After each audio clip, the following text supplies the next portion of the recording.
Colleagues, the more time that we spend here in the chair interrupting the process so that we get order in the House, the fewer questions we will be able to have and fewer answers we'll be able to have in question period. So please control yourselves today. The Right Honourable Prime Minister from the top.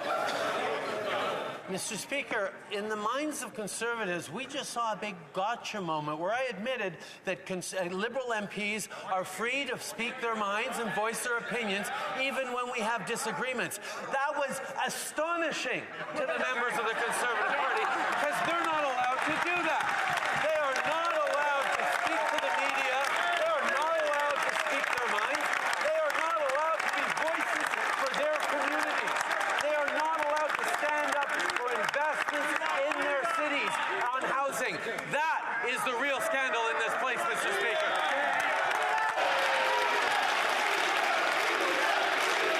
Order!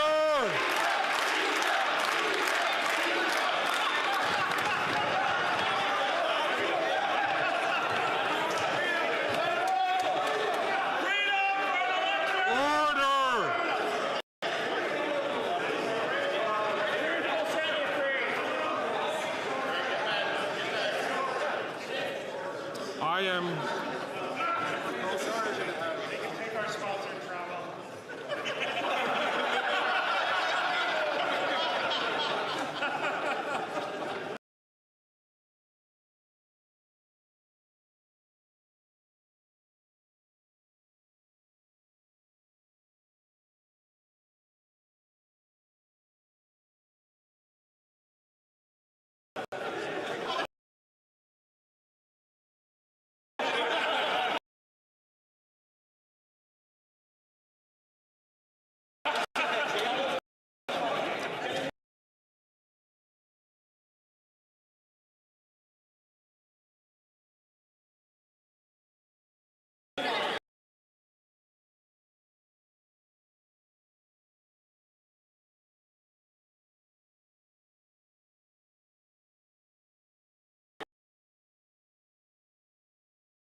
we all have supported unanimously protecting supply management, almost unanimously. On this side of the House, we are in favor of it. But the reality is that the Senate is doing its work. It is looking at this bill. We will not accept any bills that minimize or take away the obligation of this chamber to protect supply management in any future trade deals. We are clear on this. Regardless of the work of the Senate, the desire of the chamber is clear. Then I have The honourable member from Belleuil-Chambly. Mr. Speaker, democracy has spoken, and yes, there are some 50 Conservative members that voted against supply management. Nevertheless, to try to solve this imbroglio, I will remind everyone else this. I will go to the Senate to meet with senators in person. Can the Prime Minister also meet with these senators himself? The Right Honourable Prime Minister. Mr. Speaker, I often meet with senators and I will continue to do so. But on this particular issue, I want to be absolutely clear. We will always protect supply management, regardless of the opinion of senators. We will defend, that was ironic, but we will defend the integrity of our supply management system, even when we negotiate new trade deals. the honourable member from Burnaby South. You know, families are telling me, that their cell phone bills and their internet bills are so high that they have to cut back on monthly costs, like their swimming lessons for their kids. The Liberals are hurting Canadians by taxing essentials. And King Tut and the Conservatives are going to make things even worse. They want to cut the benefit for children, the child benefits, that could lose families $600 a month. Now, will the Liberals stop taxing essentials like cell phone and internet bills right now? Here, here. The Right Honourable Prime Minister. If the NDP wants to join us in making life more affordable for Canadians, all they have to do is put an end to the obstruction of the work of Parliament that the Conservatives are leading on. Parliament is supposed to do the work of Canadians in making their lives better, but with the Conservative Party's obstruction, there are bills being slowed down, there are measures around dental care, around Indigenous services, school. These are things that we need to unblock in this House, and if the NDP will help us stop the obstructionism by the Conservatives, we can deliver for Canadians.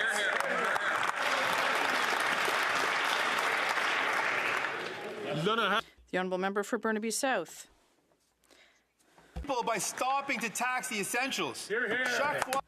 Every time Bell or Rogers raise the price of your cell phone, the amount of GST people pay goes up too. The GST should never have been applied to essentials, but the Liberals are letting you down. It's time to fix this. Will the Prime Minister give people a hand by eliminating the GST on all essential products? Yes or no? The Right Honourable Prime Minister. Mr. Speaker, if the NDP wants to join us in making life more affordable for Canadians, they just have to help us and the obstruction of this Parliament by the Conservatives. We want to work for Canadians to keep living costs down, but the Conservative Party's obstruction and the NDP's inaction on this issue has made essential bills held up. Dental care, school food, housing, Indigenous services are all held up. So many other things. So they need to work with us so we can prevent the Conservatives from blocking aid for Canadians. Once again, all comments must be addressed through the Speaker, but I know that he wasn't really speaking to the Speaker himself. The Honourable Leader of the Opposition. Has now admitted that the immigration system is broken after 9 years of his government. He blames bad actors. So let's put our detective hat on and find out who those bad actors were. Who was the head of the federal government that increased permits for temporary foreign workers by 154%? Who was the head of the federal government that issued 211% more permits for international students and a population growth plan that boosted growth by 300%. Wow. Can we identify who was that bad actor?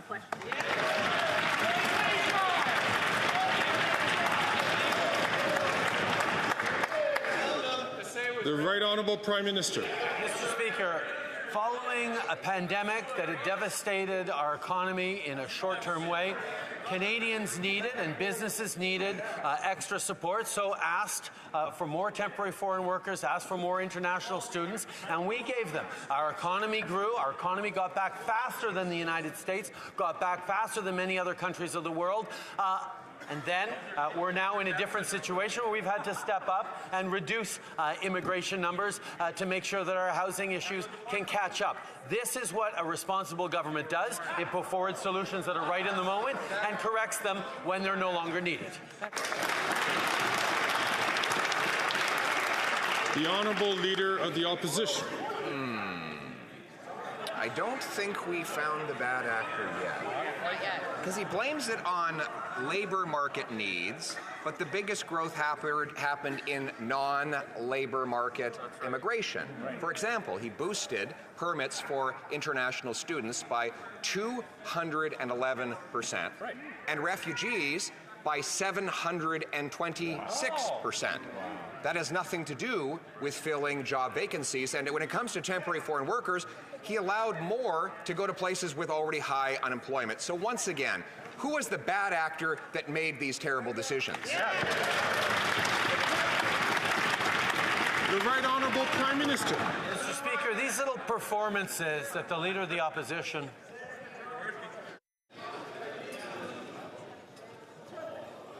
The Right Honourable Prime Minister from the top.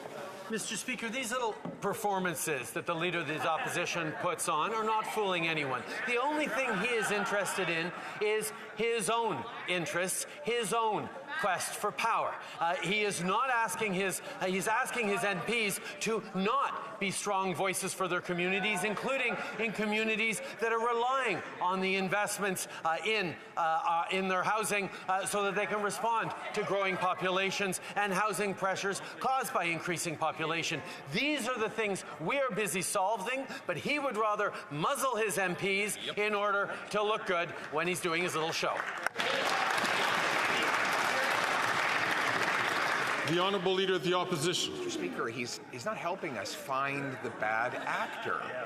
You know, it's like there's been someone else running the country for the last 9 years while the system has come crumbling down.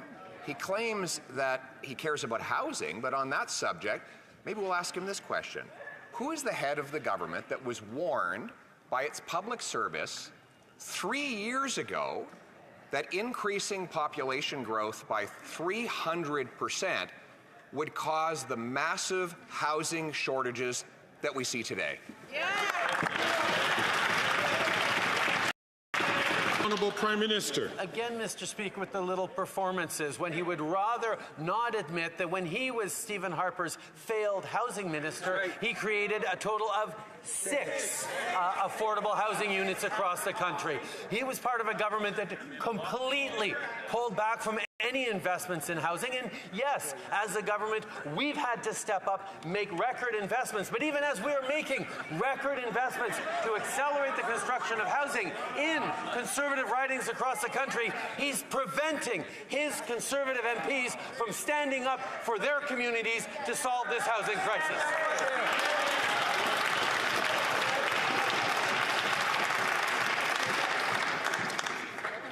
The Honourable Leader of the Opposition. Mr. Speaker, when I was housing minister, we had one home built for every 1.5 people added to the population, which meant we were adding houses faster than we needed to, and we were providing affordable homes of half the cost of today.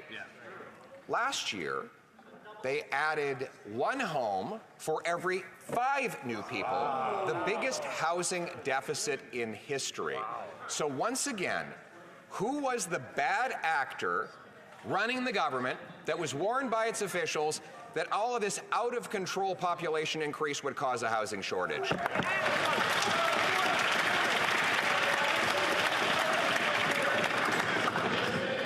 The Right Honourable Prime Minister. Mr. Speaker, the government in which the Leader of the Opposition was their failed housing minister deliberately chose to get out of the business of housing, which meant we needed to step up with a national housing strategy in 20 and with record investments, not just to create more housing, but to change the way housing is built in communities across this country. That is money put into the pockets of municipalities to invest, to densify, to rapidify, to accelerate the permitting. Money that he's promising to take away, that his MPs are trying to speak out to defend. The Honourable Leader of the Opposition. Mr. Speaker, when I was housing minister, housing was half the cost. When I was jobs minister, I actually cut down the number of temporary foreign workers to make sure Canadians got the job. But the bad actor he's referring to is the same head of government that allowed 211% more study permits for people who weren't supposed to be working. He allowed 154% more temporary foreign workers while Canadians were looking for jobs, and 726% more refugees. Mr. Speaker, if he wants to know who is the bad actor that broke the immigration system, do what he loves to do the most, look in the mirror.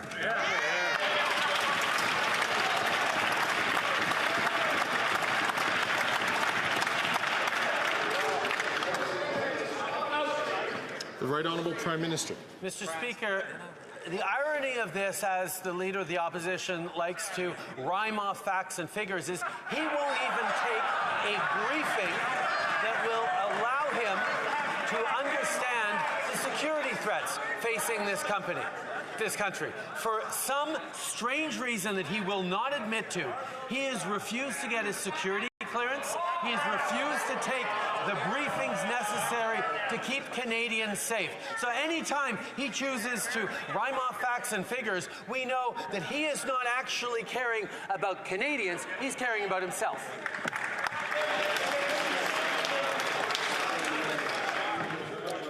The Honourable Leader of the Opposition. Now we know the difference. We want to axe the tax. He wants to axe the facts. Mr. Speaker, the Prime Minister, after 9 years, we see that immigration is fully broken. He's blaming bad actors for this problem. So can he look at who was at the head of government that allowed population growth increase of 300%, an increase in the number of international students by 211%, and an increase of 726% in the number of refugees. If he wants to find the bad actor, do what he likes to do and look in the mirror. The Right Honourable Prime Minister. Mr. Speaker, Canada had one of the fastest economic recoveries after the pandemic amongst its peers. This is because we were able to welcome people to help support our labour market shortages across the country. But now we're in a different situation. We are solving this issue and adjusting our immigration targets and adjust the number of temporary foreign workers that are coming and adjusting the number of international students that are coming. This is when a government is responsible. This is a part of what it does to ensure proper growth for our country. The Honourable Member for Belley-Chambly. Mr. Speaker, if supply management protection fails, what will Quebecers say? What will they say about the Senate, about the government? What will they say about the leadership of this Prime Minister and of this incoherency? While the U.S. is ready to be more protectionist than ever, Canada, would it give up its agriculture? Would Canada and the Senate, are they the worst negotiators in history? Will they stand up? The Right Honourable Prime Minister. Mr. Speaker, we have always been clear as a government. We are going to protect supply management in any free trade agreement, present or future. And because of this, we support the Bloc's bill to protect supply management. If ever this bill fails in the Senate, and we can't get it through here in the House because the Conservatives would vote against it, we will be here to protect supply management, even if we need to take government action to complete this task. We are here to protect supply management. And that's simple. The Honourable Member for Belley-Chambly. We want to protect it with legislation, Mr. Speaker. This is ironic. While the Senate of Canada and some senators want to sacrifice Quebec, it's the Bloc that is working for all farmers from Quebec and Canada. we realize that it's not just the block? It's not about the block. It's about the quality of what we're eating. It's about fair price. It's about the environmental impact of agricultural practices. I would ask the Prime Minister to come with me this afternoon to meet with these senators. Thank you. The Right Honourable Prime Minister. Mr. Speaker, I would welcome the bloc leader to meet with senators. We work regularly with senators to pass good legislation for Canadians. And as I said, we are going to protect supply management. We agree entirely with our bloc colleagues in terms of the importance of protecting supply management and farmers. And that is why we have taken action. We have committed as a government to never call into question supply management in any negotiation for upcoming free trade deals. The Honourable Leader of the Opposition. The Prime Minister is just off another bonanza of high-flying, high-carbon, high-taxing hypocrisy. This time on a trip to Brazil, he dripped with condescension for Canadians struggling to pay their bills. He said, it's really, really easy when you're in a short-term survive. I've got to be able to pay the rent this month. I've got to be able to buy groceries for my kids to say, okay, let's put climate change as a slightly lower priority. This is the Prime Minister who burns 100 tons of jet fuel and releases 100 tons of greenhouse gases. When will he stop the high tax hypocrisy? The Right Honourable Prime Minister. Mr. Speaker, Canadians are facing global challenges right now. As much as the Leader of the Opposition would love to bury his head in the sand, global inflation, climate change that is impacting everyone around the world requires us to be working together, standing up for peace and justice on the world stage, standing up for women's rights, standing up for opportunities for the middle class. This requires us to work together, something the Leader of the Opposition can't do. He can't even work with his own MPs. He has to muzzle them. He is not letting them be voices of their communities in Ottawa. That's the real colors of this Leader of the Opposition.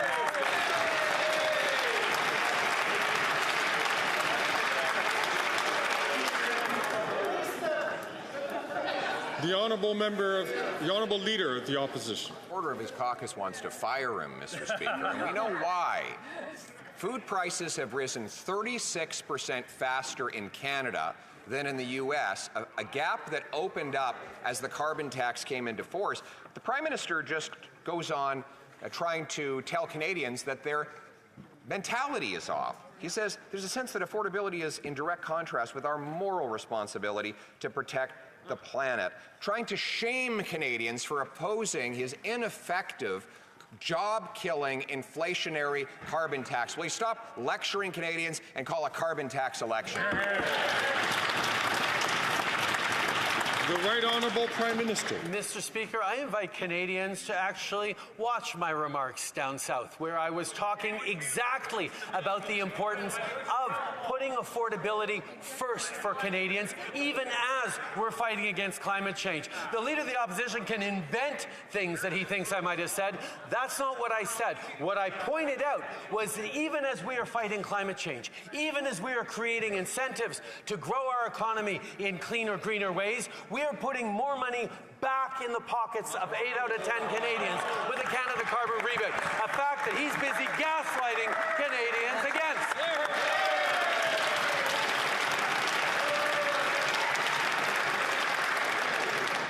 I'm going to ask all colleagues, please, not to take the floor. I'm going to ask the Honourable Member from Parliamentary Mackenzie to please not take the floor unless recognized by the Chair. The Honourable Leader of the Opposition. Mr. Speaker, this Prime Minister has gaslit Canadians so much that Environment Canada has to do a recalculation of the carbon emissions that have come from the lamp. He's the Prime Minister who tells Canadians that the Parliamentary Budget Officer's data, which shows that 100% of middle-class people pay more in carbon tax than they get back in rebates, that they shouldn't believe their eyes. That they shouldn't believe their eyes when they see the grocery prices, which are rising 36% faster in Canada than the U.S. So instead of trying to gaslight Canadians, why not call a carbon tax election? The Right Honourable Prime Minister. Mr. Speaker, the Leader of the Opposition is once again just not telling the truth. The reality is, the Parliamentary Budget Officer said that 8 out of 10 Canadians get more money back from the price on pollution than it actually costs them in paying that price on pollution. The cost of inaction on climate change is astronomical, and that's exactly what he's proposing.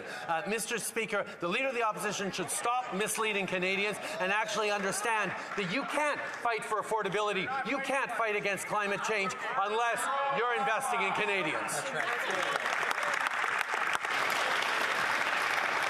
I know that certain comments cause a disturbance in the House, but I'll ask all members to be careful about the language that they use. The Honourable Leader of the Opposition. His quadrupling carbon tax is all financial pain and no environmental gain. Today we learned that Canada, after 9 years of this Prime Minister, now ranks 62nd out of 67 countries for the Climate Change Performance Index. The Prime Minister says that Canadians starving or lined up at food banks should congratulate themselves for the fact that his tax has made us 62nd. We're 62nd, he pumps his fist into the air, Mr. Speaker. Shameful. Why does the Prime Minister make Canadians pay such high taxes to achieve such terrible results?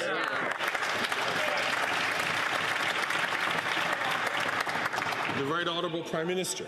Mr. Speaker, once again, the Leader of the Opposition is entirely misrepresenting the facts for his own gain, for his own interest. That's really all he cares about. If he cared about Canadians, he wouldn't be standing against dental care. He wouldn't be standing against more spaces in childcare. He wouldn't be standing against putting more money in Canadians' pockets with a price on pollution that is bending our emissions down faster than our other G7 neighbors, at the same time as it's helping with affordability for 8 out of 10 Canadians in areas in which it lands. The Canada Carbon Rebate is an affordability measure that is protecting future generations, and he is standing against it.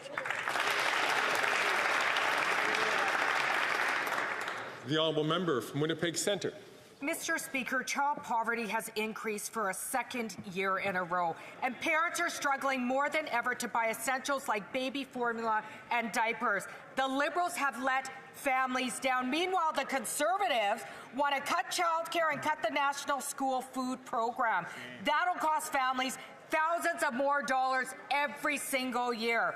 On World Children's Day, will the Prime Minister lower costs for families by following the NDP's plan to cut GST on essentials? Hear, hear. The Right Honourable Prime Minister. Mr. Speaker, I very much appreciate my NDP colleague bringing up the school foods program and her support for it, but if she really wanted to support it, she would help us stop the obstructionism by the Conservative Party that is preventing us from moving forward on delivering concretely for Canadians the way they need. Canadians need help and investments, and Conservatives didn't have enough in blocking and in voting against school foods, voting against and blocking dental care, voting against and blocking pharmacare. They're now blocking any capacity in this House to deliver for Canadians. Right. The NDP needs to work with us and stop this obstruction.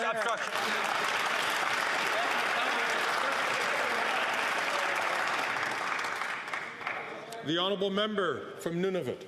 11 of the 25 communities I represent have experienced boil water advisories this year. That is almost half. Even the UN Special Rapporteur slammed this government for ignoring their obligation to ensure clean drinking water. The Liberals have failed.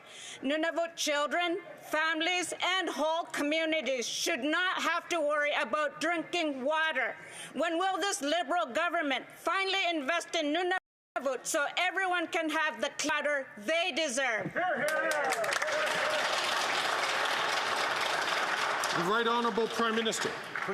To my colleague, I agree. We need to move forward on protecting clean water, on delivering. That's why we're asking the NDP to stop slow-walking the Clean Water Bill, to work with us to get it through this House so we can actually deliver the water that Canadians need from coast to coast to coast, including in Nunavut.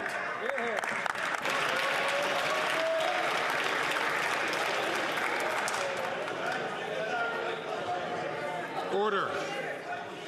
I'm going to ask the from Hamilton Centre to not take the floor unless it's recognized by the chair. The honourable member for Alfred Palan. Mr. Speaker, foreign interference is a real threat to democracies all around the world. Bad actors like China and India and Russia are using tactics, underhanded tactics, to undermine democracies and further their own interests in countries like Canada. And yet, there is a deafening silence coming from the Leader of the Opposition. Can the Prime Minister explain why the Conservative leader must take national security seriously? The Right Honourable Prime Minister. I'd like to thank the member for Alfred Palan for his work. Canadians expect all of us here to protect their safety, and yet the opposition leader is not very concerned about national security. He refuses to get a security clearance so that he can protect Canadians from foreign interference. He will reduce funding for CBSA, and he will put guns back into circulation on our streets. Canadians expect a government to protect them and not to jeopardize their safety with dangerous cuts. The Honourable Leader of the Opposition. Again on the rise, with 3 of the Bank of Canada's 4 measures now above target. And the Finance Minister admitted about a year ago that deficits cause inflation. And so she made this commitment in her budget, and I quote, "The 2023-2024 deficit will be at or below $40.1 billion. Since then, the Parliamentary Budget Officer says that number has been blown away. Will the Prime Minister tell us here and now how much was last year's deficit? How much? The Right Honourable Prime Minister. Mr. Speaker, we just heard it once again from the Conservative leader. The foundation to his entire economic argument is that delivering programs to help Canadians in times of need somehow makes everything worse for everyone. He is proposing cuts to dental care, cuts to child care, cuts to the school food program, cuts to money on responding to the housing crisis in municipalities. His only answer to Canadians hurting is to cut services to them, while he exploits their fears for his own personal gain. The Honourable Leader of the Opposition. Mr. Speaker, the Prime Minister misheard. It was the Minister of Finance who said that deficits cause inflation. The Prime Minister also said that every dollar of deficits contributes to inflation. And that's why they made the commitment, him and his finance minister, and I'm quoting here, to maintaining the 2023-2024 deficit at or below $40.1 billion, end quote. Last year's books have been closed for 6 years now. He certainly has all the data. Last 6 months. So how much was last year's deficit?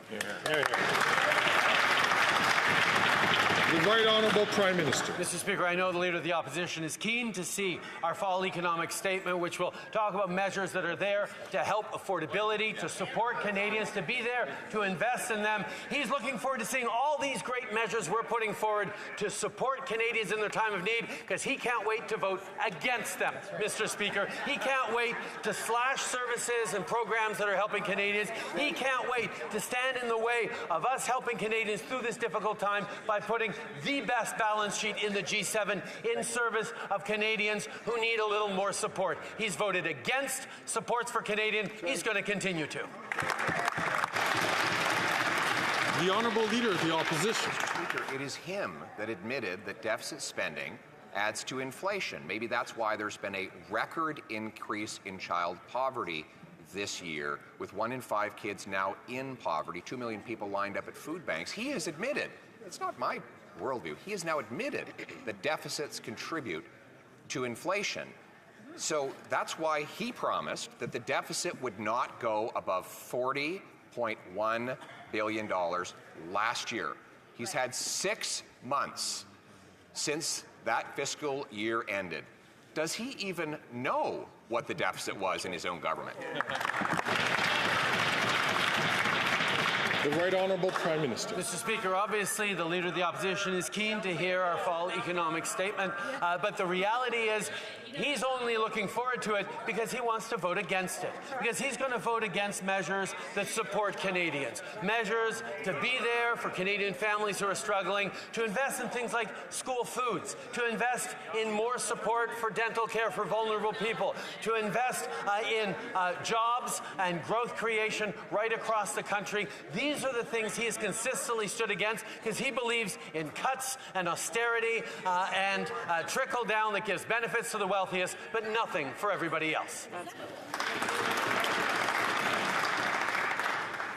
The Honourable Leader of the Opposition. He's brought nothing but costs for everybody else, Mr. Speaker. He has a food program with no food.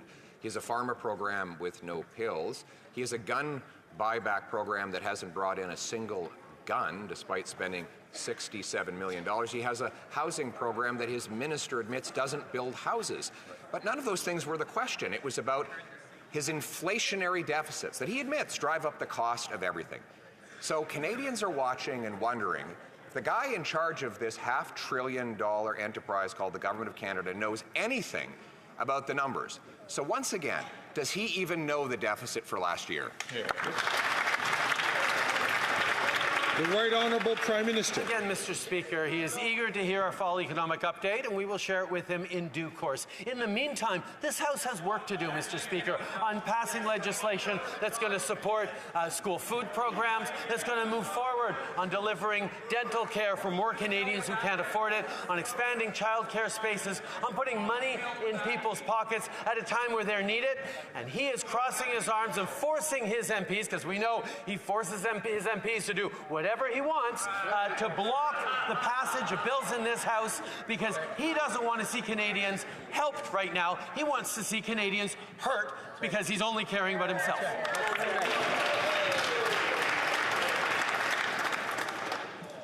L'honorable député de Lac.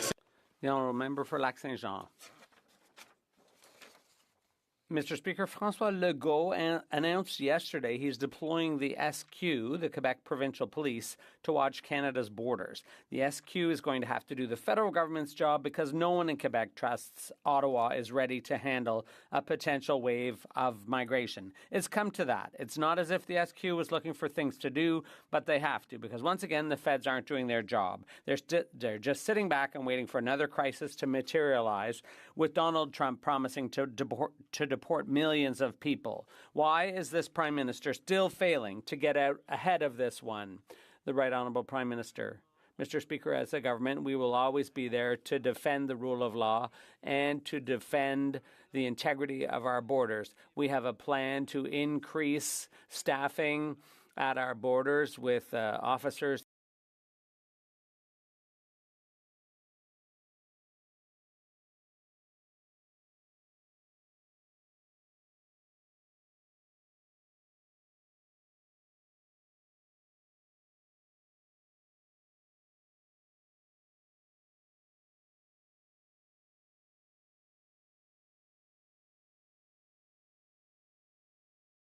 back, and they will continue to work with federal organizations like the RCMP and CBSA.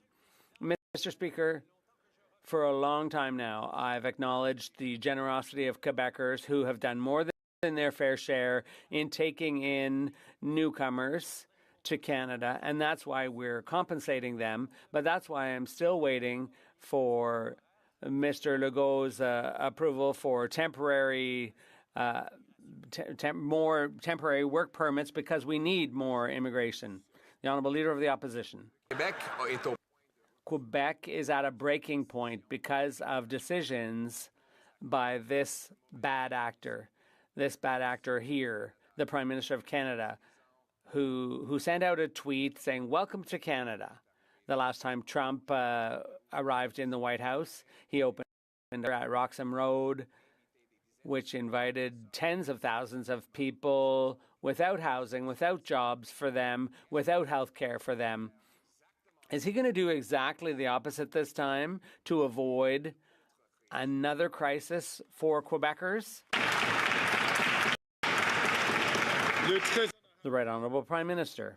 Mr. Speaker, protecting our immigration system and our borders has always been top priority for this government. It's our responsibility. The whole world is dealing with tough times, and that is why we took steps. We took the necessary steps to protect our principles and our values, as well as the integrity of our system. And we will keep doing that. We will keep staffing adequately, unlike the Conservatives who cut CBSA officers, who cut the RCMP when they were in office. We will continue to invest to protect the safety of Canadians. The Honourable Leader of the Opposition. There was no Roxham Road when the Conservatives were in power, and we had more officers at the border, just less bureaucracy in offices, and the Liberals have done exactly the opposite. The system's broken after 9 years. They've done the same thing with housing. They've doubled the cost of housing to such an extent that 1/3 of young Canadians are thinking about leaving the country. And his solution is to funnel billions of dollars to bureaucrats who are standing in the way of finding solutions. Why is that his preferred approach? The Right Honourable Prime Minister. Mr. Speaker, once again, we see him attacking mayors in the municipalities who are working with the federal government to increase construction, to cut red tape, to get more housing units built. And we know it's working because at least 18 members of the Conservative caucus have applied for that funding for their municipalities to increase the speed of construction and so on. Unfortunately, the Conservative leader is stopping those members from speaking on behalf of their communities and from advancing the interests of their constituents. The Honourable Leader of the Opposition. 9 years, this Prime Minister has doubled housing costs. In fact, 80% of people in Canada now believe, for the first time ever, that homeownership is just for the very rich. And the cities that have got money from his so-called housing accelerator have had the worst results. Vancouver, housing starts are down 18%. Toronto, down 21%. Ottawa, down 14%. Guelph, down 65%. Why doesn't he follow our common sense plan to cut out the bureaucratic middlemen and gatekeepers and instead use the savings to axe the sales tax and build the homes? The Right Honourable Prime Minister.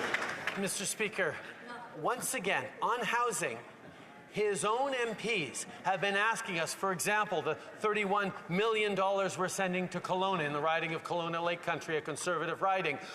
This is money that is going to make a real difference in their communities, but the Leader of the Opposition is preventing his MPs from standing up and advocating for their communities. This place is supposed to be a place where members are voices of their communities here in Ottawa. Instead, he's sending them to be his voice in their communities. That's not how it works, Mr. Speaker.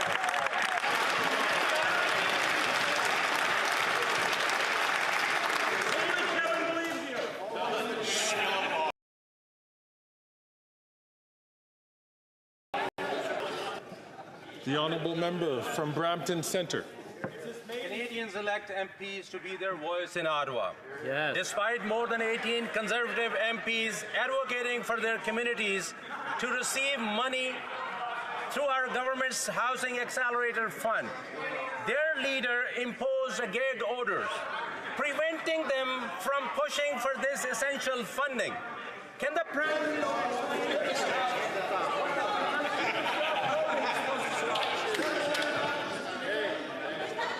Colleagues, order.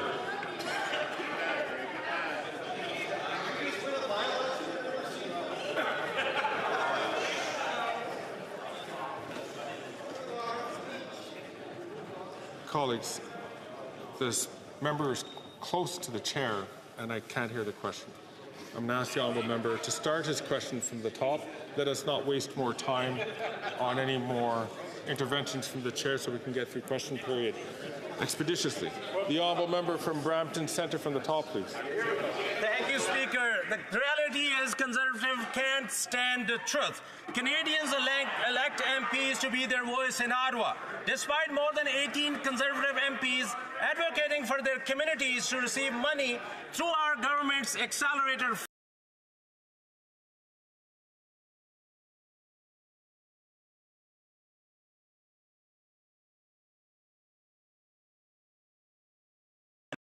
for this program would mean. Good question.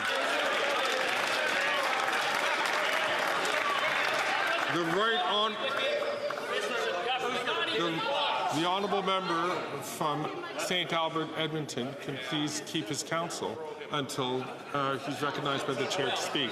The right honourable Prime Minister. Mr. Speaker, I thank the member for Brampton Centre for his question. He, like most of us in this House, understand how important it is to be your community's voice here in Ottawa and not Ottawa's voice in your community. Most of us in this House, apparently not if you're in the Conservative Party of Canada, because the Conservative leader has decided to prevent his own members of Parliament in communities across the country for speaking up for their communities. He is muzzling his MPs to be the leader's voice in their communities instead.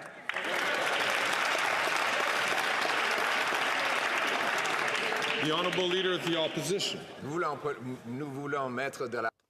We want to put money directly into the pockets of people buying houses. The Prime Minister has doubled the cost of housing in Canada and tripled the cost of rent in Montreal, Mr. Speaker. After 9 years of spending huge amounts of money on local bureaucracies to prevent construction, about a third of the cost of housing in Canada is taxes.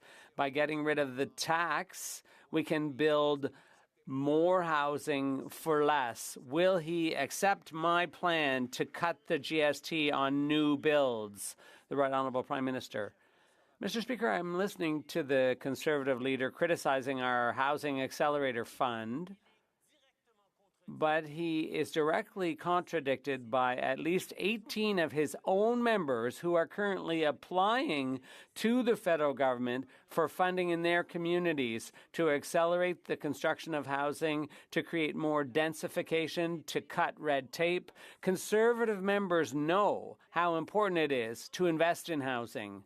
The Conservative leader is stopping them from talking and only promoting austerity and cuts. The Honourable Leader of the Opposition. At the same time, with C-83, the Prime Minister allowed Paul Bernardo to be transferred from maximum security to a medium security facility. And now we learn that the Liberal government has decided to prevent the families of the victims of Paul Bernardo from testifying in person at his parole hearings, which could lead to releasing this monster onto the streets. Why is this Conservative government preventing victims from speaking out against the release of Paul Bernardo? The Right Honourable Prime Minister.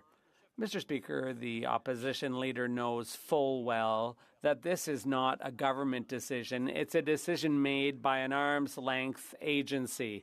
But that doesn't stop him from trying to use people who've suffered terribly to score a few political points. If he's truly concerned about national security, he wouldn't have been part of a government that cut funding to law and order and allowed more guns on our streets, and he would have chosen to get a security briefing in order to keep Canadians safe. L'honorable chef de l'opposition. The Honourable Leader of the Opposition.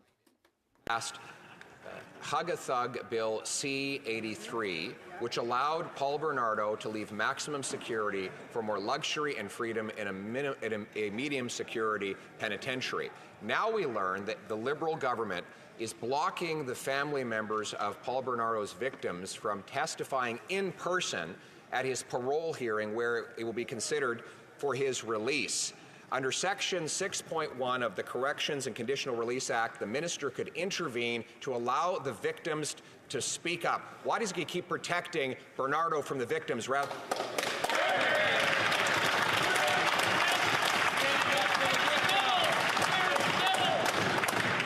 The Right Honourable Prime Minister. Mr. Speaker, the Leader of the Opposition knows full well these are decisions taken by the Arm's Length Parole Board, and the Minister is engaged on this issue. But it won't prevent him from instrumentalizing the grief and anguish of families who are victims of crime for his own narrow personal gain. If he actually cared about public safety and national security, Mr. Speaker, he wouldn't have proposed to cut from the police services and border agencies. He wouldn't be proposing to put more guns on our streets, and he certainly would have accepted the national security briefings that would allow him to keep his own party safe.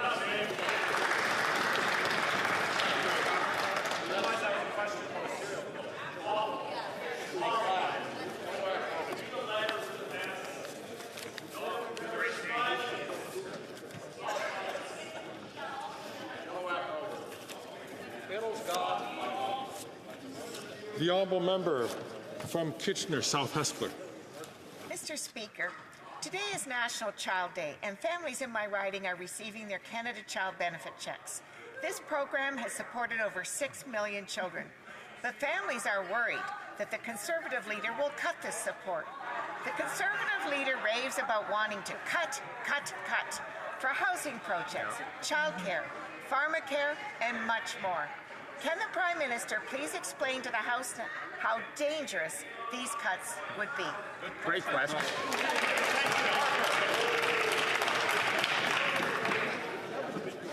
The Right Honourable Prime Minister. Mr. Speaker, I thank the member for Kitchener South Hespeler for her advocacy. Today, millions of families across the country are receiving their Canada Child Benefit checks to help with everyday expenses. A reminder that the Conservatives voted against the CCB. At the same time, the Conservative leader now threatens to cut those checks along with vital programs like dental care. He is gaslighting Canadians, claiming his Conservative cuts will somehow make life better for Canadians receiving those programs right now. It's time for him to admit the truth. His real priority is only cutting services, not supporting families.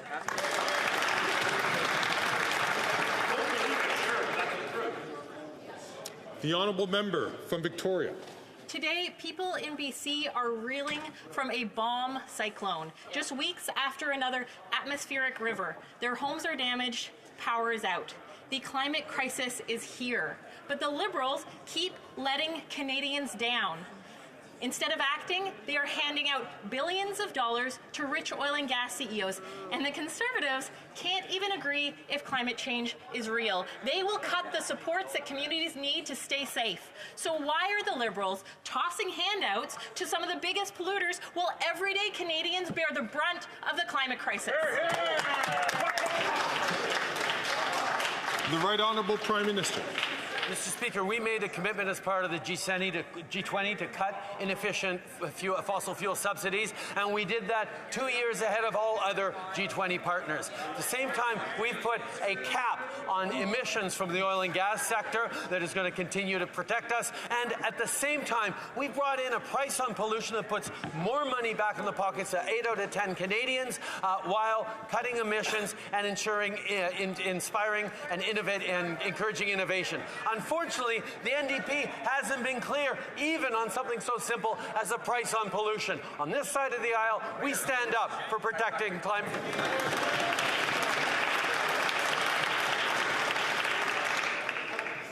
The honourable member from Kitchener Centre.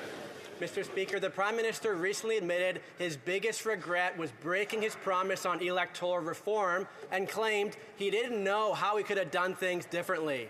Well, he could have supported a citizens' assembly on electoral reform instead of blocking the most basic initiative to have everyday Canadians informed by experts explore better options. Not only did Green, Bloc, and NDP MPs all vote in favour, but 39 MPs from his own party did too. He could still do things differently right now and call a citizens' assembly. Will he do it? The Right Honourable Prime Minister. Mr. Speaker, I can understand my colleague's despair when he sits across from the Conservative Party, who have ceased to be communities' voices here in Ottawa and instead are choosing to be their leaders' voice in their communities. Each of us in this place has the responsibility to advocate for our communities, to speak up, chosen by members of our communities to defend their interests, and Conservatives have forgotten that. They are now the leader of the opposition's voice in their communities, not saying anything that he hasn't stamped and improved, and frightened they're going to see consequences if they dare step out of line. That's not democracy, Mr. Speaker.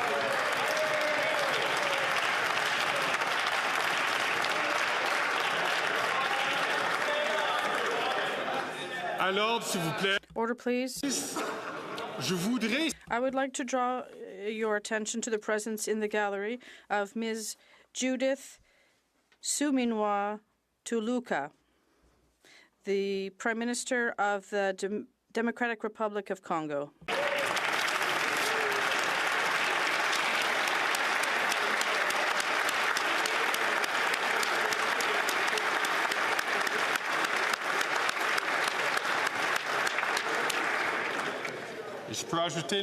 I'd also like to add that she's the first Prime Minister of the Democratic Republic of Congo. To the presence of the gallery of the Honourable Andrew Furey, Premier for the province of Newfoundland and Labrador.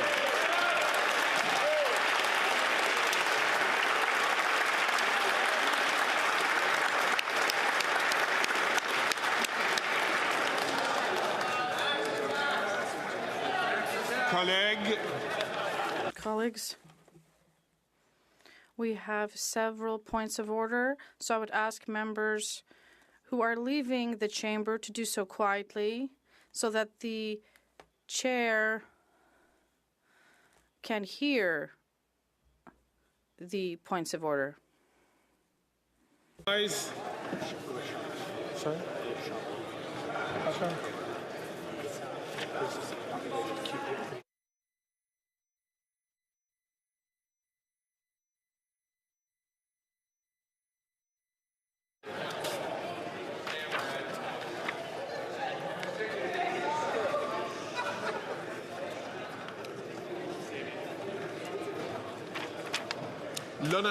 The Honourable Member for Drummond is rising on a point of order.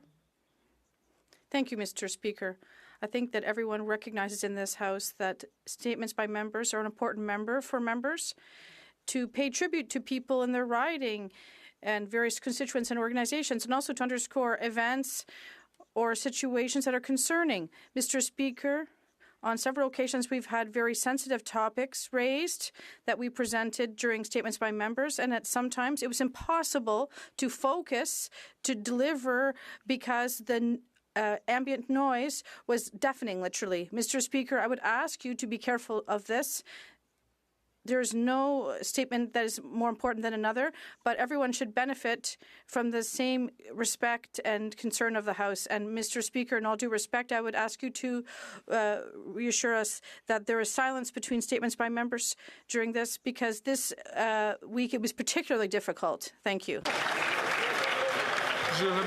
I'd like to thank the Honourable Member for Drummond for this point, and it does raise a very good point. We need everyone's cooperation from all political parties to show respect to each other, to listen, and allow members present their statements in the House. It's the same thing for points of order. Well, I see that there are other members who are rising on points of order. I'd like to recognize the Honourable Member from Winnipeg Centre. Thank you, Mr. Speaker. I'm rising on a point of order to thank the Speaker for his ruling yesterday, as well as to provide some input into how we believe the ruling should be interpreted and enforced based on previous rulings and practice.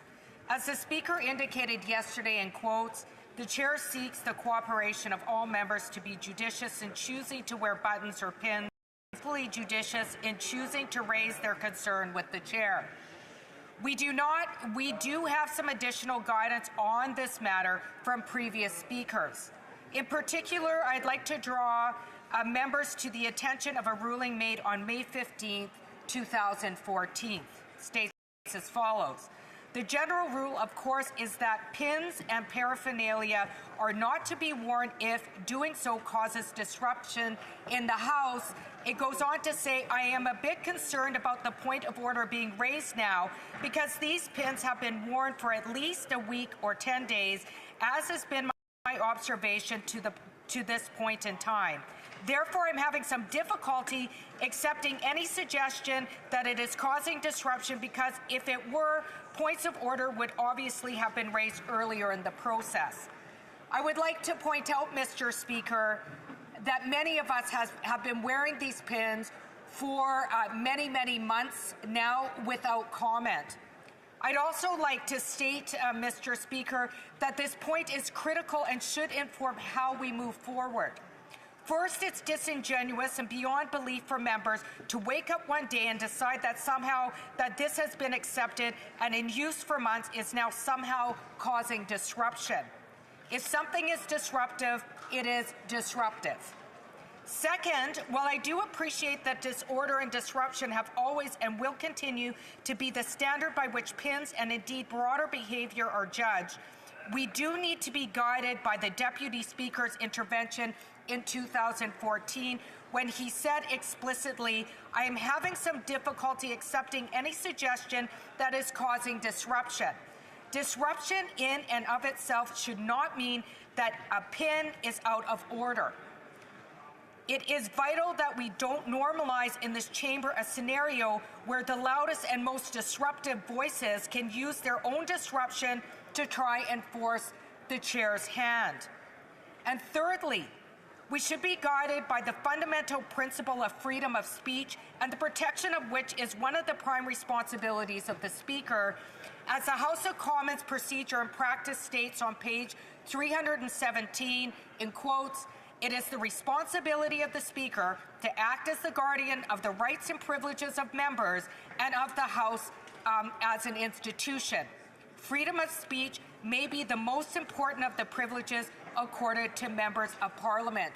Yesterday, during my intervention, Mr. Speaker, in trying to communicate how I've expressed my freedom of speech, wearing red dress buttons to signify the ongoing genocide of Indigenous women, or shirt buttons to signify the residential schools, and now the watermelon button to signify the genocide that's been recognized by the United Nations, I was stopped before I was able to speak. Members must be able to continue to express solidarity with constituents and individuals across Canada. This right must never be infringed upon. Thank you, Mr. Speaker. I thank the honourable member from Winnipeg Centre for that substantive addition to the ruling yesterday, and I will, of course, consider carefully what the member had raised. I have two more points of order. I have the honourable member from Kingston and the Islands who rose on his feet earlier. Thank you, Mr. Speaker. I rise on a point of order that actually comes out of question period from yesterday. I think that it is well established and agreed by everybody in this chamber that the reputation of the Speaker is an impartial reputation, and when I say the Speaker, I mean the chair occupant. That might be yourself, it might be the deputy, it might be one of the assistant speakers from time to time. It might even actually be somebody who just sits in there for a few moments to substitute for when a speaker has to depart. The point is that the impartiality of that position is absolutely critical. And in fact, a former speaker of that used to sit in that chair, the member who currently is the House Leader for the Conservatives, the member from Regina Capel, once said in a ruling on September 24th of 2014, he said, another of our time-honored traditions is that the respect of the office of the Speaker. O'Brien and Bosk at page 313 states that, quote, reflections on the character or actions of the Speaker, an allegation of bias, for example, could be taken by the House as breaches of privilege and punished accordingly. When I found the actual part in there, and there's actually more than what the member, the speaker at the time indicated. If you go to page 313 and look at the impartiality, The immediate next paragraph starts off by saying, on 2 occasions, newspaper editorials were found to contain libelous reflections on the Speaker and were declared by the House in one instance to be of contempt of its privileges and in another a gross breach of its privileges. Now, I bring this to your attention, Mr. Speaker, because following your rulings and some actions that you had to take yesterday after question period, the member from Calgary Nose Hill issued a tweet, and the tweet said, "Watch the Speaker, a Liberal MP, kick me out of the House of Commons and silence me for speaking the truth." She goes on to say,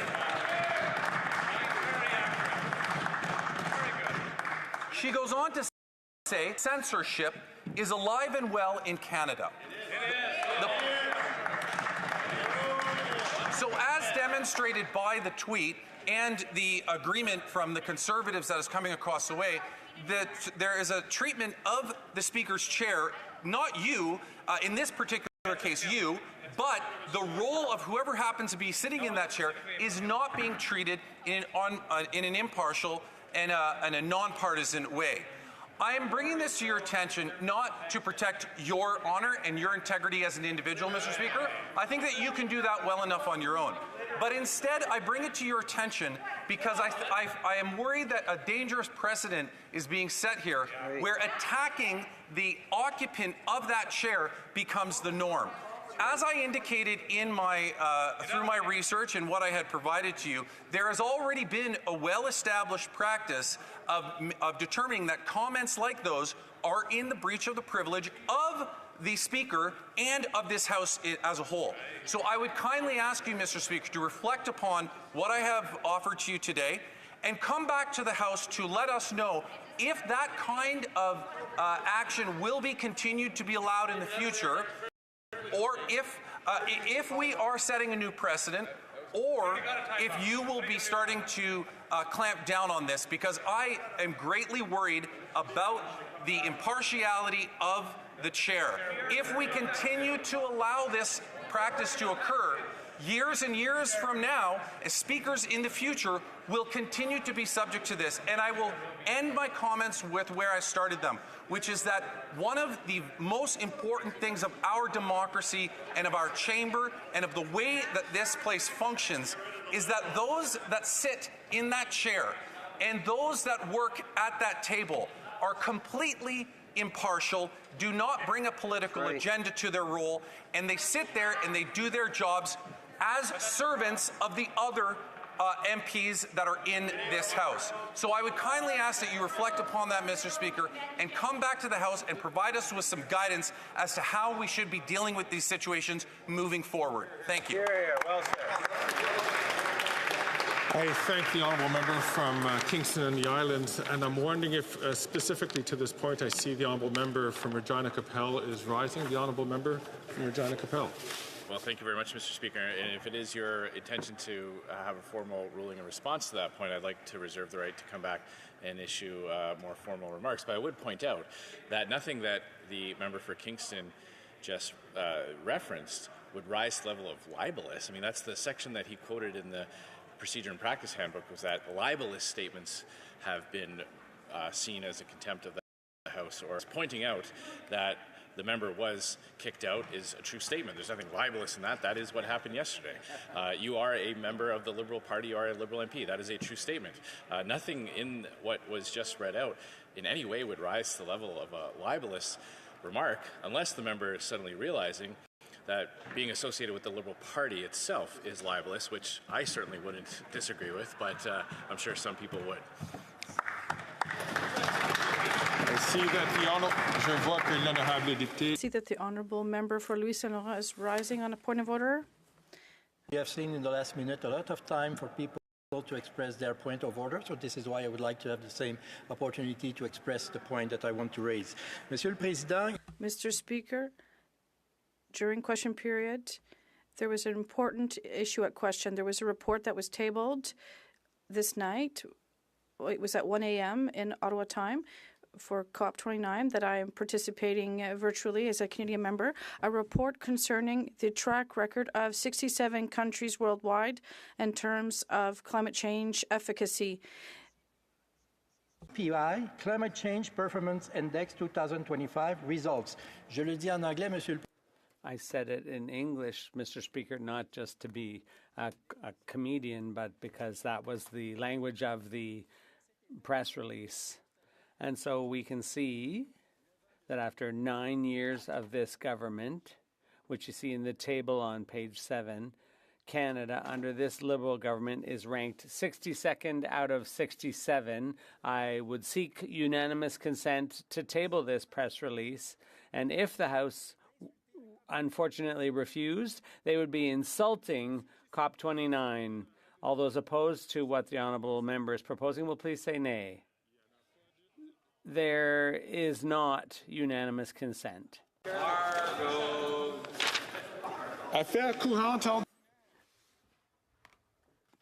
Routine proceedings. Tabling of documents. To the Leader of the Government in the House of Commons. Yes, thank you, Mr. Speaker. Pursuant to Standing Order 36, bracket 8A, I have the honour to table in both official languages the government's responses to 3 petitions. These returns will be tabled in an electronic format. Thank you, Mr. Speaker. Continuing on with the introduction of government bills. Statements by ministers. Rapport de délégation. Reports from interparliamentary delegations. From committees, the Honourable Member for Humber River, Black Creek. Thank you very much, Mr. Speaker. Pursuant to Standing Order 1073, I have the honour to present in both official languages the 10th report of the Liaison Committee entitled Committee Activities and Expenditures, April 1st, 2024 to August 31st, 2024. This report highlights the work and accomplishment of each committee of the House, as well as detailing the budgets that fund the activities approved by the committee. Thank you very much, Mr. Speaker. Dépôt de projet de loi émanant. Introduction of private members' bills. First reading of Senate public bills. Motions. Presenting petitions. Présentation de pétition. The Honourable Member for Nipissing, Renfrew Nipissing Pembroke. I'm Mr. Speaker, and I'm pleased to rise to present a petition signed by the great people from the freedom-loving riding of Kanata Carleton. They're calling on the Government of Canada to refrain from endorsing the so-called pandemic treaty drafted by the World Health Organization that had never received a single debate or vote of Commons. This concern is by agreeing to this legally binding treaty, Canada is signing away our own sovereignty, allowing UN bureaucrats who are unaccountable to Canadians the power to override our laws, rights, and freedoms. And I have a second petition here, Mr. Speaker, if you would allow me. Because I'd also like to present a petition signed by the people from Whitby, Ajax, and Pickering, Uxbridge, who are devastated by this government's carbon tax, making their lives more expensive by increasing their costs for fuel, food, and housing. And now this government plans to quadruple the tax that would only make lives more expensive. So they're calling on the government to scrap all federal excise taxes on energy, scrap the GST on oil and gas, and scrap the carbon tax. Presenting of petitions, Présentation de pétition, the member for Scarborough Centre. Thank you, Mr. Speaker. Mr. Speaker, I rise today to present a petition from the members of the Lebanese Canadian community in my riding of Scarborough Centre. They draw the attention of the House to the expansion of the conflict in the Middle East, which has killed tens of thousands of innocent Palestinians into Lebanon, where Israeli military action has killed hundreds of people and injured and displaced thousands since September 23rd alone. And they note that they consider onerous visa restrictions for people trying to flee the war zone. They call on the government to implement a special visa program Canada provided for Ukrainians fleeing that war zone, temporary resident visas for the extended family of Canadian citizens and permanent residents who want to reach Canada, work for the safe evacuation of Canadian citizens and their extended families from Lebanon, and a transparent and fair process that gives priority to evacuating women, children, and the elderly. Thank you. The petitions, Présentation de pétition, member for Senate Gulf Islands.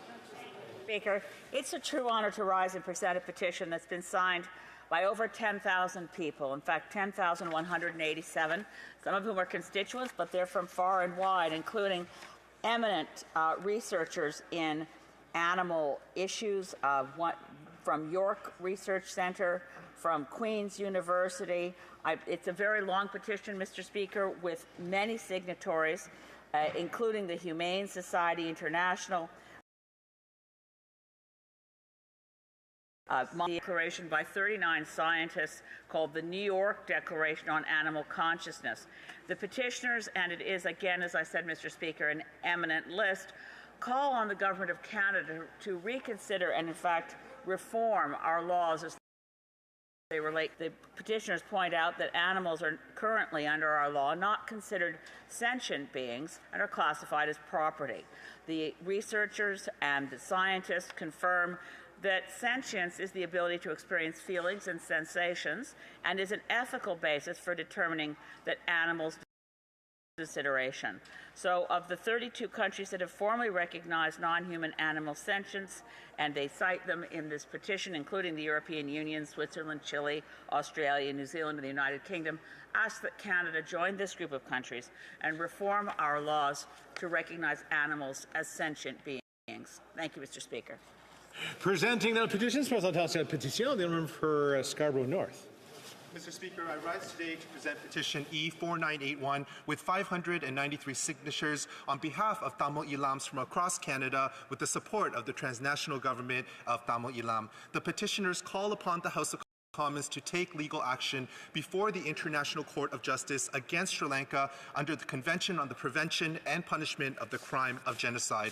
They note the atrocity crimes, including war crimes, crimes against humanity, and genocide committed against the Ilam Tamil people, citing reports by the United Nations Secretary General's Panel of Experts on Accountability and Internal Review Panel on United Nations Action in Sri Lanka. The petitioners are deeply committed to a world that is free of genocide, and they believe that accountability is essential in preventing genocide and ensuring never again.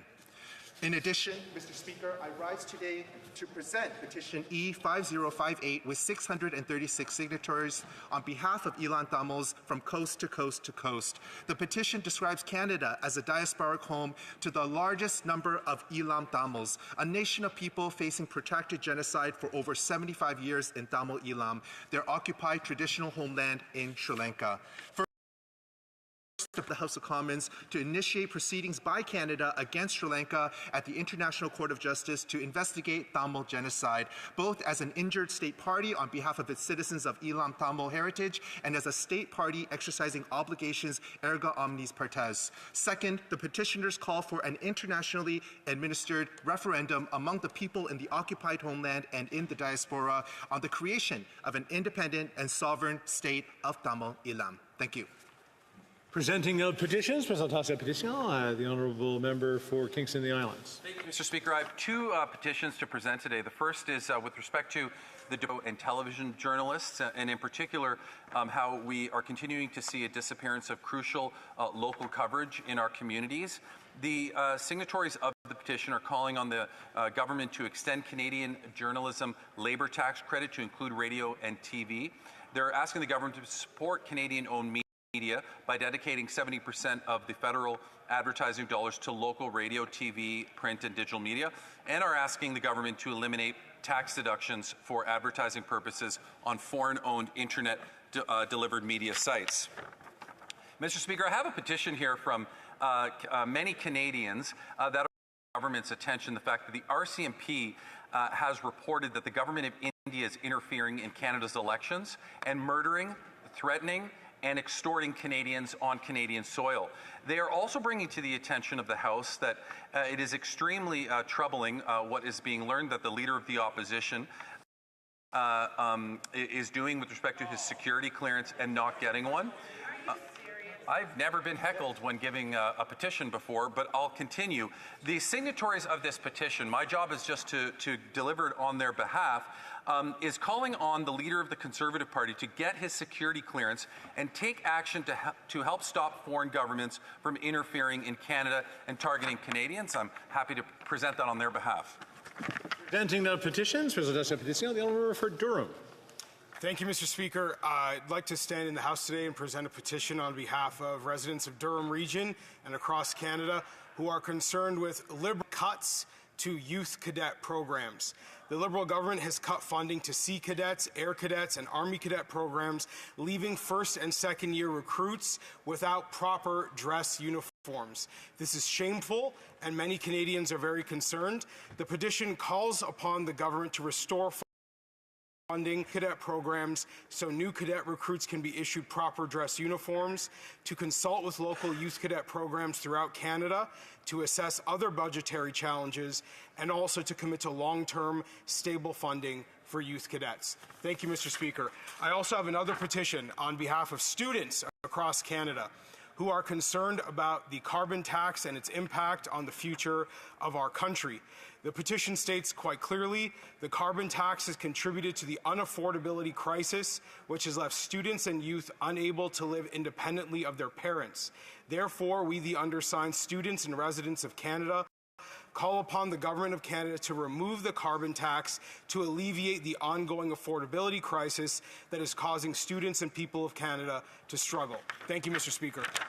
Presenting petitions, the Honourable Member for Winnipeg North. Thank you, Mr. Speaker. I too have a petition to table that highlights the issue of foreign interference, and it is in fact calling into question as to why it is that the leader of the Conservative Party has chosen not to get the security clearance. It's rooted in concerns, Mr. Speaker, that come in regards to everything from assassination to extortion to political interference. It's a very serious petition, and the people are implying within the petition that the leader of the Conservative Party does need to get the security clearance necessary so that he can become better informed about foreign interference. Thank you, Mr. Speaker.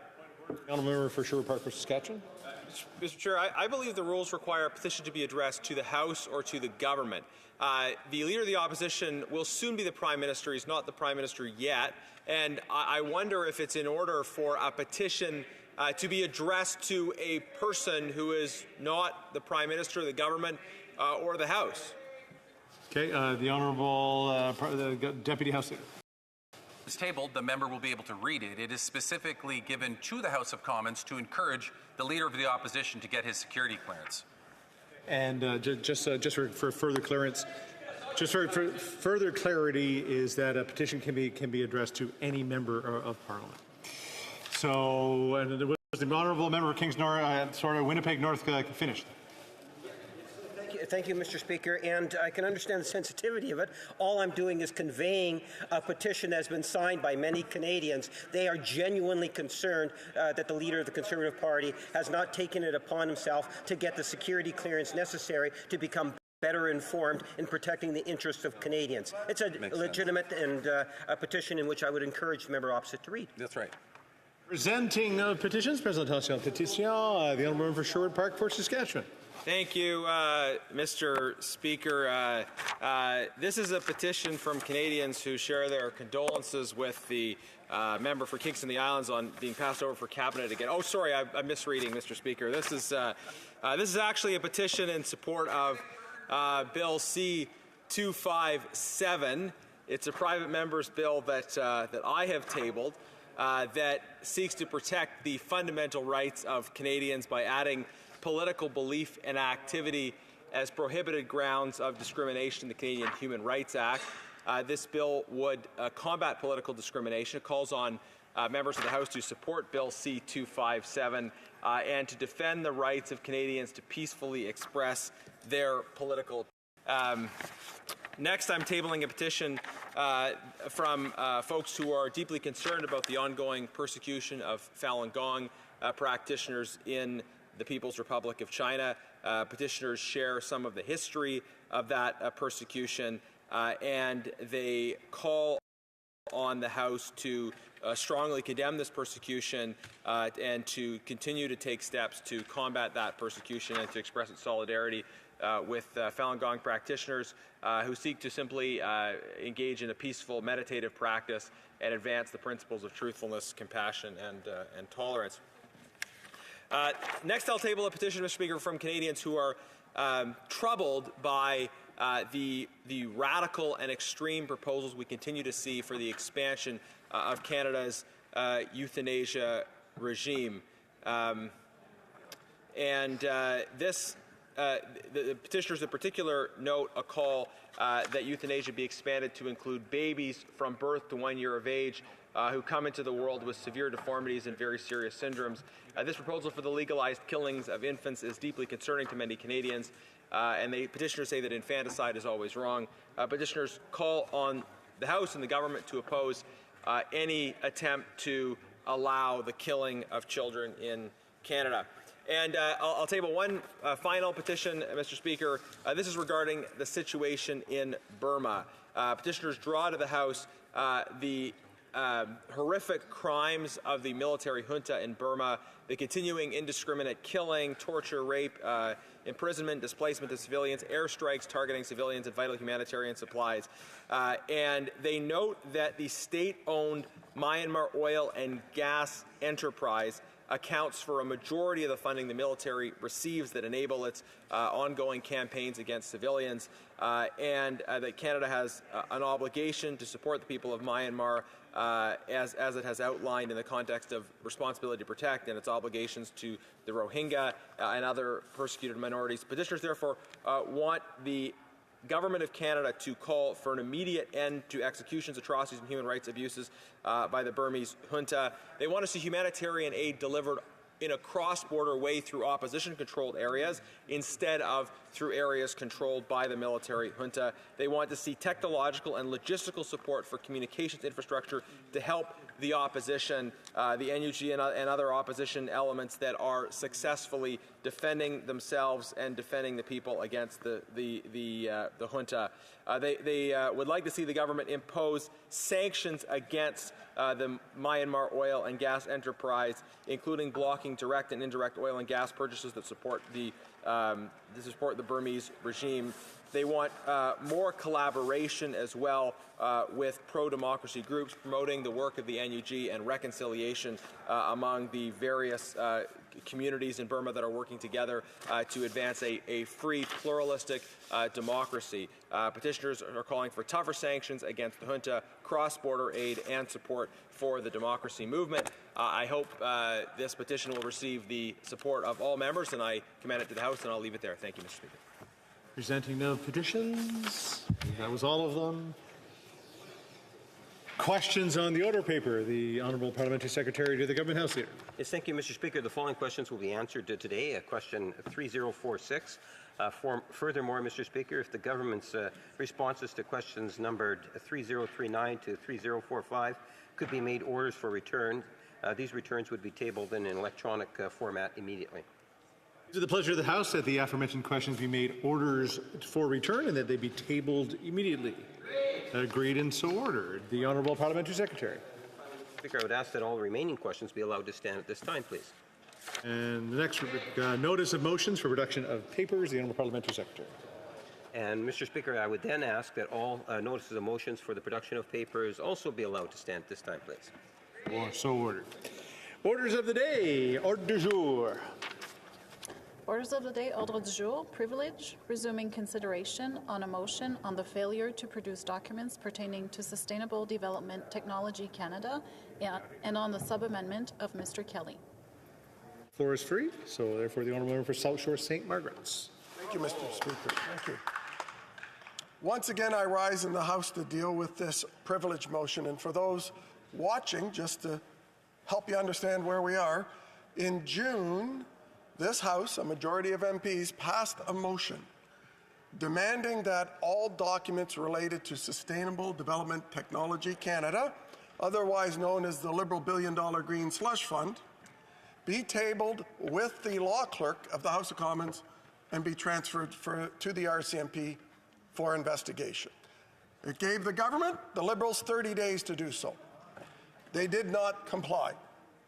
And as a result, on the first day back in the fall, the opposition House Leader raised a point of privilege, and the Speaker agreed on that privilege, that members' privileges had been breached, that the government had ignored an order of the House. A majority of MPs of this House, representing a majority of Canadians, the government decided yet again to ignore. And so why did they ignore this? Why did they ignore this? They have tabled it, is true. As the government House Leader said yesterday, 29,000 pages of documents, most of them what's called redacted. What that means is they're censored. 29,000 pages of black ink. So much black ink that the government had to commission the printing presses at the Toronto Star to black out all the ink and all the secrets they are trying to hide about Liberal insiders that funneled $400 million of taxpayer money to companies they had a financial interest in. We have been asking questions in the House extensively and in committee, and the government and Liberal members have been trying to cover it up, and they continue to cover it up. In fact, yesterday, I asked a question in this House about the interest of the radical Liberal Environment Minister in profiting from the Liberal Green Slush Fund. I asked that question, as did my other colleagues on other Liberal scandals. And the Liberal MP who occupies the chair in question period thought that the language that we were using offended Liberals. Well, I can tell you, Canadians are offended by the corruption and by the obstruction of justice by this government. And it must really be bad that for 6 months since that order, this government has refused to table the unredacted, the uncensored documents. 29,000 pages of hidden Liberal secrets. It must be really bad. I asked questions about the particular individual who sits in cabinet, the Liberal Minister of the Environment. Prior to his election in 2019, the Liberal Minister of the Environment was a lobbyist. He was an in-house lobbyist for a venture capital company in Quebec called Cycle Capital. And in the 4 years prior to his election in 2019, he lobbied the federal government, the Prime Minister's office, the Prime Minister's Principal Secretary, Gerald Butts, the Industry Department, the Industry Minister's office, and many other government departments 47 times. So what was his reward for that? His reward for that was that the owner of Cycle Capital gave him shares in Cycle Capital. Now, how do we know that?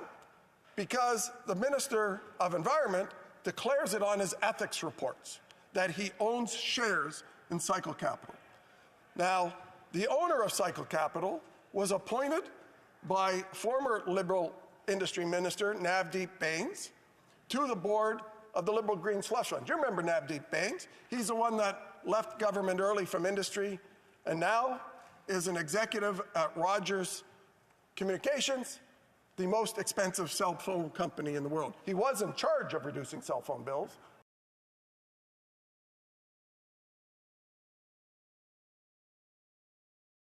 Well, Minister, so if that is not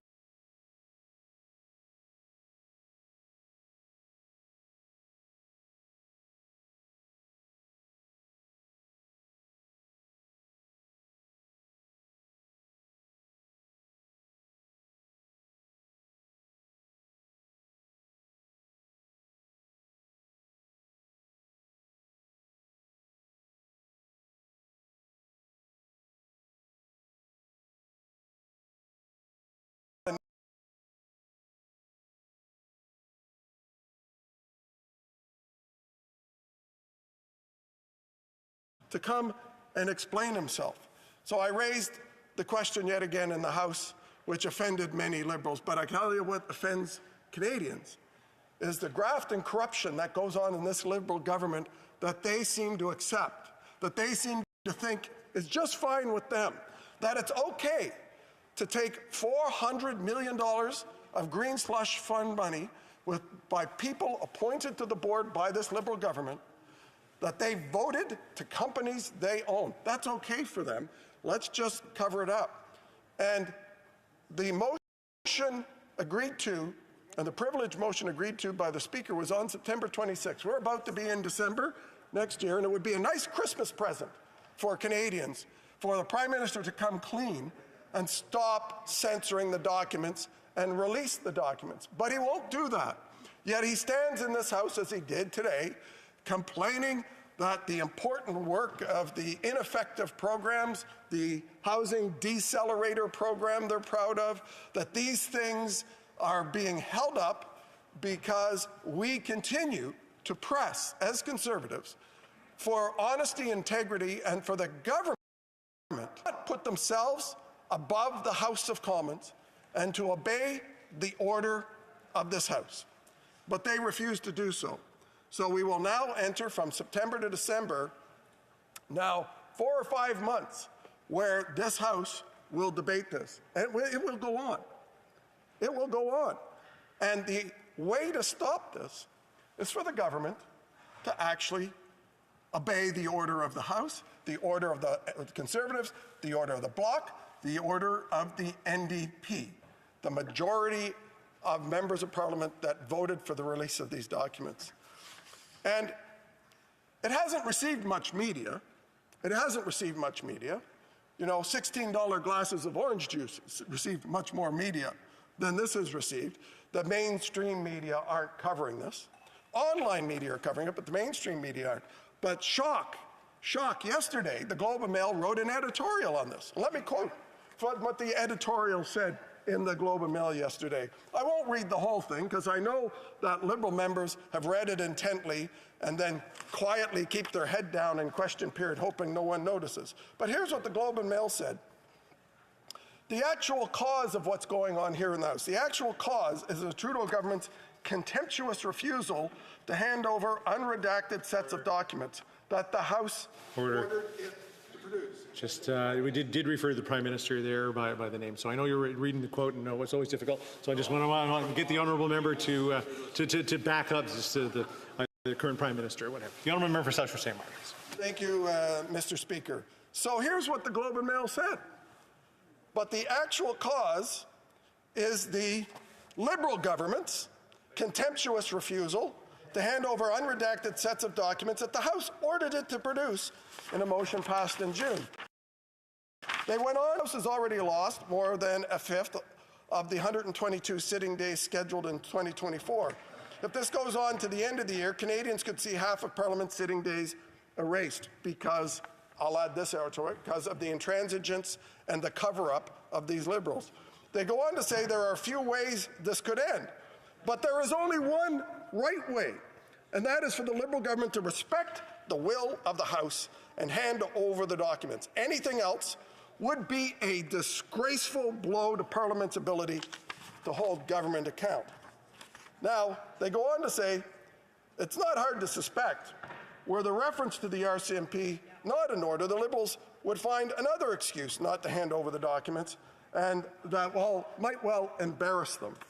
Even if the committee, the Proc Committee, ruled the government had committed a violation, the upshot would still be the Liberals were able to thumb the House's right to demand the production of government documents. So it must be really bad. I mean, we know about the financial interests of the radical Liberal Environment Minister. When that radical Liberal Environment Minister joined Cabinet, since that time, the company that he owns shares in has received another $17 million from taxpayers. The value of Cycle Capital has gone up 600% since he started to lobby his friends in the PMO to get money into the company that he owns shares of.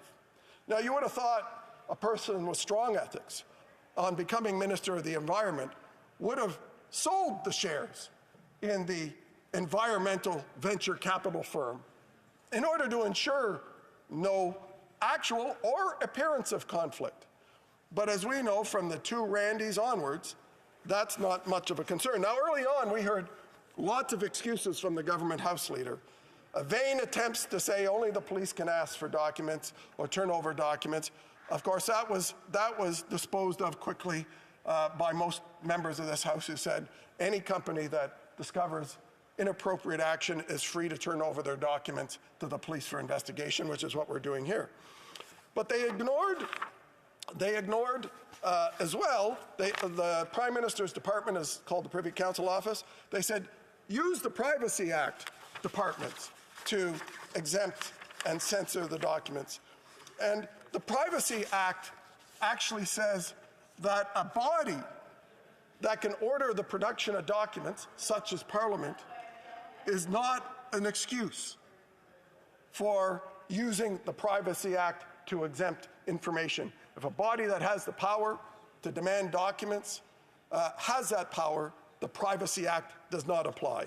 Yet they use that as an excuse, the Prime Minister's office, to direct every government department to do differently. And just in case you're wondering and saying this is kind of arcane, well, there is an act that created this organization, the SDTC Foundation Act, and Clause 7 of the Act says this: no public office holder, that's somebody appointed by the government to the board, no public office holder shall in the exercise of an official power, being on the board, duty or function, give preferential treatment to any person or organization based on the entity of the person and organization that represents the first mentioned person. What that means in lawyerese is if you sit on the board of SDTC, you cannot profit by being on that board.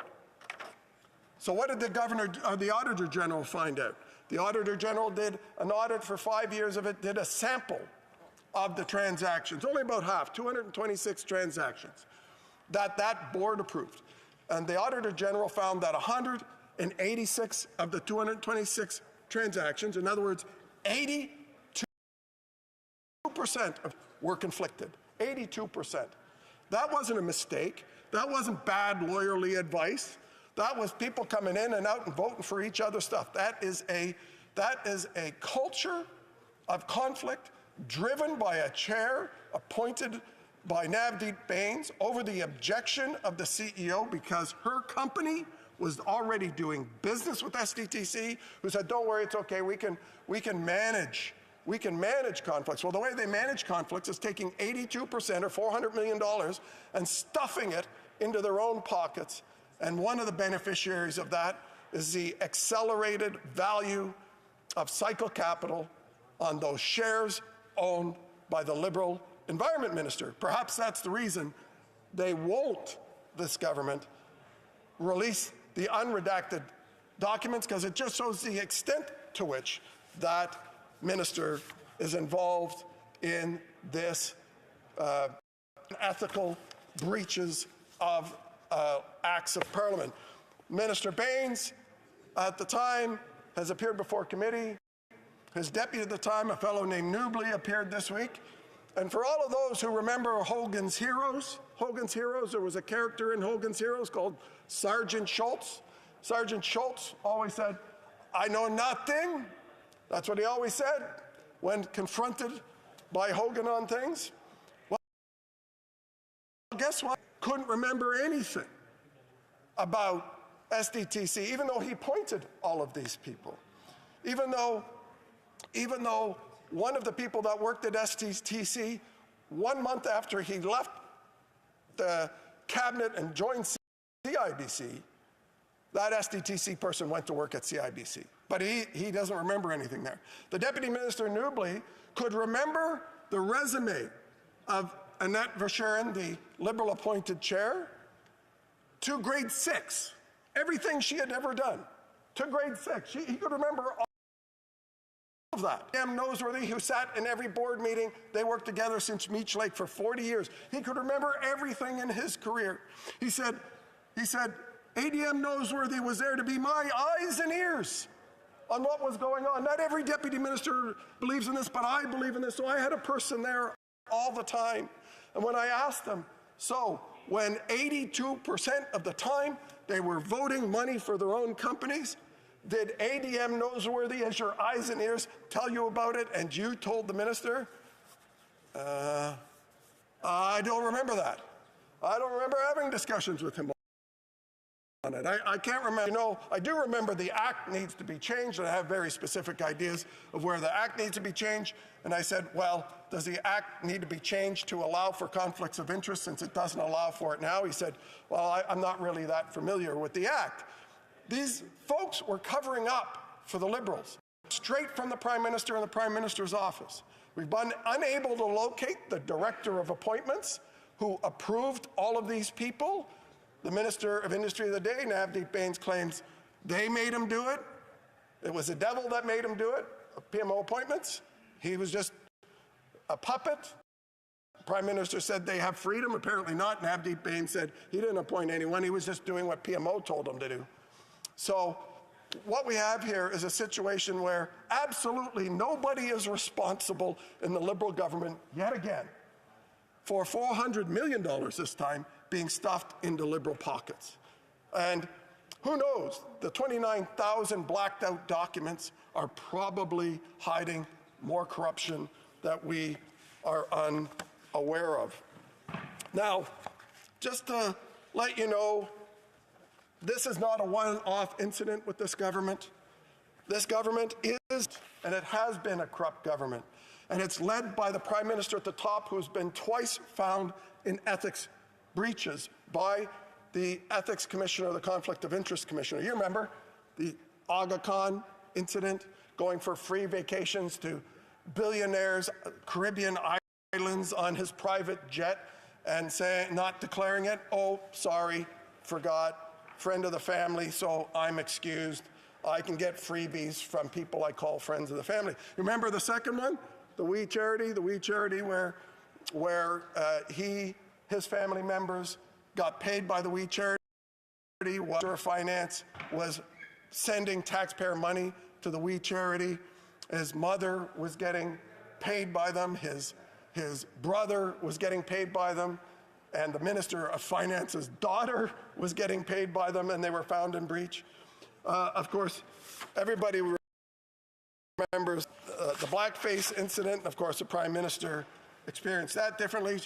In 2019, the SNC Lavalin scandal, which resulted in the firing of the First Nation Justice Minister because she told truth to the Prime Minister, the fake feminist Prime Minister who fired his female Indigenous Justice Minister. We know about the sole source contracts that the Minister of Trade did to companies her own campaign manager. We know about the Minister of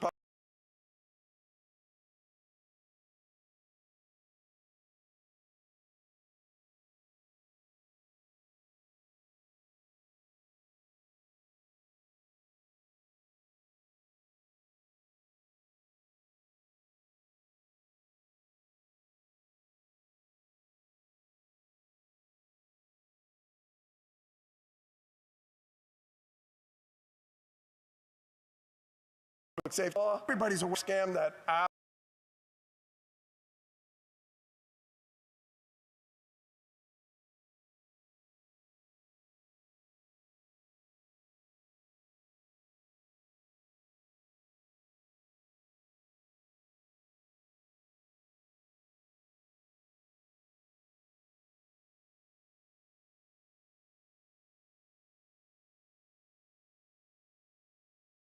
that was supposed to cost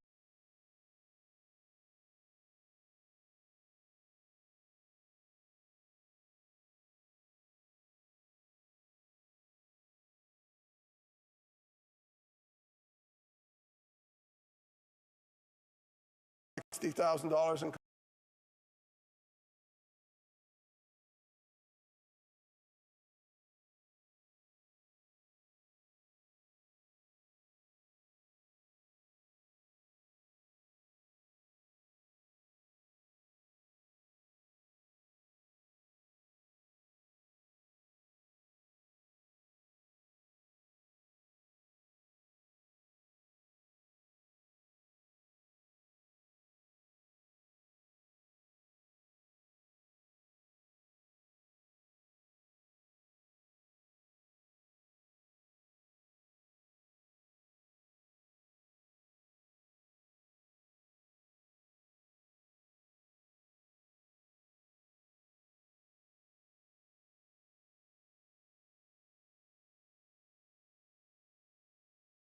cost millions.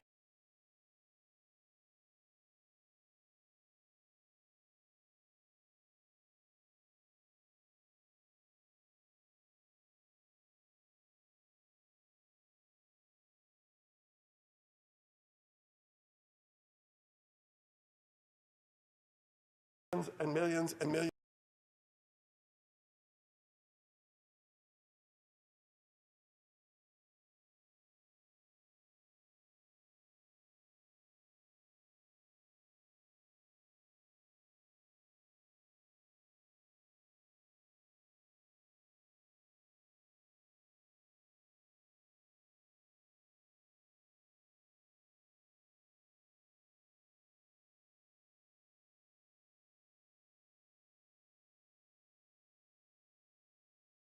Of dollars.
And those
6 years, SDTC approved over 225 projects worth about $836 million. And although the Auditor General only did a spot audit of a sampling of this, we found consistent, pervasive,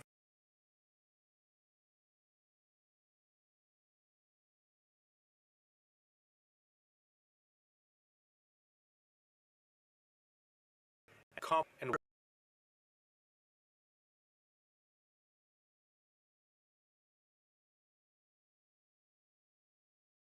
who is responsible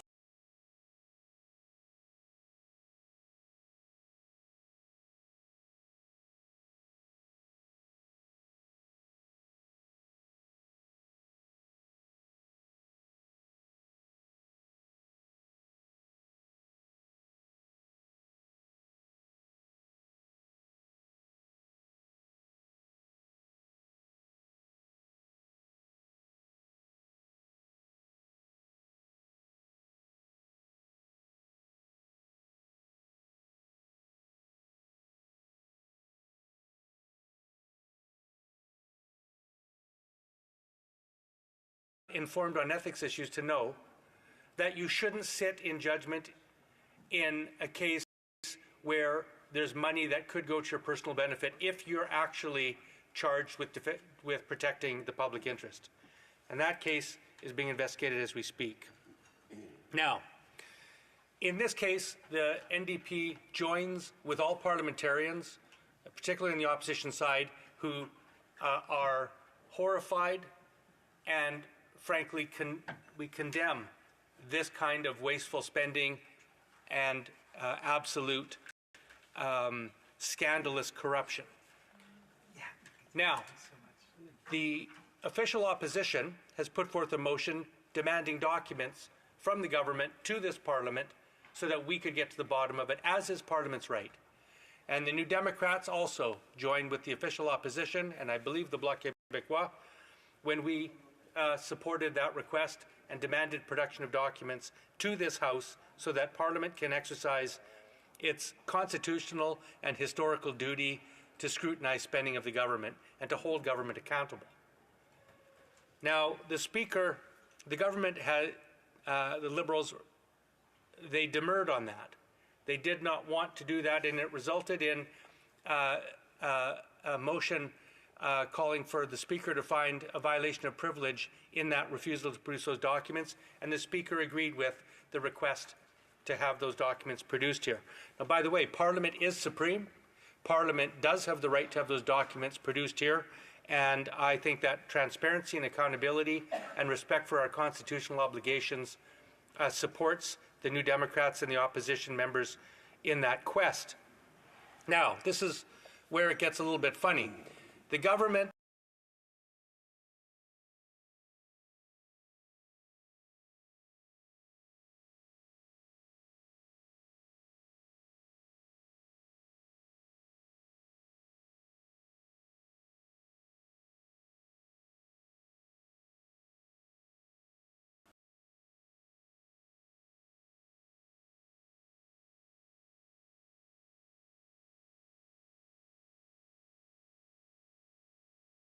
I'm not sure what's the case in this until we see the documents. Now, the official opposition, though, is not happy with that, and they want all the documents unredacted to go directly to the RCMP. And that is where it gets a little bit confusing, because the government has refused to do that, saying that while Parliament has the right to have documents produced to it, it's unprecedented to demand production of documents to a third party. There's also an issue of whether or not the police forces, in this case the RCMP, might have their investigation compromised by having documents produced to them in that way. In any event, we've had a standstill for 6 weeks. And instead of working productively, I would say, like responsible parliamentarians, to resolve this issue and conform with the Speaker's direction to send those documents to PROC, which is a committee of Parliament, to work these out, the Conservative opposition has decided instead to grind the work of the House of Commons to a halt for 6 weeks.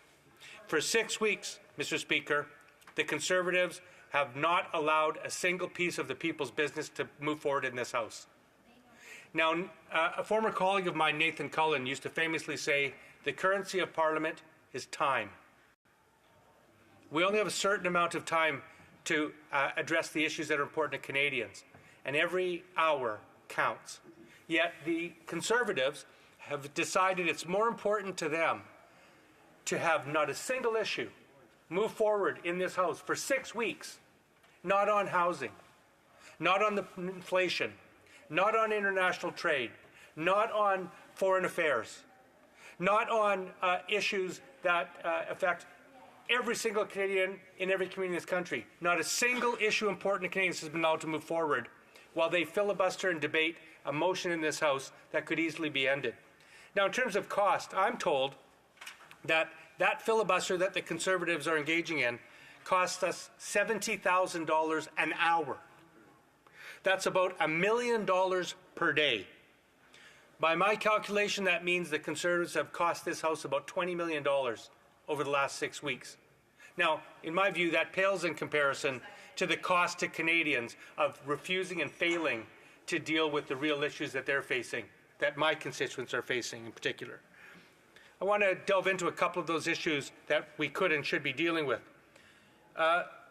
Some information came out recently in the last week showing that the price of groceries and the price of rent have gone up 20 and 21% respectively over the last 3 years. From September 2021 to September 2024, food has gone up 20%, rent has gone up 21%. Figures came out just the day before yesterday that showed that comparing October of last year to October of this year, just in the last 12 months, that the price of rent, the cost of rent has gone up 7.3% for Canadians. That the cost of shelter, that includes mortgage interest and all other forms of paying for accommodation, has gone up 4.8%. And that the price of food has gone up 2.7%. The three consecutive months in a row that food inflation has exceeded the headline target of 2%. Now remember, that's on top of the stratospheric increase of the cost of all these things that has already happened in the last 3 years. People are struggling, Mr. Speaker. People are cutting back on their grocery bills. Not just working families, middle-class families are cutting back on their food. Parents are skipping meals so that they have enough money to make sure their children can eat. In my hometown of Vancouver, in terms of housing, it is not uncommon for people to have to spend between $2,000 and $2,500 per month to rent a one-bedroom apartment. Two-bedroom apartments cost between $3,800 and $4,500 per month. These rents are absurd. People are being driven out of the communities they grew up in. Businesses can't find workers to staff their enterprises, and people are having to move out of the cities that they want to live in. Now, I've heard a lot in this place about Conservatives blaming the Liberals for this cost, their inattention to housing, and that's well placed. I've been in, the Liberals have been in power 10 years, and I can say that it is absolutely the case that housing affordability has gotten worse in the last 10 years. I don't think there's a community in this country that would come forward and say housing affordability has gotten better in the last 10 years. But it's also wrong just to blame it on the Liberals, because this is a problem, I can tell you, in at least where I live.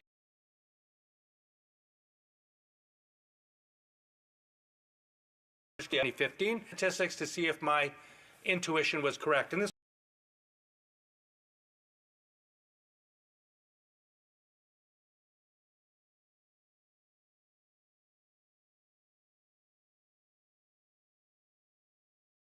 forms of housing, in this case, a single detached house. And they do that for the entire Lower Mainland, from Squamish in the north to White Rock in the south.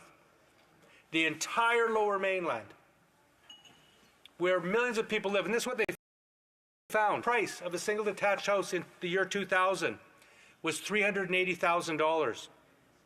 In 2004, it was $600,000. In 2008, when the Harper government came to power, as in government, it was $800,000. In 2012, it was $1.2 million. In 2016, just when the Harper Conservatives left office, it was $1.6 million. And in the year 2020, it was $2.0 million. And in 2024, it's $2.25 million. So what does that mean? When the Harper Conservatives were in power between 2008 and 2015, actually it was 2006 to 2015, the price of a house in Vancouver went from $800,000 to $1.6 million. It doubled. It doubled. The greatest increase in housing affordability that happened in the last 25 years occurred under the Harper government under their watch. So when they come here and say, oh, the housing crisis is all the Liberals' fault, it is the Liberals' fault from 2015 on. But it did not start there. And that's the kind of issue that the people of my riding have sent me here to deal with, is how can we make sure that everybody can have a secure, affordable, decent, because, you know, Mr. Speaker, there's thousands of issues in politics, and they're all important, but some are foundational. And housing is one of them. Housing is not a luxury. It is a necessity. It anchors people in community. It makes it possible for people to access all of the civil that they want to do, to find a place to work, to send their children to school, to connect with neighbors, to build community. All requires a stable, secure, affordable home. And that is an illusion for far too many Canadians. And if you're under the age of 30 in this country, I would be furious. Because people under the age of 30 in this country can't find a place to rent that is affordable to them, and the dream of home ownership is almost completely gone. And that is a failure of policy that should be laid at the foot of every single federal government of both Conservative and Liberal hue going back several decades.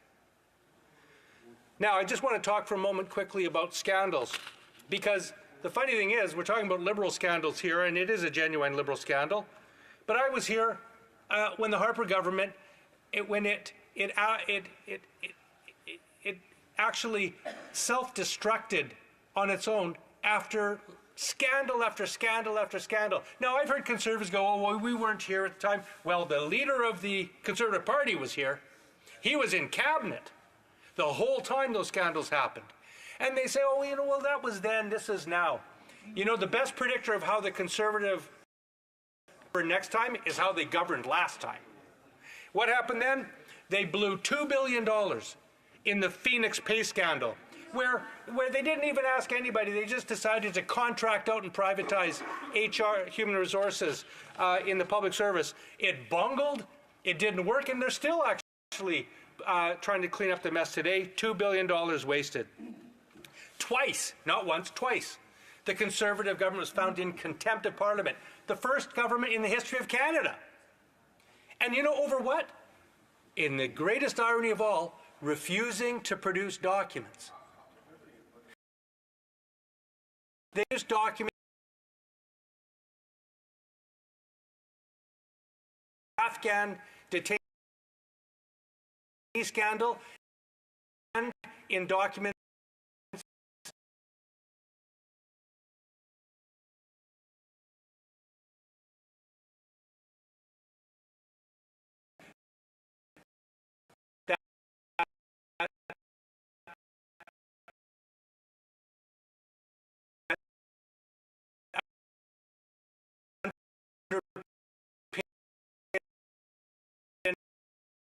their legislation. When this Harper government, because of that, they put Conservative logos on government checks when they were handing out taxpayer dollars in a cheap attempt to blur partisanship. Four Conservative senators were suspended. The Mike Duffy affair happened, where the legal counsel to the Prime Minister wrote a check for $90,000 to pay the legal expenses of Senator Mike Duffy. I don't know who pays $90,000 legal expenses for people they barely know, but they did. 2 Conservatives had to resign for election cheating. Peter Penishway and Dean Del Mastro, who was taken away in handcuffs and jailed for cheating in elections. You had the robocall scandal, the In-N-Out scandal. They lost $3.1 billion of $12.9 billion in funds allocated to public safety and anti-terrorism initiative. Took the Treasury Board 6 months to try to track the money down. That's the record of the Conservatives who are standing up here attempting to be the moral and ethical leaders of this country today. Well, I say to Canadians, you know what? If you want to look and see how the Conservatives will be next time, take a look at how they acted last time. And what they'll find is a record of corruption, of dishonesty, of a lack of ethics, and of poor governance. And if Canadians really want to elect a party that will actually do the work of the people of this country, then they will vote a new Democratic government in for the first time in history, and we will spend our time working on the real issues facing Canadians every day, not this kind of back that you see from the 2 old-time parties in this place. Before going to questions and comments, I just want to remind honourable members that when we're having our speeches, when we're taking the papers, to be careful not to shove them against the microphones, because the interpreters do have a challenge when there's all that sound coming on our microphones. So, questions and comments. The honourable member for St. John Rothsay. Thank you, Mr. Speaker, and thank you to the member for his speech. Mr. Speaker, I have to say that I really don't disagree with a lot of his speech. And Mr. Speaker, we all come up here week in and week out. The member said we've been up here now for 6 weeks, basically wasting our time, wasting Canadians' time watching this, and just continuing on with this debacle. But Mr. Speaker, what puzzles me is this. The member of the NDP and his party is supporting what is going on, and they could very easily end this and stop with this affront on democracy. So my question to the member is, why is he and his party, I certainly expect that from the Conservative Party opposite, but not from the New Democratic Party. Why is he and his party letting this charade continue, and why is he supporting the Conservatives on this? Thank you, Mr. Speaker. Honourable member for Vancouver Kingsway. Thank you, Mr. Speaker. Well, thank you to the honourable colleague for the question. Well, the answer is simple. Because both parties are wrong in this case. The Liberals should be producing the documents that you have ordered, and they shouldn't be redacting them. Simple as that. And the New Democrats agree with our colleagues in the Conservative and the Bloc parties when they say that the government has to be forthright, and they have to produce documents that probably will implicate them and probably will be embarrassing to the government, probably will show that there was terrible misspending. But the Liberals are wrong. The Liberal government is wrong to be withholding these documents to the House. And they should be sitting down and negotiating an acceptable option. And frankly, that's on the government. The Liberals are the government. They are in control of the order paper. They are in control of proceedings. It's up to them to end this problem, not the fourth party in Parliament. Question questions and comments. The honourable member for Charleswood, St. James, Assiniboia, Headingley. Thank you, Mr. Speaker. I want to thank my colleague from the NDP for his speech. I was listening to it carefully. He said a few things. He said that the housing crisis is the Liberals' fault, at least since 2015. He said that the SDT spending by this Liberal government is horrible and inexcusable. He said the NDP is horrified by the wasteful spending and scandalous corruption. So my question is really this. He and his colleagues have voted time and time again to keep this corrupt Liberal government in power. Will he commit, at least for himself, to stand by his words, at the very next opportunity, vote non-confidence in this government, so that at least he will stand up on his principles and try to bring down this government so we can have an election? The honourable member for Vancouver Kingsway. You know, it's interesting. Every opposition member that's elected to this place, especially in a minority parliament, has a decision to make. They have to decide whether they're going to use their time and effort to attack and to destroy and to obtain nothing. Or they can decide to use their seats and their voice and their effort and roll up their sleeve and try to obtain benefits for Canadians. That's what I did and what the NDP did this parliament with 25 MPs, by the way. With 25 MPs, we secured dental care for 9 million Canadians. We secured diabetes medication potentially for 6 million Canadians and contraceptions for 10 million Canadians. You add that together, you're talking 24 million Canadians are going to get access to health care that they don't today. We got anti-scab legislation passed. We pushed this government to get 10 days paid sick leave. There are tangible, real results that we used our effort to get for Canadians. And frankly, those programs are still being implemented. So one of the things that I've asked the Conservatives repeatedly in this House, they won't answer. Will they cancel them that right now seniors are using to get their teeth fixed? Will they cancel the pharmacare program that's going to bring relief to families with diabetes? And they won't answer that. So they want an election. Why would New Democrats hasten a potential election that would hasten the Conservatives to get rid of programs that are helping millions of Canadians? That's not what I was sent here to do. I was sent here to build services, make families' lives better, not worse. Sur un commentaire, l'honorable député de Joliette. Honourable member for Joliette. Thank you, Mr. Speaker. I'd like to thank my colleague for his speech. I've never seen anything like this. Parliament has been dealing just with the question of privilege. And personally, I think the Conservatives are trying to trap the government and make this Parliament dysfunctional, but allowing things to drag out like this historically, it seems to suit the government because this government is tired, they're worn out, they have been for some time. They don't want any non-confidence votes. There's no legislation going through, but that doesn't seem to bother them. So what does my colleague think is going to happen in the weeks to come? Are we going to stay in this situation all the way till Christmas? And if so, are we going to be able to vote for the votes for the funding that is going to be needed?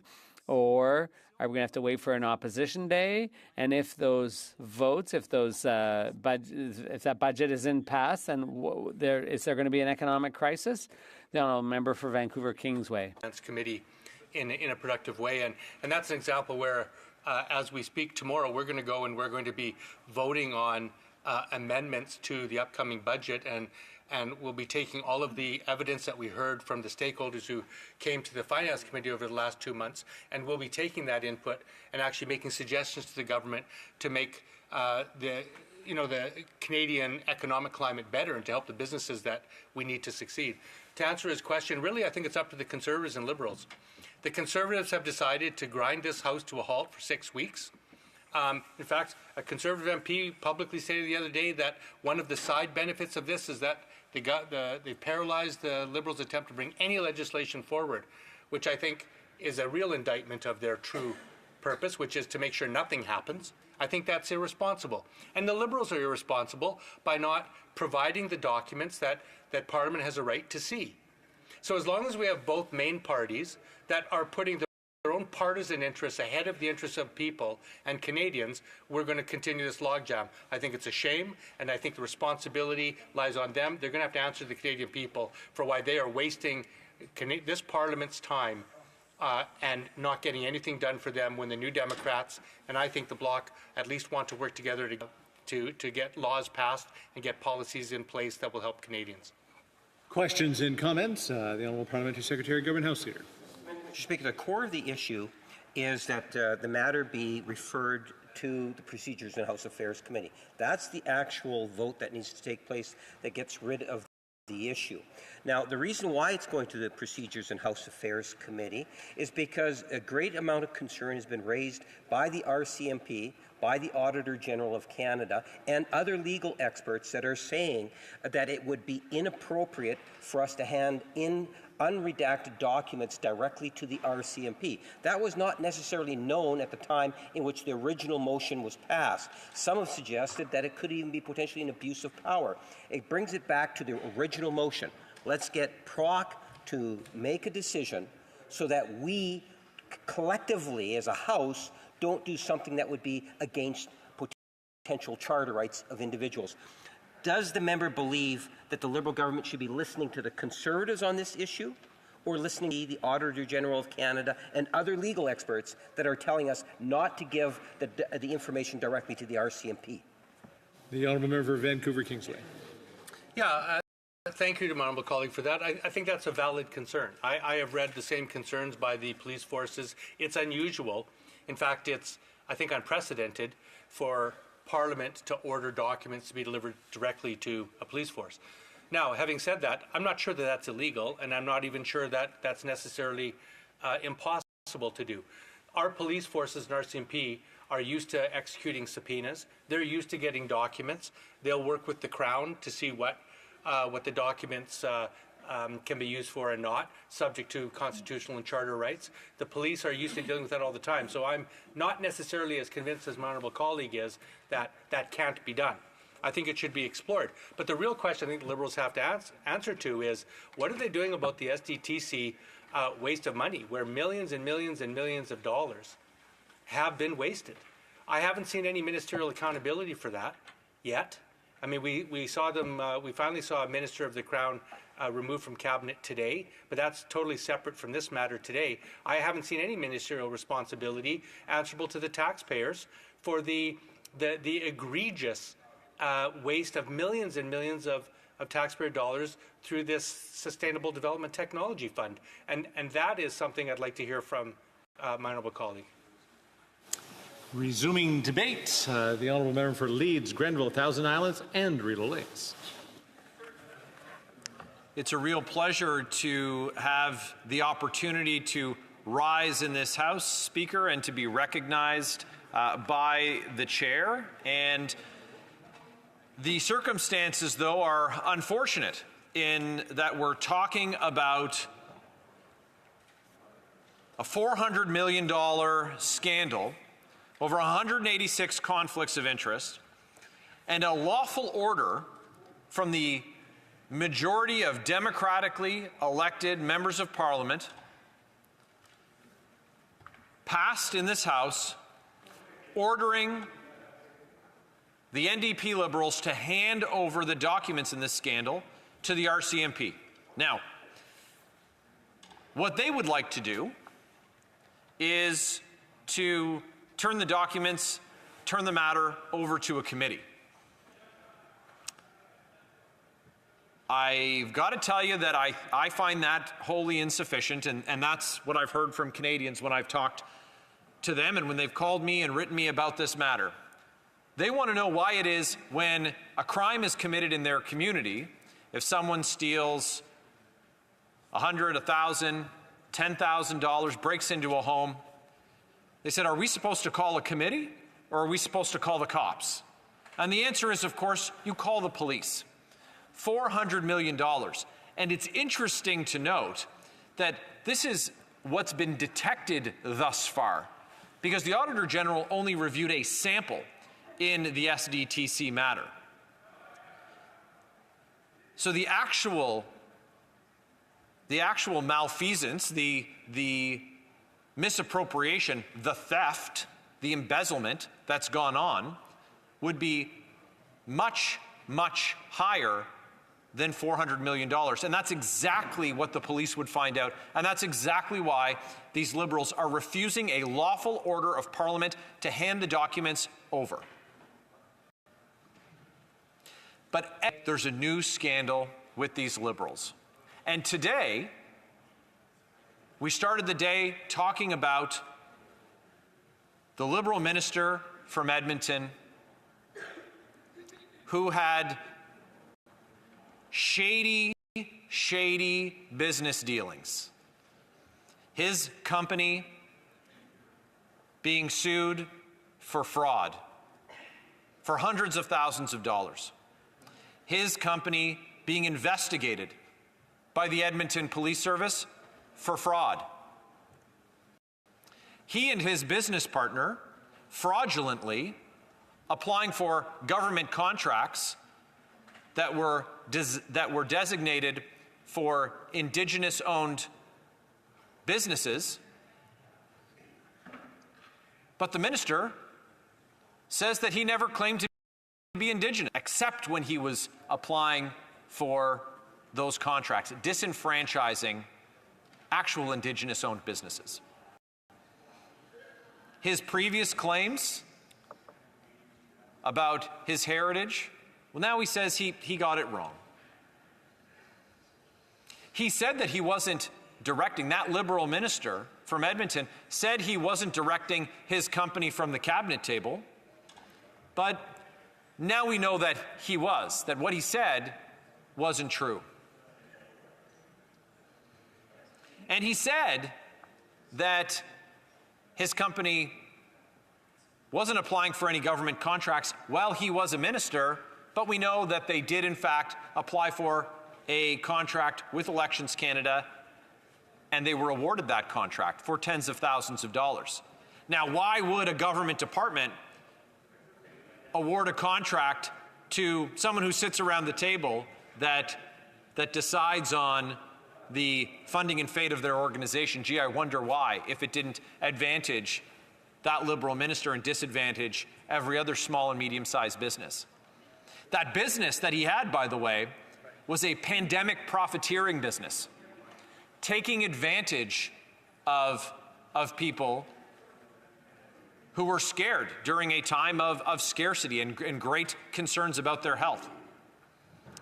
But today we learned that that Liberal member from Edmonton, he's not in cabinet anymore. He's stepping away from cabinet to spend time with the other Randys. And it's not because this Liberal Prime Minister recognized that all of those things, for someone to fraudulently claim to be Indigenous, for someone to have a business that's being investigated by the police for fraud, to have a minister who's directing a company from the cabinet table, none of that, not a single one of those things, that any one of them would be enough to get you fired from a job in the private sector. Any one of them would be enough to get you fired from any self-respecting government that was determined to serve Canadians and not just serve themselves and serve Liberal insiders. No, none of that was enough. But I'll note that when it came to Canada's first Indigenous Attorney General, that they fired her for speaking out against that Prime Minister and his interference in the criminal prosecution of SNC Lavalin, and kicked her out of caucus. So I wonder, how many more days does that former minister have in the Liberal caucus? The answer should be 0, because his behavior has been reprehensible. It's unbecoming not just of a minister of the Crown, but of any parliamentarian. But these Liberals stood up day after day, some of them who will stand up today and ask me questions after this speech, and they defended the indefensible. They defended that Liberal minister. Why? Because it's not about helping Canadians when it comes to these Liberals. That's not their raison d'etre. What is their primary objective? It's to help well-connected insiders, just like in this green slush fund, where they're refusing to hand over the documents to the law clerk to go to the Royal Canadian Mounted Police. They have to protect the insiders. And every time we've raised it, every time that we've identified that there's some serious baddies working at that organization, they tried to sweep it under the rug. Oh, well, we're taking a look at that. No, they weren't. And they said they had everything. They'd restored governance, the minister quite excitedly would proclaim. But they didn't. And they did such a bad job at remedying the corruption that they fostered and allowed to fester that they just folded it into a government department, away from the prying eyes and accountability of Canadians and parliamentarians. Why? So that their board chair, so that their other GIC appointees, so that their well-connected friends could line their pockets while Canadians lined up at food banks. And that's the thing. They're only ever sorry when they get caught. They said they had it in hand all along. But they're never willing to go far enough to do the right thing for Canadians. Just yesterday, the Prime Minister said of the disgraced Liberal member from Edmonton, that he was happy for him to continue in cabinet, knowing what he knew about all of his false claims and all of the alleged criminality at his business. He was happy for him to stay. Just like they're happy for everyone who's involved in SDTC to avoid the prying eyes of the police. What are they so afraid of? I think that they're terrified. I think that they're terrified that once the RCMP get a look at what went on, that it's going to be bigger than the $400 million that in the sample that was examined by the Auditor General's team was identified with more than 186 conflicts of interest. It's going to be worse. That's the culture that's been allowed, though, under this NDP Liberal government. You know, the Prime Minister himself, twice found guilty of breaking the law while serving as Prime Minister. The now Public Safety Minister, found guilty of breaking the law. The Trade Minister, found guilty of breaking the law. Their former Finance Minister, while serving as Finance Minister, found guilty of breaking the law. The now Speaker, former Parliamentary Secretary to that Liberal Prime Minister, found guilty of breaking the law. And why? Because they were using their positions to help their friends and their well-connected insiders and help themselves. And what did Canadians get? What did Canadians get with 9 years of Liberals helping themselves and helping well-connected insiders? Well, they've doubled our national debt. They've doubled the price of homes and rent and the needed down payment for a home. Food bank use now at record highs. And when you talk about the struggles that Canadians have, child poverty is at its worst today after 9 years of these NDP Liberals. Now, 25% of Canadians, reported by this Liberal government's own stats agency, are going to have to rely on food banks. Well, that's interesting. 25% isn't the unemployment rate. So that means that you have millions of Canadians who are working who have to go to the food bank. And in my conversations with operators and volunteers at food banks, they're having a real challenge, not just keeping up with the food side demand, but also with the volunteers needed to operate the food banks. Because the people who are using their services, who are relying on food banks to feed themselves and feed their families, now have to go to the food bank between shifts or between jobs. So they're finishing their first job for the day, and then they've got to go to the food bank, and then they've got to get to their next job. So working 2 jobs, some of them 3 jobs, and they still can't afford nutritious food for their families. But man, are these guys ever helping themselves out, making sure that it's sunny ways for Liberal insiders and their well-connected friends, and cloudy skies for everybody else. It really makes you wonder why it is that they do what they do. Well, they say that they have these altruistic goals, like they want to do something about the environment. So are they going to reduce the carbon footprint, let's just say, for the head of government?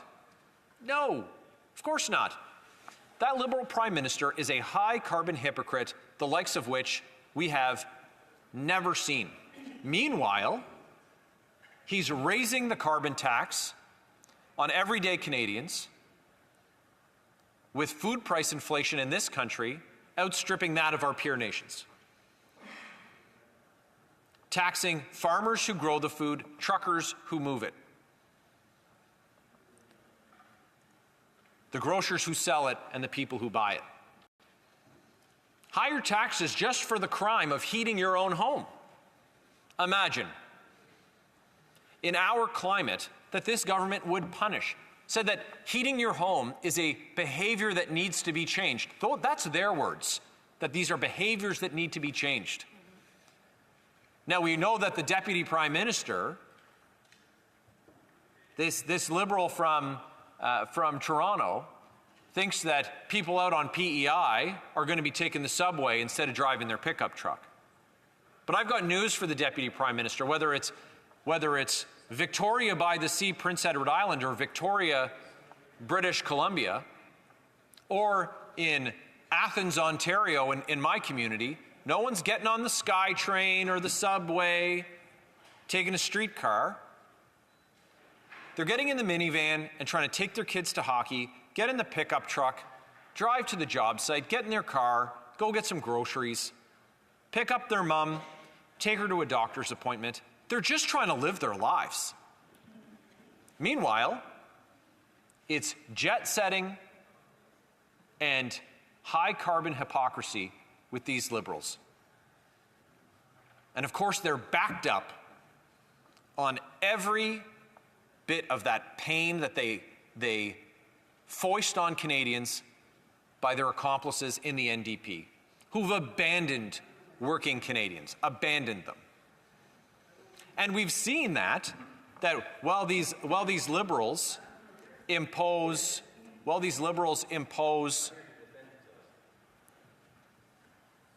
binding arbitration on workers, the NDP have said they're still going to support the Liberals. They've abandoned the very people that they purported to get elected to represent. So let's just take the tally. So it's not about helping the environment. It's about helping themselves, all the while they jet set around the world. It's not about helping Canadians who want to just feed themselves, just want to get by. They want to afford a good home in a safe neighborhood, be able to feed themselves and their families nutritious foods, and someday have a comfortable retirement. It's not about that. And we've seen that with the economic vandalism that has been perpetrated on Canadians with the inflationary deficits and monumental waste that they have engaged in with the support of the NDP. They've abandoned Canadian families. They've abandoned the Canadian middle class. The dream that people who've come to this country long before I was born have had, and those who have aspired to come to it since I've been born,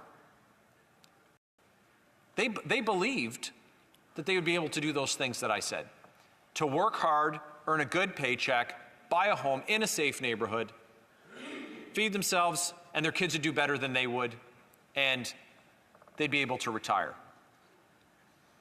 But I have good news. That sounds pretty gloomy, the picture that's been painted after 9 years of these NDP Liberals. But life wasn't like this before the NDP Liberals, and it's not going to be like it after them. And that's why our common sense conservative plan will restore that promise for Canadians. And I'm so excited about that. I'm very optimistic. I'm very hopeful for the future of this country, for my 5 young children, for young children across this country, for people who dream of coming to this land. Now, we know that they've broken so many things. Like they broke housing, they broke our immigration system. But we can fix it. We can fix it. And all it's going to take is a carbon tax election to restore that fairness, to restore that promise, to restore that affordability that Canadians were born with and that people around the world have aspired to be able to enjoy. Now, these Liberals don't want to do the right thing and turn over these documents so that they can be transmitted. They're terrified of what will be revealed.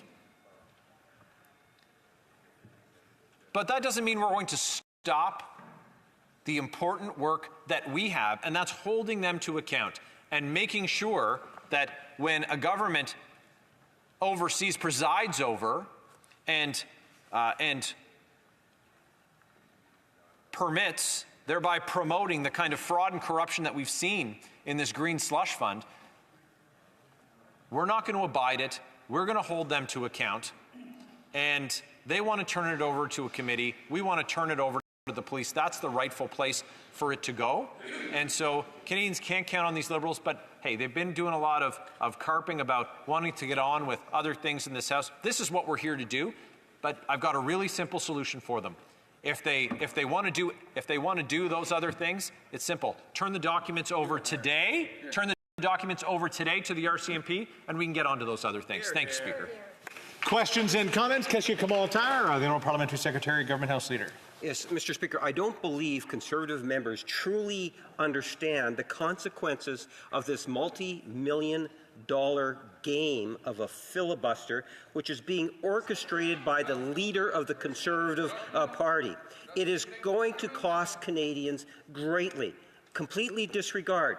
Interesting story today, and I think members opposite need to listen to what Conservatives are saying about their own leader, including members of Parliament, and I quote, "He's the one who decides everything. His main advisor is himself. The people around him are only there to realize the leader's vision."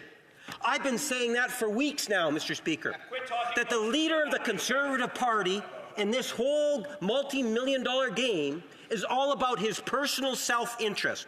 My question to the member opposite, when will Conservative members of Parliament stand up and speak their own minds as opposed to the mind of the leader of the Conservative Party and realize what they are doing is borderline contempt of Parliament? The Honourable Member for Leeds, Grenville, Thousand Islands and Rideau Lakes. You know, for a guy whose government presided over more than $400 million being pilfered from Canadian taxpayers, he seems pretty incensed about things unrelated to the subject matter that we've talked about. But I'll say a couple of things. First of all, he didn't quote any member of Parliament, so I'm not sure what kind of fantasy fiction he's spinning. I scrummed with the media today, and as a matter of fact, on this very scandal, as far as where it came from, this was initiated by common sense Conservatives at the Standing Committee on Access to Information, Privacy and Ethics. Oh, guess what? I sit on that committee. So the reason it's here today, I'm so delighted to tell the Parliamentary Secretary that I had great help and partnership and collaboration with my Conservative colleagues in bringing this forward. The second thing is on the cost of dealing with this in the House. The cost of not dealing with it is incredibly dangerous because Canadians can't afford more of this scandal and fraud to be perpetrated without it being stopped. It ends here. This is the red line. We're not going to let them cross it. The Honourable Member for Beauport-Limoilou. Thank you very much, Mr. Speaker. For a few weeks now, we have been debating this question. This is not the first time that we have had to put pressure to have unredacted documents. This happened at Ogo as well. The mighty Ogo, like the chair of the committee likes to always say. And my question is, well, my colleague has more experience than me in this Parliament, but if tomorrow there was an election and if the Conservative Party won it, would he have access then to the unredacted documents, and would he show them to the rest of Parliament? Grenville, Thousand Islands and Rideau Lakes. Well, it's a great question from my honourable colleague. Look, we've said that common sense Conservatives, when in government, will restore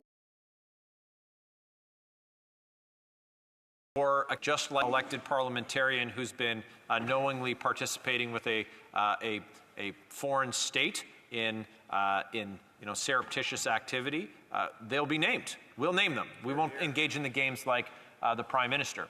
And on this matter, a matter that's so serious, it deals with hundreds of thousands of taxpayer dollars and speaks to a much deeper rot and corruption in that Liberal government, of course the documents will be transmitted unredacted to the Royal Canadian Mounted Police through the Parliamentary Law Clerk. Why? Because that's what the House ordered to have done, and that's exactly what Conservatives will do. Why? Because it's the right thing to do. Questions and comments? Question commentaire, and lots of time, so we'll be able to get around second round in. The honourable member for Wellington Halton Hills. Thank you, Mr. Speaker. There's an easy way for the government to end this filibuster in this House. And in fact, there's only one way to end this filibuster, and that's for the government to hand over the documents. I quote yesterday's Globe and Mail editorial titled, "A Parliament That is Dead on the Inside." Quote, "There are a few ways this could end, but there is only one right way, and that is for the Liberal government to respect the will of the House and hand over the documents. Anything else would be a disgrace to Parliament's ability to hold governments to account." And further it says, quote, "It's no way to run a country. Yes, there are other means to end the filibuster, and maybe at one point break out the defibrillator. But the Conservatives are not the bad guys in this scenario. Only the Liberal government, with its refusal to respect the will of this House, is responsible for Parliament's paralysis." Will the member comment on that? Honourable member for Leeds, Grenville, Thousand Islands and Merino Lakes. Well, we've heard from the Liberals before what they think about objective reporting. That the Liberal Prime Minister famously saying of the scandal involving him in the Globe was false. Now we know what the Prime Minister said in that case was dishonest. But the question from my honourable colleague from Wellington Halton Hills is an excellent one, because this could end today. The government simply needs to hand over the documents unredacted. But the Prime Minister and his party and his Liberal MPs who are abiding this paralysis of Parliament are the ones who are able to end it in an instant. They simply need to stand up and tell their Prime Minister to end the cover-up, to turn over the documents. It's really simple to understand why they would do it, and it's actually simple to understand why they wouldn't, because they're terrified about what is going to be found out when the documents are turned over. But it's incredible the damage that this does to our democratic institutions when the Prime Minister of Canada is refusing orders of the House of Commons for document production. It has it can set a very dangerous precedent, and frankly, he could just simply do the right thing, turn the documents over today, and end it. Questions and comments? Question commentaire. The honourable Parliamentary Secretary.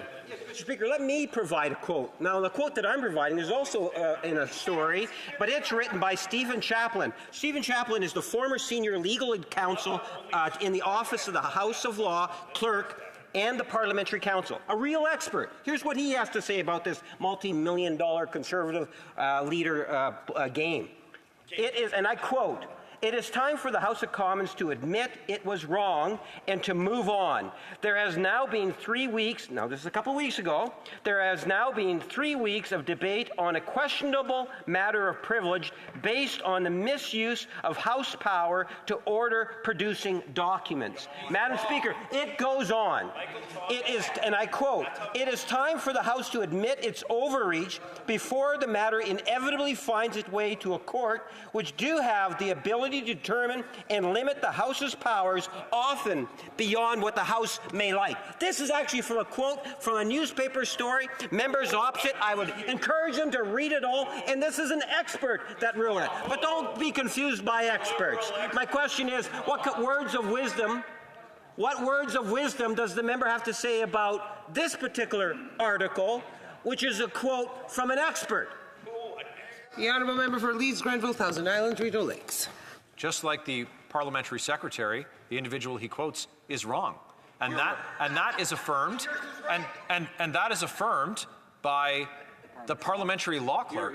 So the law clerk for the House of Commons, has testified absolute unfettered power to order the production of these documents. Now, Hey, point of order. Point of order. The honourable member for Kamloops Thompson Caribou on a point of order.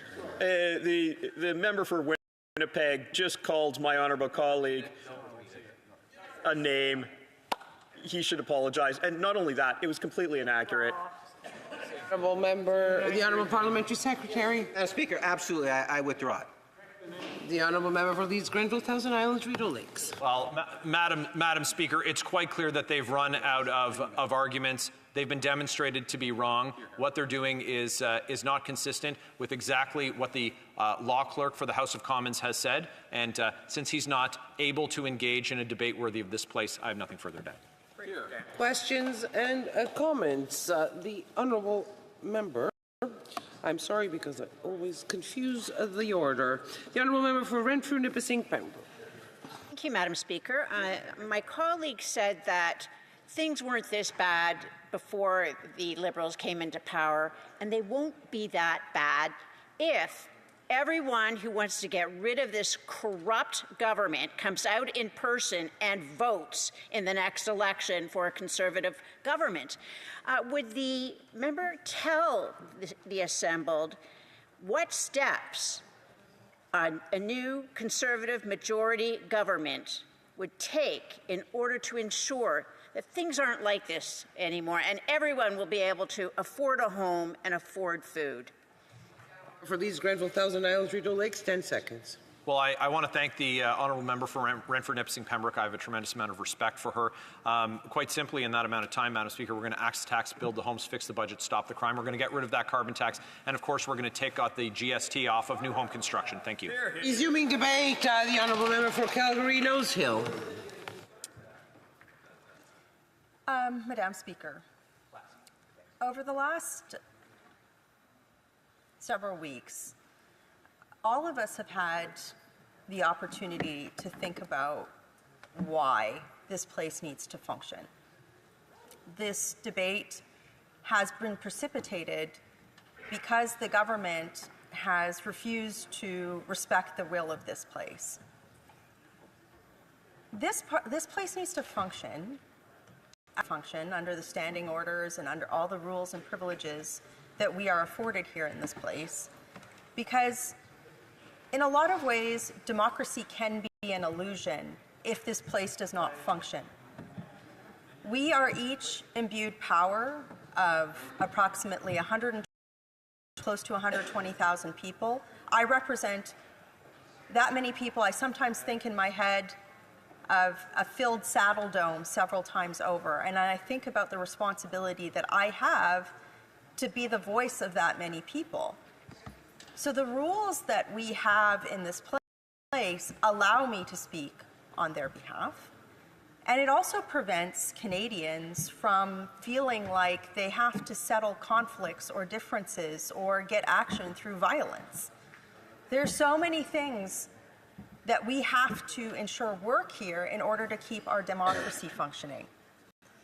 Madam Speaker, my colleague from Wellington Halton Hills mentioned an article from the Globe and Mail this week. It was written by the editorial board. The title was "A Parliament That Is Dead on the Inside." And in establishing its thesis, the article states as follows: the House has an established through Constitution the absolute power to order the production of government documents, in this case, documents related to the disgraced Sustainable Development Technology Canada Agency. The government has not complied with an order of the House. Therefore, it was the chair found a breach of members' privileges, and now the way to end this, the way to respect the will of Parliament, is for the government to comply with the order, period. But I want to put the why of this place, why this place has to function, in a slightly different context. And I gave that why, perhaps not explicitly, but in a speech that I gave last week at Royal Canadian Legion Branch 284, the Chapel Hill Legion. And I'd like to impart that to colleagues today. Why this place has to function, why the government must comply with the House order. Recently, one of our younger colleagues, the member from Battle River Crowfoot, stood in the House to deliver a tribute to his father, who had passed away unexpectedly. He closed with a call to action. My hope is that everyone can remember my dad, Jay, by living with the strength, generosity, and faith that he showed us. In response, and in a rare show of unity, all members of this place rose and gave him a standing ovation. Our colleagues' hope and the reaction it evoked among us, a divided people often, exemplify a phenomenon I have often seen in moments of grief. Eulogies of remarkable people are never mere lists of accomplishments. Instead, they ensure that their work to improve the human condition endures beyond their lives, uniting us to carry their mission forward. More than a century ago, Canadian physician Lieutenant Colonel John McCrae wrote one of the most blunt and most enduring calls to action ever contained in a remembrance. In 1915, his friend, Lieutenant Alexis Helmer, fell in combat during the Second Battle of Ypres.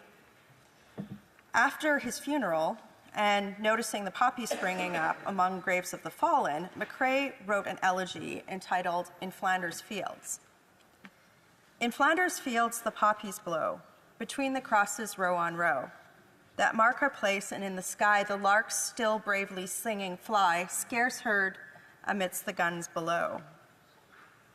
We are the dead. Short days ago we lived, felt dawn, saw sunset glow, loved and were loved, and now we lie in Flanders Fields. Take up our quarrel with the foe. To you from failing hands we throw the torch, be yours to hold it high. If ye break faith with us who die, we shall not sleep, though poppies blow in Flanders Fields. In his poem, McCrae, who later died in the war, left a solemn charge to future generations. You will face the same foe we did, and you must engage it, lest everything we, the war dead, have sacrificed for you be in vain. If you succeed, there shall be beauty, and we shall rest easy. But if you fail, there will be no rest for any of us in this life or the next. If McCrae's mandate to us was clear, the enemy he called us to face was left undefined. One could interpret it as a call to defeat enemy soldiers, but this view seems overly narrow to me. McCrae's words transcend literal war. They speak to a more insidious, pervasive threat. In recent years, I have become increasingly concerned that Canadians spend too little time reflecting on McCrae's lament's true meaning, even on Remembrance Day. With division and unrest spreading through our communities, schools, and places of worship, I fear many have grown complacent or naive about the foe McCrae identified. Years of peace and prosperity have lulled Canadians into thinking that the foe can neither take root here nor harm us. Some even see the foe as a friend, believing it worthy of protection rather than something to root out. But these are lies that we, particularly we in this place, are duty-bound to reject if we are to complete McCrae's task. However, what exactly is the enemy that McCrae asked us to confront? Through my time in public service, I have seen firsthand the worst that which humanity can inflict upon itself. I've walked through homes reduced to blackened rubble, where the fresh stench of death and blood spatter was all that was left of families that once inhabited them. I've walked over mass graves. I've met survivors of genocide and sexual slavery and listened as world leaders attempted to diminish the crimes committed against them.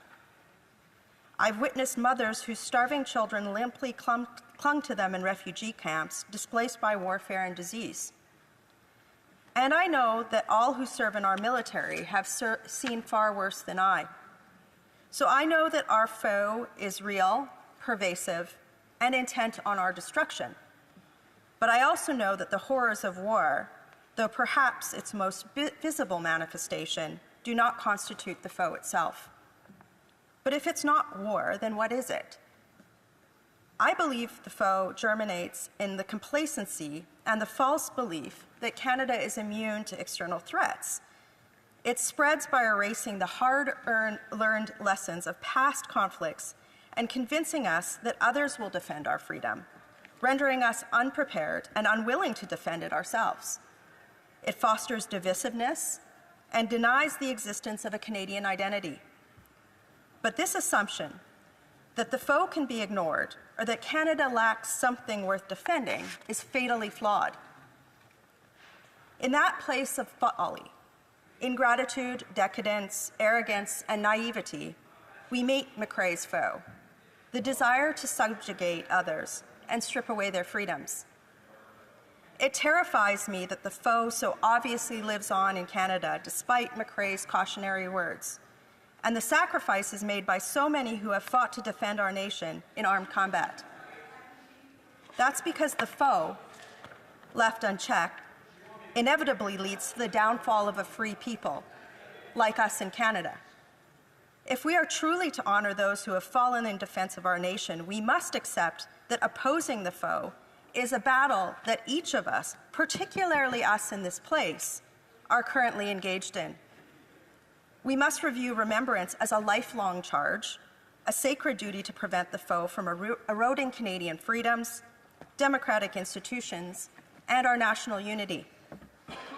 Like mold spores, the foe lives on every surface of human nature, constantly probing us for new hosts to infect. It seeks to divide us and strip us of our birthrights, freedom of speech, the choice of our own path, the right to worship without persecution, and the ability to love without consequence. And it attempts to deceive us, suggesting that to preserve these freedoms, we must abandon our most fundamental responsibility to do no harm to another. We must be vigilant on these matters. The foe cannot be appeased, and it will not de-escalate. Thus, we must resist the foe within our minds, in our relationships, in our workplaces, and in civil society. This is a challenging task. The foe often disguises itself as a virtuous ideology that is wrong to challenge, masking its true intentions.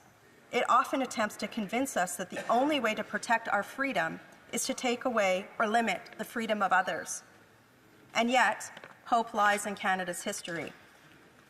When McRae penned in Flanders Fields, Canadian soldiers were fighting for one of the first times as a unified force. During the First Great War, soldiers of diverse backgrounds, including over 4,000 Indigenous people, fought side by side under the Canadian banner for the goodness our nation represents. In that war, and the others that followed, men and women of all faiths fought alongside one another to liberate others from the foe. This unity, the miracle of people setting aside differences to protect the freedom found in our nation, is the foe's greatest fear. And that miracle, thankfully, remains alive and well today. So we must thank those who have fought for Canada, but also, colleagues, we must renew our commitment to confront the foe here, ourselves. But how do we quarrel with the foe, as McRae charged us to do? What must we do to hold it at bay? The foe responds to hard power, making it essential for our nation to be capable of self-defense and for military service to be respected. Yet civilians, too, must bear the responsibility of keeping the foe in check. We know the foe is deathly allergic to freedom and equality of opportunity, and so we can starve it of the fuel it needs. The foe's oxygen is religious hatred, rigid case structures, petty jealousies, intellectual laziness, selfishness, political cowardice, and autocracy. The foe cannot thrive in a nation, colleagues, in which anyone of any background, of any belief, or any origin can live without fear of persecution and prosper by the work of their hand.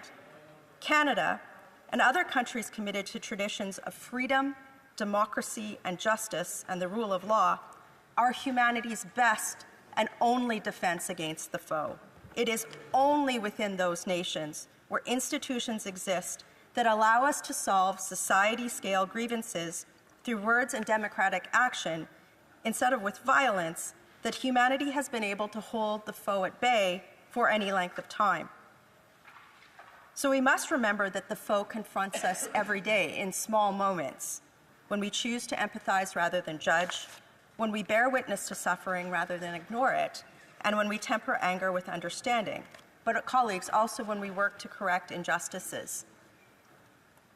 Fighting the foe means shedding ideologies that undermine our freedoms. It means thinking critically, challenging the status quo, and forgiving when we can. A shared commitment to freedom and decency can transcend many divides, a reminder that the foe seeks to silence us, and it seeks to silence us here, but that we must protect open dialogue as a safeguard against our democracy. But perhaps the most potent weapon against the foe is pride in Canada. Canada is the embodiment of freedom from the foe, a shining example of peaceful, democratic pluralism. We weaken the foe each time we feel pride in our country singing in our blood, every time we sing the national anthem, every time we wave our flag, wear the poppy, or thank a veteran, we strike a blow against it. Proud of our nation we should be. Canada offers a promise of freedom and prosperity that tens of millions of people from around the world have migrated to experience. It is the promise Lieutenant Colonel McRae fought and died for, and the promise he threw the torch to us to protect. Today, the foe seeks to extinguish this pride and makes us feel ashamed of the goodness that can be found in our shared Canadian traditions. The foe understands that when we won't fight to protect something, we won't fight to protect something if we don't value it. That's why it tempts us to cancel Canada Day celebrations and seeks to normalize shouts of death to Canada and burning of Canadian flags in our streets. It's why it wants us to view the Canadian military uniform as a symbol of oppression instead of the proud armor of liberators that it always has been. And that's why it seeks to have us erase our nation's history instead of celebrating the good while fixing the bad. It gives me hope that many Canadians of differing political viewpoints, religions, and ethnic backgrounds are coming together to reject these lies and defend the institutions that protect our national identity of freedom. And people united in freedom, as we can be here in this country, is the foe's undoing. When we stand together as Canadians, united in our love for our nations, our freedoms, our democratic institutions, we, the true North, strong and free, truly honor those who have fought and died to protect Canada's promise. And when we do this, we defeat the foe. And so to Lieutenant Colonel McRae and to all those who have served our nation across time, we thank you for what you've done. And hear our promise today. We remember, we will take up the quarrel with the foe, and we will prevail. God, keep our land glorious and free. O Canada, now and always, we stand together proudly on guard for thee, lest we forget. Madam Speaker, I believe that this place has forgotten. I believe that it has broken faith with those who died. If we do not protect the democratic institution that is Parliament, then we have broken faith. We have let the foe into this institution. And it is insidious, right? We're supposed to think that this is not a big deal. It's not a big deal that the government isn't trying to hand this, or respecting the will of the House. We're supposed to believe that, the Liberal government doesn't have a duty to comply with this, that we should just send this to a committee, that we should just let it go, that it's not a big deal. At the end of the day, reading the Globe editorial from yesterday, and my colleague from Wellington Halton Hills read the quote at the end, this is the government. The government is honor-bound and duty-bound to respect the will of Parliament. If the government does not do that, then our democratic institution, this is a lie. And how are we supposed to uphold the principles of democracy that allow our pluralism to thrive, that allow us to solve quarrels without violence, that allow us to uphold freedoms. If we can't do that here, it is impossible across the country. And that's why we have parliamentary privilege, Madam Speaker. It is my privilege to stand in this place on behalf of nearly or over 100,000 Canadians. And if the government is not complying with the will of Parliament, then that privilege, it's not just my privilege, it's the privilege of every single Canadian has been violated. And so that is the gravity of the situation here. This, to me, is a hill to die on. There is a reason why we are demanding that the government hand over these documents, and there's a reason why we are asking our colleagues in the opposition parties, other opposition parties, to hold the line, because there's a greater principle at play here. And that principle is whether or not we are going to allow McRae's foe to seep into our business here, in our naivety, in our comfort, in our decadence, and in our arrogance, that what happens here doesn't matter. Many people, Madame, have said that this place doesn't matter anymore, that bureaucracy runs everything, that there's no ministerial accountability. That may be. But for what I will do, and in the promise that I make to people who serve in Canada's military, people who serve abroad, people of all walks of life who have decided to take up the quarrel with the foe, who have caught the torch from failing hands, I will not let that pass. And nor should anyone in this place, regardless of political stripe. Members of the government backbench particularly, this is the time for political courage. Our democracy is under attack. It is no less than that. There is no amount of hyperbole in that statement. It is the time for political courage, Madam Speaker, and it is the time to hold space and to honor those who have sacrificed to protect the democratic institution in which we are so privileged every day to speak. Thank you, Madam Speaker. Questions and comments? The Honourable Parliamentary Secretary to the Government House Leader. Yes, thank you, Madam Speaker. One of the greatest honours I've had in my lifetime was when I served in the Canadian opportunity to march with World War II veterans in particular. And after the marches, we'd often go to the Legions, and you'd hear these grown men in tears. And they believed in Canada, they fought for our country, and many of their friends died. And when I think of bringing that to the table in terms of the types of debates that we're having here on the floor of the House of Commons, I believe that they would believe that, yes, Parliament does have unfettered power. It's incredible authority that we have as parliamentarians. But it does not give us the right to abuse that power, Madam Speaker. And I would highly recommend that the member read the Hill Times story on October the 31st, 2024, written by Stephen Chaplin, and see how that might actually influence. I, for one, believe in the freedoms that we often hear about, Madam Speaker. And there are issues in which I do have with the tactics that the Conservative government or the Conservative opposition party is actually using. And I would think that she would share some of those also. The Honourable Member for Calgary-Nose Hill. If future generations of people in this place, our successors, read this debate, I want them to look on this exchange with great gravity, because the foe does try to make us in this place think that we should be ceding our power. We should be ceding the privileges that we have in this place, that we are imbued with on their behalf. We should never do that.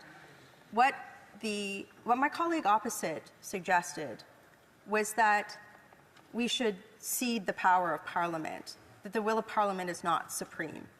That is an ideology that must be rejected if we're to keep the democratic institutions of Canada alive and to respect and honor the sacrifices of those who have fought to defend it.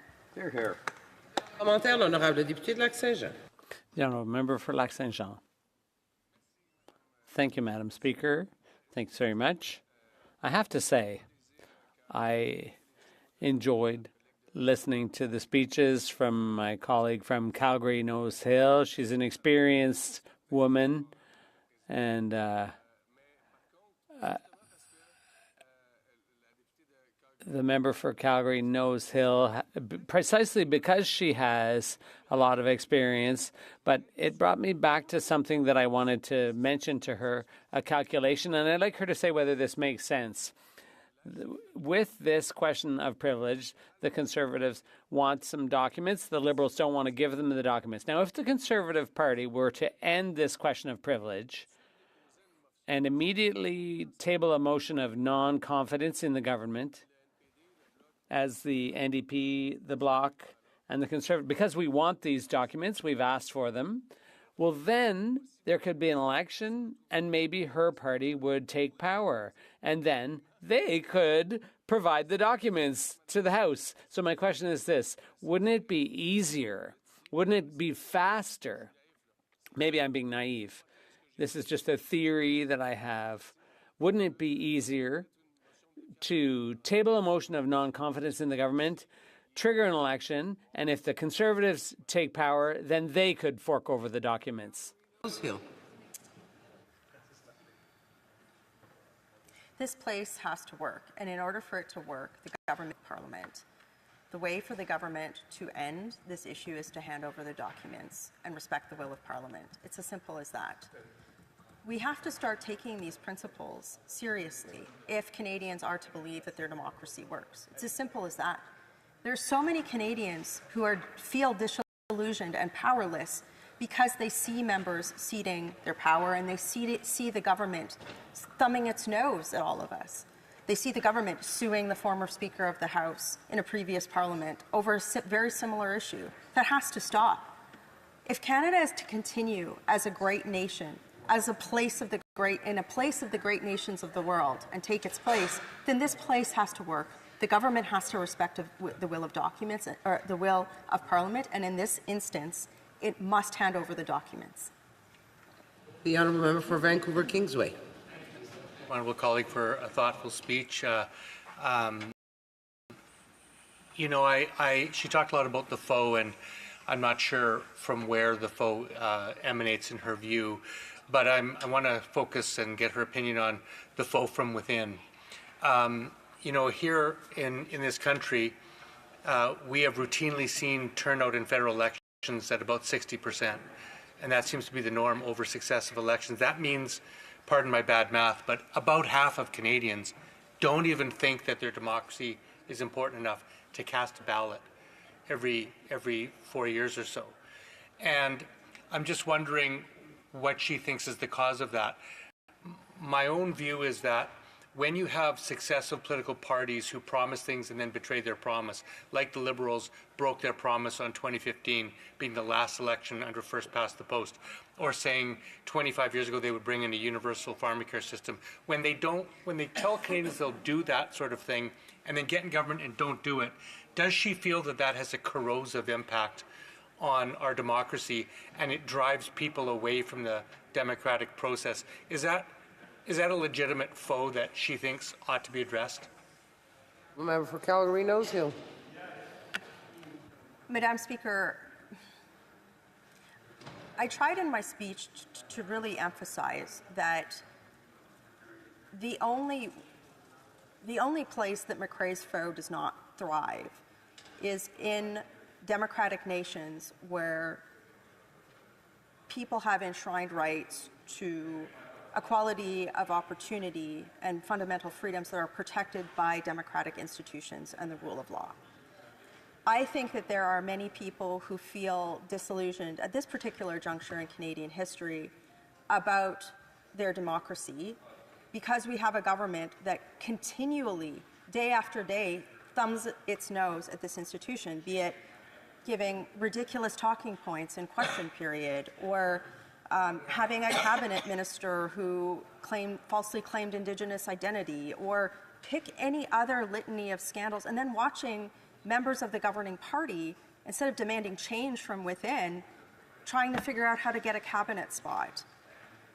But more importantly, watching the government right now continue to deny the will of Parliament is something that I do think disillusions Canadians. So if we want to get this right, the government,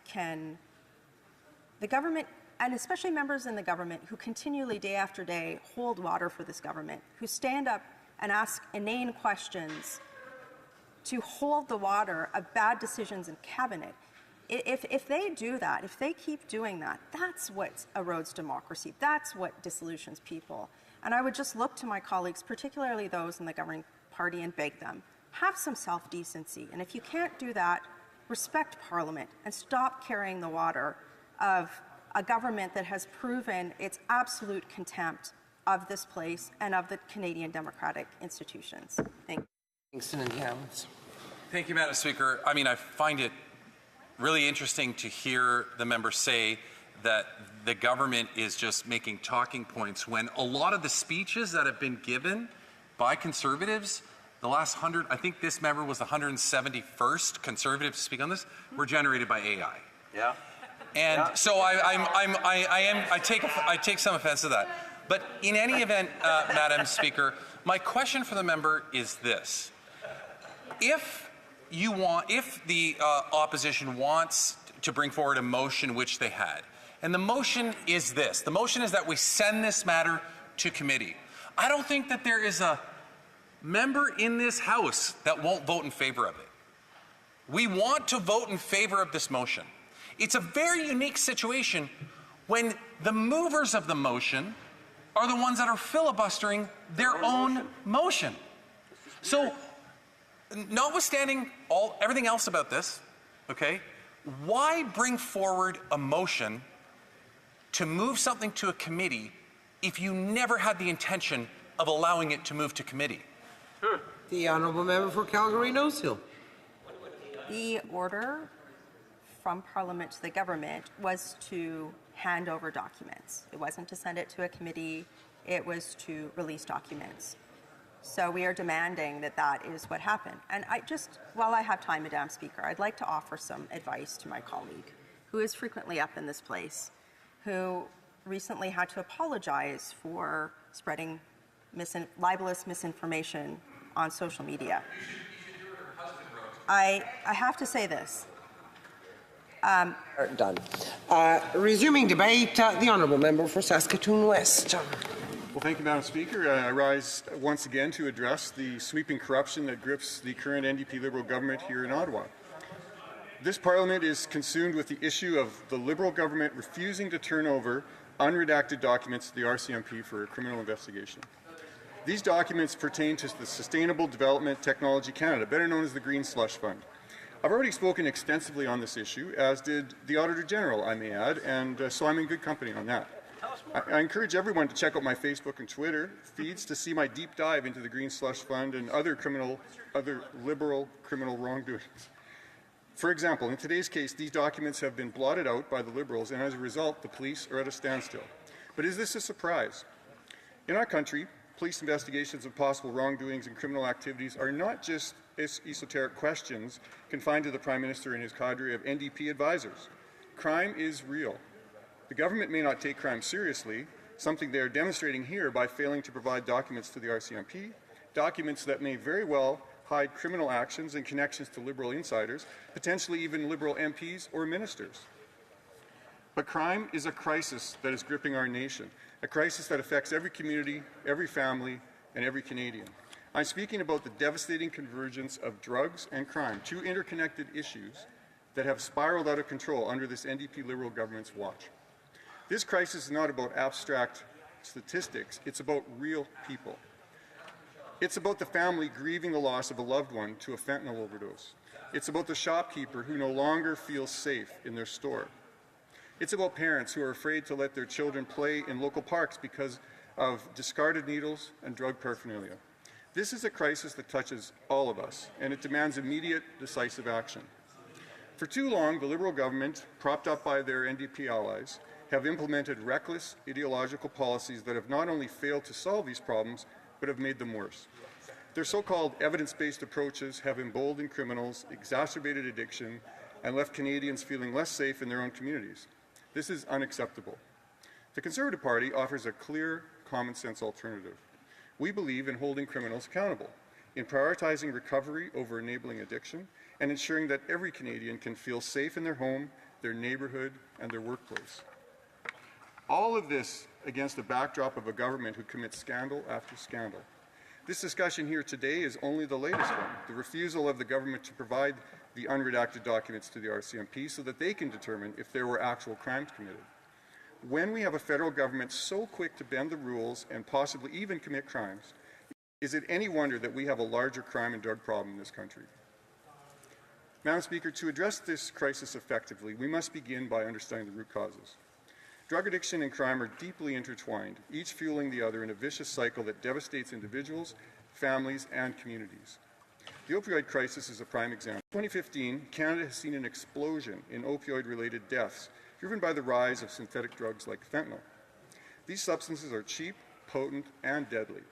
Between January 2016 and September 2022, over 35,000 Canadians have lost their lives to opioid overdoses. In my home, coroner service recorded 8 deaths by fentanyl poisoning in 2016, peaking at 272 in 2021 during COVID and leveling out at 252 in 2023. Addiction is not just a personal struggle, it is a societal failure. The current government's response has been to normalize and enable drugs like safe supply and harm reduction. These programs are based on the flawed assumption that addiction is a permanent condition that cannot be overcome. This defeatist mindset ignores the potential for recovery and consigns individuals to a life of dependency. At the same time, our justice system has been systematically weakened.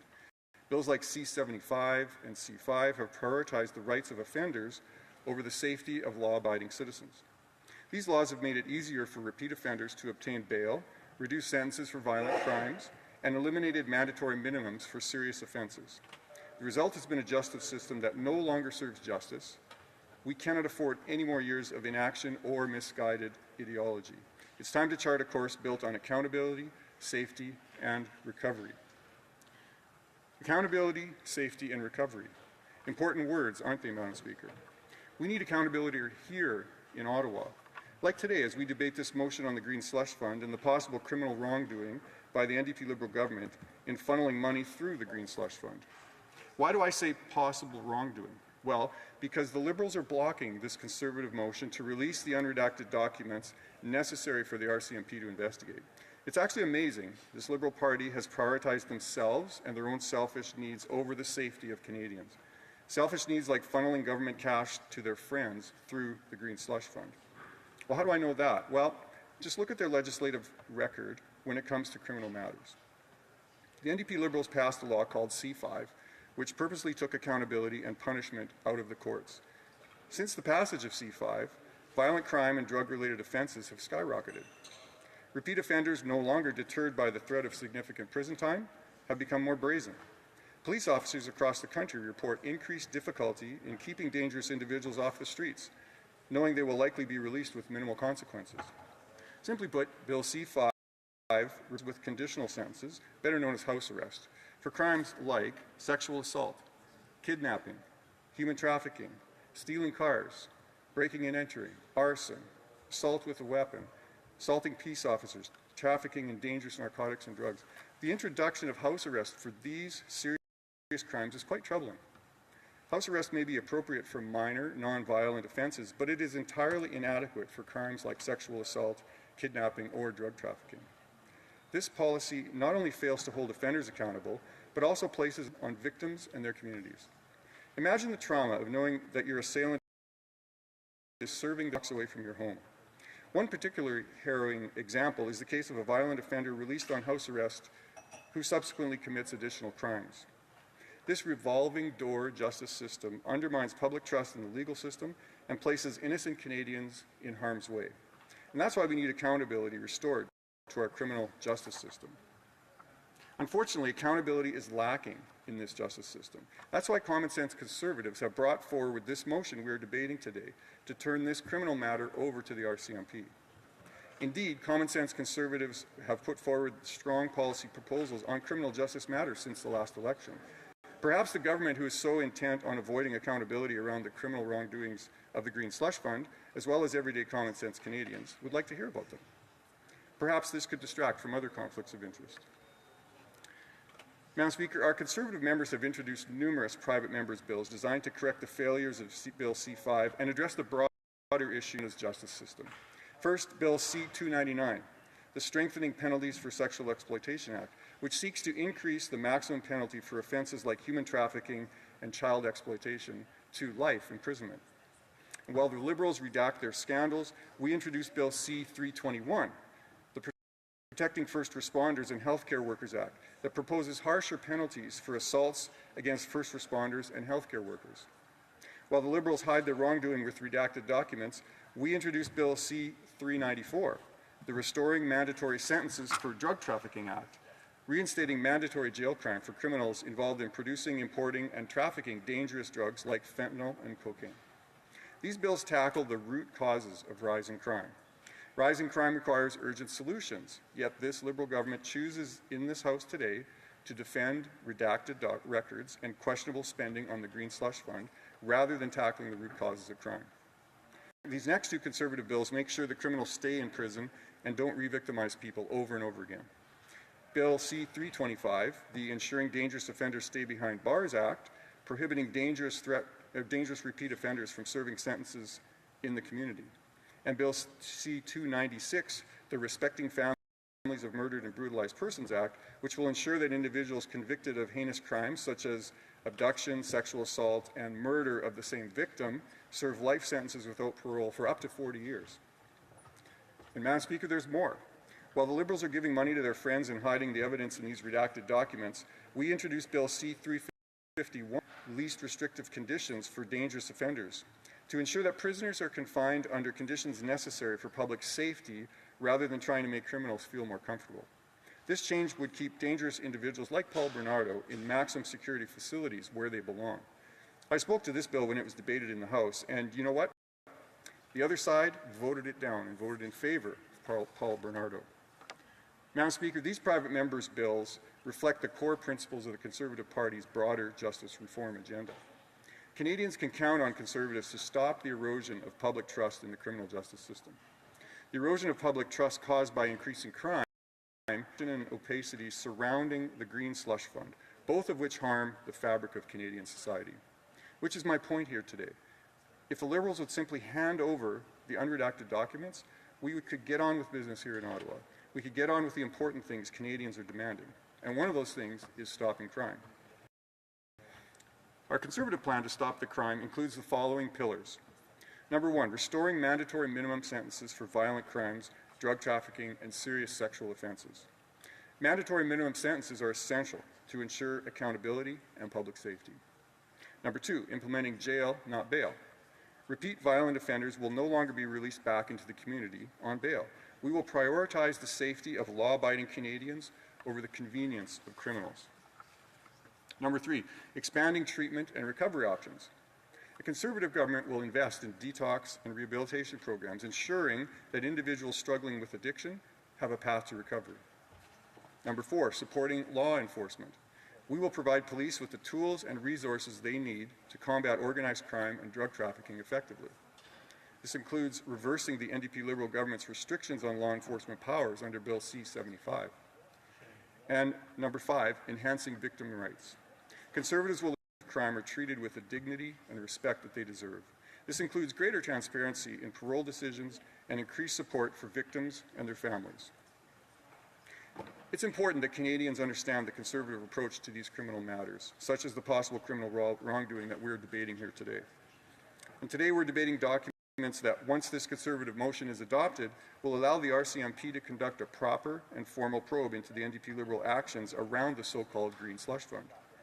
Unfortunately, the Liberals have chosen to paralyze Parliament rather than adopt our common sense motion and release those documents. While Conservatives propose common sense solutions, the NDP Liberals engage in one misguided policy decision after another.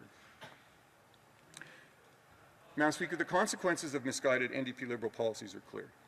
Violent crime in Canada has increased by 39% since 2015. Homicides are up 43%, and gang-related murders have more than doubled. It's risen by over 11% in the past year alone. The link between drugs and crime is undeniable. Drug users desperate to fund their habits often turn to theft, burglary, and other crimes. Now, organized crime groups, they capitalize on this desperation, using drugs as a tool to trap individuals and expand their influence. Public Safety Canada has stated that the illegal drug trade is a key driver of gang violence and organized crime. The situation is particularly dire in British Columbia, where the government's experiment with decriminalization and harm reduction has backfired catastrophically. Drug overdose deaths in the province have increased by 380%, and this year alone, BC is on track to record more overdose deaths than in any previous year. The evidence is clear. These policies are not working. The human cost of this crisis cannot be overstated. Canadians are paying the price for the NDP Liberal government's failed policies in very real ways. In Saskatchewan's crime map reveals a city increasingly plagued by violence, theft, and drug-related offences. Parents in neighbourhoods like Riversdale and Fairhaven tell me that they're afraid to let their children play outside. Small business owners report break-ins and vandalism at unprecedented levels. The opioid crisis has also placed an enormous burden on our healthcare system. Emergency room visits for overdoses have skyrocketed, straining resources and diverting attention from other medical emergencies. First responders, already stretched thin, are now dealing with an epidemic of overdoses and drug-related violence. The emotional toll on these frontline workers is immense. It's an emotional toll that comes from the challenges of crime gripping our communities. This emotional toll reflects the consequences of a government more focused on rewarding insiders through the Green Slush Fund than on ensuring the safety and well-being of Canadians. Let me repeat the sad statistic of this Green Slush Fund. The auditor found 186 cases where the board members doled out $400 million with clear conflicts of interest. The Liberals were taking taxpayer money and giving it to their friends and each other. Shameful. An emotional toll is being paid by the Canadians that are suffering through the current government of this costly NDP Liberal Prime Minister. The NDP Liberals have wasted billions of dollars on Canadians' money on wasteful so-called green projects through Sustainable Development Technology Canada. The sad truth is that it is being funded through your carbon tax dollars. All common-sense Canadians want to know that when you slap a massive carbon tax on the farmer, and then on the transport truck bringing the food to grocery shelves, then on the grocery stores themselves, the price of food goes up. It's called inflation. And boy, have Canadians suffered through inflation because of the carbon tax. It's simple. Canada is in crisis. Food Banks Canada's 2024 Hunger Count report highlights this stark reality. In Saskatchewan, food bank usage has surged by 42% since 2019. Alarmingly, 23% of food bank users in the province are two-parent families, and 18% are employed. It's a glaring sign that something is deeply wrong when hardworking Canadians can't afford the basic necessities.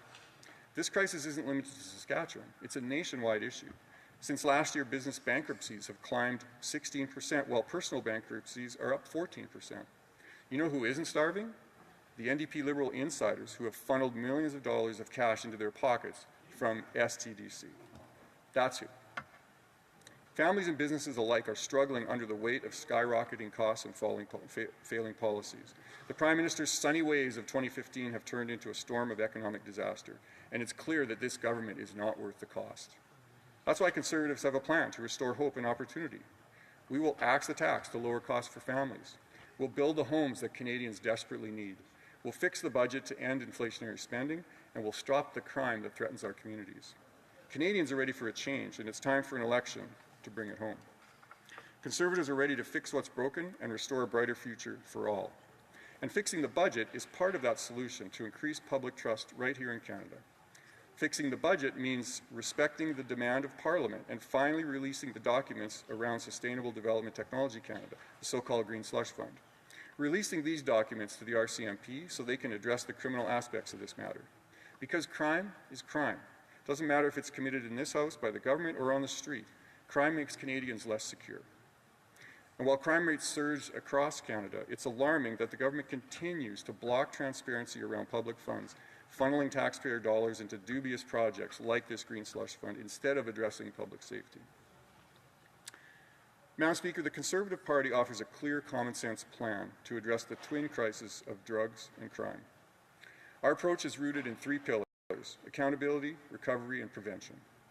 First and foremost, we must restore accountability in our justice system. A Conservative government will repeal Bill C-75 and bring back mandatory minimum sentences for violent crimes. These measures will ensure that dangerous offenders are kept off the streets and that justice is served. We will also implement a jail not bail policy for repeat violent offenders. Canadians deserve to know that individuals who pose a threat to public safety will remain behind bars while awaiting trial. Restoring such accountability is one step towards a brighter future. A bright future which must not only stop the crime, but also address the NDP Liberal government's disregard for fiscal responsibility, epitomized by the Green Slush Fund scandal that diverts resources from public safety. We will prioritize recovery over enabling addiction. The current government's Safe Supply program has been an unmitigated disaster, with up to 90% of prescribed drugs being diverted to the black market. A Conservative government will end this program and redirect funding to treatment and recovery initiatives. We will expand access to detox and rehabilitation programs, working with provinces to increase the number of treatment beds and support recovery-oriented systems of care. Programs like the Saskatoon Drug Treatment Court, which offers alternatives to incarceration for non-violent offenders struggling with addiction, are good examples to follow. And finally, we will invest in prevention. This includes supporting law enforcement efforts to dismantle organized crime networks and reduce the supply of illegal drugs. It also means educating young Canadians about the dangers of drug use and providing at-risk communities with the resources they need to thrive. How can Canadians feel secure when their government prioritizes schemes like the Green Slush Fund over investments in policing and justice reform? Madam Speaker, the crisis of drugs and crime demand immediate and decisive action. Canadians are tired of living in fear. They're tired of a government that prioritizes ideology over safety, that experiments with their lives rather than protecting them. They're tired of a government who gives their hard-earned tax dollars to Liberal friends and insiders and covers it all up by refusing to release the documents to the RCMP. The Conservative Party is ready to lead. We will end the failed policies of the past decade and implement a common-sense approach to crime that prioritizes safety, accountability, and recovery. We will bring back mandatory jail time for violent offenders and taxpayer-funded drug dens, and invest in treatment and prevention programs that actually work. It's time to bring it home, to restore safety to our streets, hope to our communities, and dignity to every Canadian. I urge my colleagues in the House to join us on this mission. Together we can build a safer, stronger Canada. Thank you. Questions and comments, questions et commentaires. The Honourable Member for Kamloops, Thompson Caribou. Thank you, Mr. Speaker, or Madam Speaker, I apologize. It's always a pleasure to rise on behalf of the people from Kamloops, Thompson Caribou, and I appreciate my colleague's intervention. I know that he takes his work in this place very seriously. Now, the Liberals have often stated something to the effect of, why don't we just send this to PROC? Why don't we just send it to committee? But the Speaker's order didn't say that. The Speaker's order was to deliver, pardon me, oh, I apologize. My understanding was that the Speaker's order was to deliver the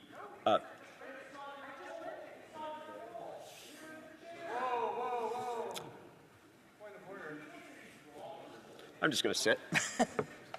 I apologize to the Honourable Member for Kamloops, Thompson Caribou. I did not say the Honourable Member was wrong. I just said it did, but yes. I apologize if I was misunderstood. My understanding is that there was an order made that the documents be delivered unredacted. That has not happened yet. The Liberals wish to send this matter to PROC. The Conservatives believe that the documents should be delivered. My question for my honourable colleague is this. What does he think the Liberals' rationale is for just not delivering the documents unredacted? Because that would just end this whole thing. Honourable Member for Saskatoon West. Well, I thank my colleague for that question. It's a very good question because it's one that we ask ourselves a lot. Why won't the Liberal government just provide the unredacted documents as the request was made by Parliament? And it's really quite a simple thing to do. They've already produced the documents with all the redactions. Simply just undo the redactions, send the same documents.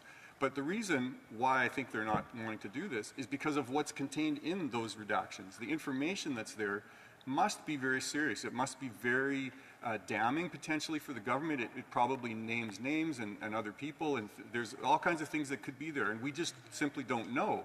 And this is the information that's needed. This is what the RCMP need in order to investigate properly so that they know if there in fact was any criminal wrongdoing that should be dealt with further. And so, you know, Madam Speaker, it's very important that the Liberal government respect the request of this House and provide these documents unredacted.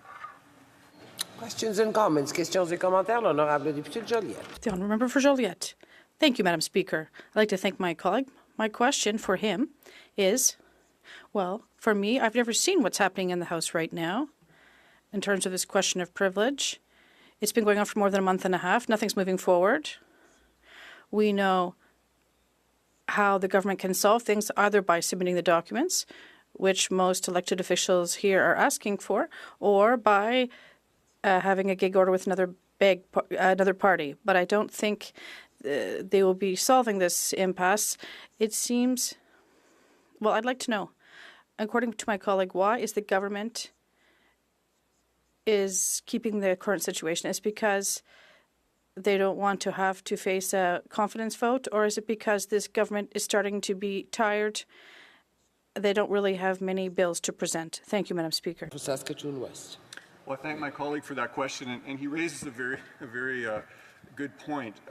Because in many ways, it does appear as though the government is just very happy to let this go on. They certainly don't want to provide the documents, as I stated in my last answer, because I think they're worried about what the documents contain. But at the same time, I don't think they have anything better to do either. I think they've run out of ideas, as my colleague mentioned. I don't know that they have much left to do for Canadians. They have destroyed almost everything they've touched. They have ruined our immigration system. I mean, the list goes on and on and on. And I honestly don't think they know what to do. So in one sense, they probably are not all that sad that the House is stuck on this issue, because I'm not sure there's much more that they have that they would know what to do with. Questions and comments. Questions et commentaires. The honourable member for Sherwood Park, Fort Saskatchewan. Well, thank you, Madam Speaker, and I thank my colleague for an excellent speech. We are so many different Liberal corruption scandals concurrently. And just today, a senior member of the Liberal cabinet, the only minister from Alberta, resigned. It's probably the largest stack of scandals that have applied to any one minister in the history of this country that are continuing to be investigated into the member for Edmonton Centre. It just shows how this government has debased our institutions, has ignored basic democratic norms of respect for Parliament, of the appropriate separations that are supposed to exist between institutions. I wonder if the member would reflect on just where we've come over the last 9 years and the incredible volume of corruption. We're dealing with two privilege questions in the House at the same time. Again, unprecedented. What does this say about what this NDP Liberal government has done to our country, to our institutions, and to the trust that should exist in them? The honourable member has very little, 30 seconds to answer, because we have to move on. Thank you. Thank you to my colleague for that question. And he's quite right. From the moment this government came into power, scandals erupted. And of course, as I've spoken about many times before, the scandals are not new to this Liberal government. Scandals have always been in Liberal governments. But he does raise a very interesting kind of micro case, and that is of the minister who resigned today, and how in one person we see multiple scandals and just a simple refusal to admit that, and a refusal to even see what's wrong in that. And finally today, I believe he was forced out because public opinion and what forced that. But left on his own, I'm not sure that he would have, because I think there's just an innate misunderstanding and an inability to see what's actually going on. Thank you. Orders of the day. Orders of the day. Ordre du jour.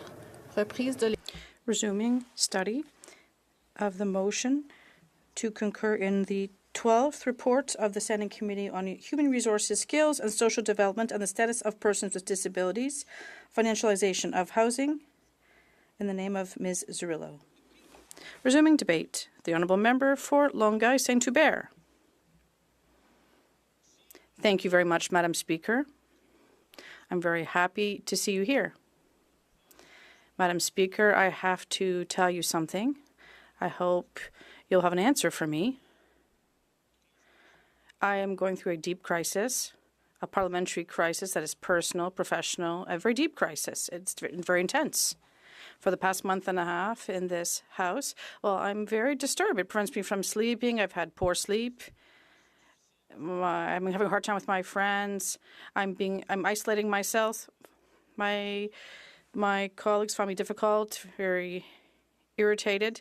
I'm going through a hard time. I want to talk to you about it because it also concerns you in a certain way. It actually concerns all members of this House. I was elected naively. Well, I put my face on a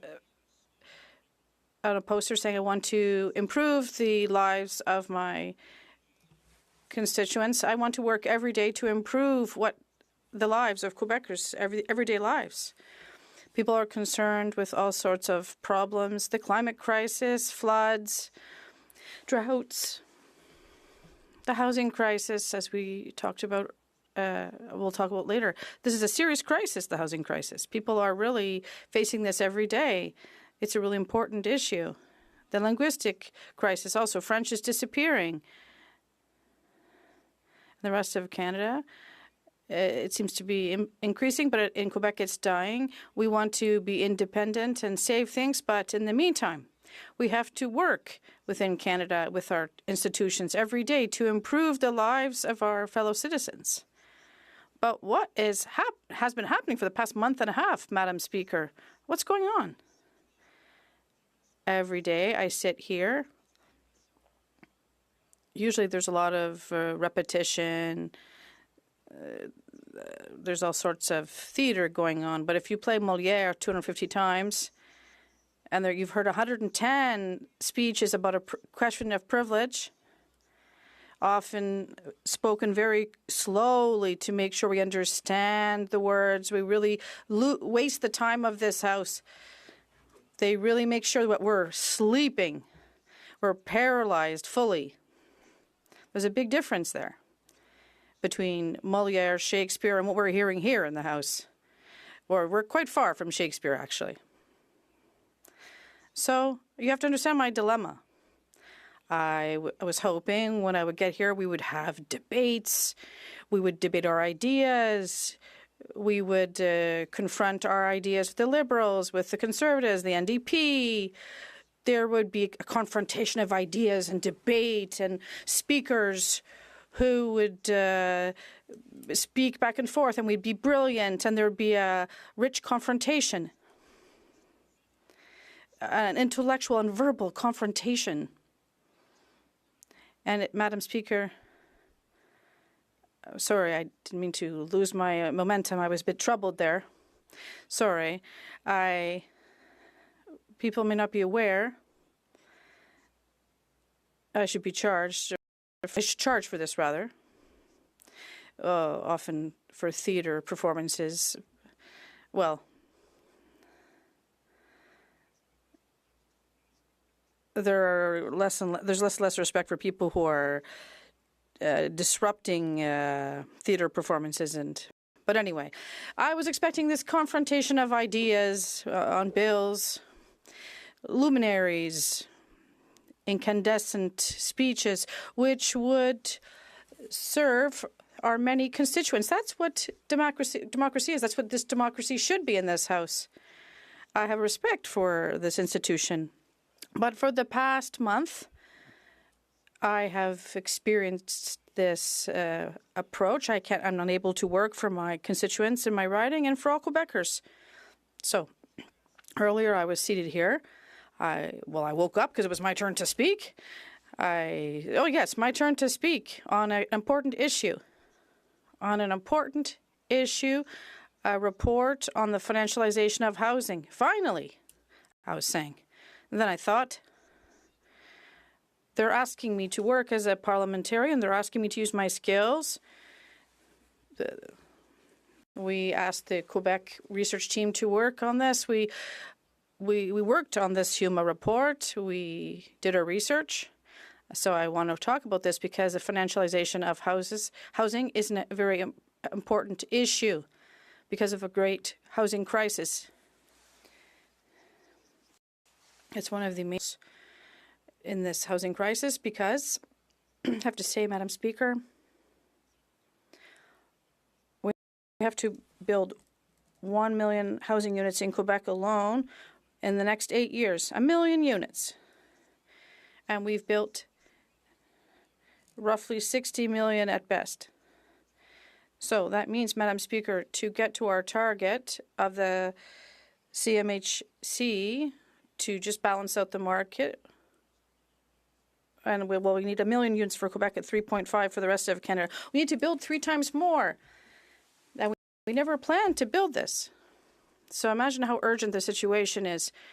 We're far from the mark. We have to employ all our resources to face this crisis. 3 times more than we've ever built, we have to build year by year between now and 2032. If we don't do this, what will happen? And I'll talk about that. Homelessness. Homelessness, we talk about this every day in the press, not only in Quebec. Well, over the past 5 years, there has been 3 times more deaths in the streets of Quebec. People who are dying in the street. Either they're dying of an overdose or they're dying from the cold, and everyone's completely indifferent. People are in tents on sidewalks. These are workers, and the face of homelessness has changed. People don't care about that, but it's something we're not talking about that. And we're talking about the financialization of housing in this report, but there's a specific point I'd like to make that concerns the government directly. In the last budget, they were supposed to talk about $250 million to end these tent camps, but we didn't hear anything about that after. And now, 8 months later, just before winter is upon us almost. Things are getting colder in Quebec and the rest of Canada, and they still haven't seen this money. The money has not come.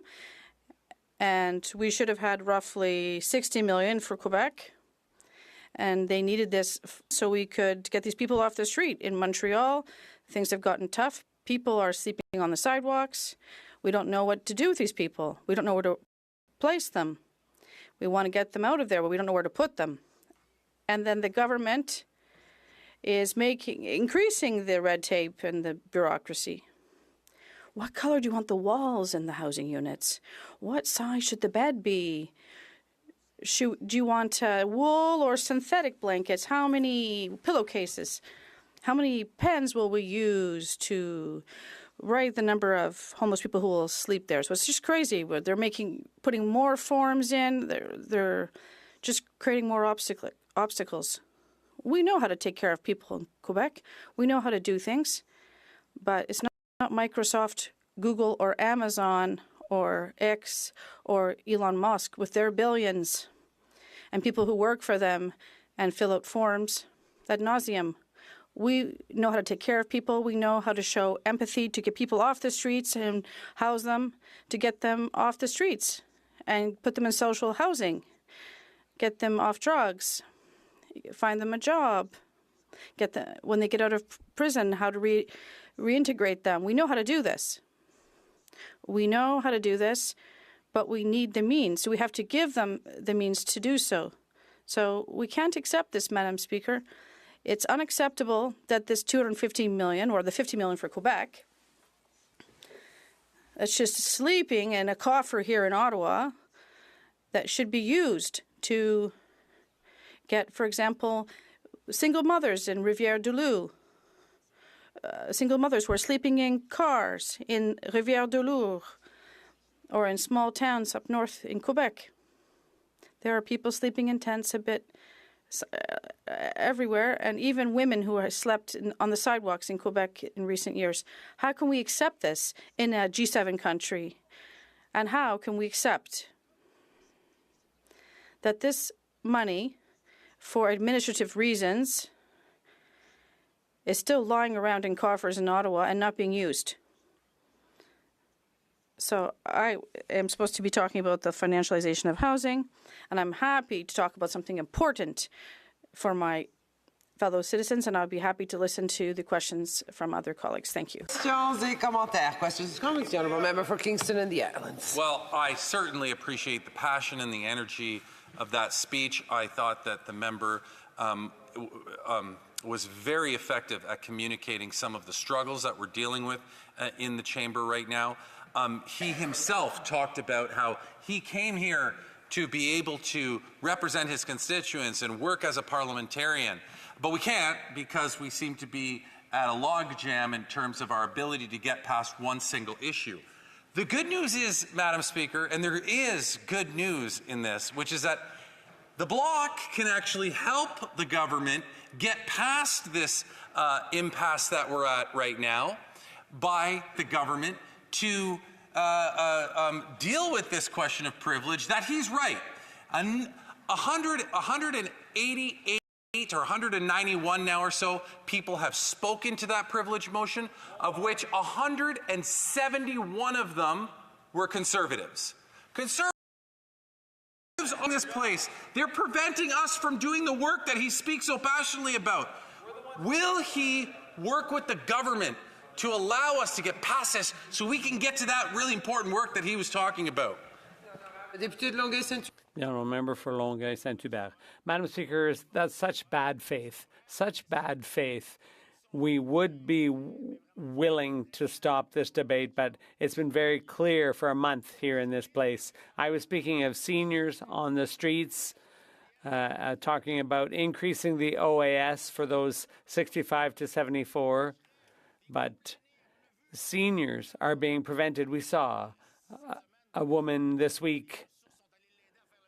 It was pathetic, the housing that she was living in. Pathetic. It's incredible. And the government has an opportunity to help seniors. And maybe if the government was willing to help them, we'd be willing to talk. Thank you very much, Madam Speaker. And I think that the honourable member from Longueuil-Saint-Hubert was onto something when talking about the Conservative tactics, because I would put to this chamber that the previous speaker before him, the member from Saskatoon West, has never been accused of being a riveting speaker. In fact, that was evidenced by the energy here in this House. So it is refreshing, Madam Speaker, for me as a new Democrat trying to learn French in this House. I have to give first some comments of the incredible work of our translators, Madam Speaker, who not only do the translation, but also translate the passion that this honourable member has. Now, this honourable member from the Bloc, from Longueuil-Saint-Hubert, as I know him to be a theatre person, someone from the National Theatre of Canada, in fact, I just have one question for him, and it might be the question of the night. Which Shakespearean character does he channel when he rises in this House to deliver his monologues or sometimes soliloquies? Thank you. The honourable member for Longueuil-Saint-Hubert. Well, thanks for the question. That's an interesting one. But first of all, I'd like to thank the interpreters who work with me. I know it's a bit of a challenge. I thank them. I've said this before. It must not be easy. Thank you so much for conveying to my unilingual Anglophone colleagues. Thank you so much. I can't thank you enough. Okay. Now, I started with Hamlet. The profound questions of should I or should to be or not to be an MP. So I would say Hamlet. But I think I verged onto Prospero, maybe more the comedies, Shakespeare's comedies, the Fool. So Hamlet is one of the characters that I really like the best. Park for Saskatchewan. Well, thank you, Madam Speaker. Speaking of Hamlet, something is rotten in the state of Canada. Rent has doubled, housing costs are way up, young people can't afford to buy a home, and it's all because of the failing policies of this Prime Minister. We saw one cabinet minister resign today. Does the member agree that we really replace this Prime Minister with a common-sense Conservative alternative? The honourable member for Longueuil-Saint-Hubert.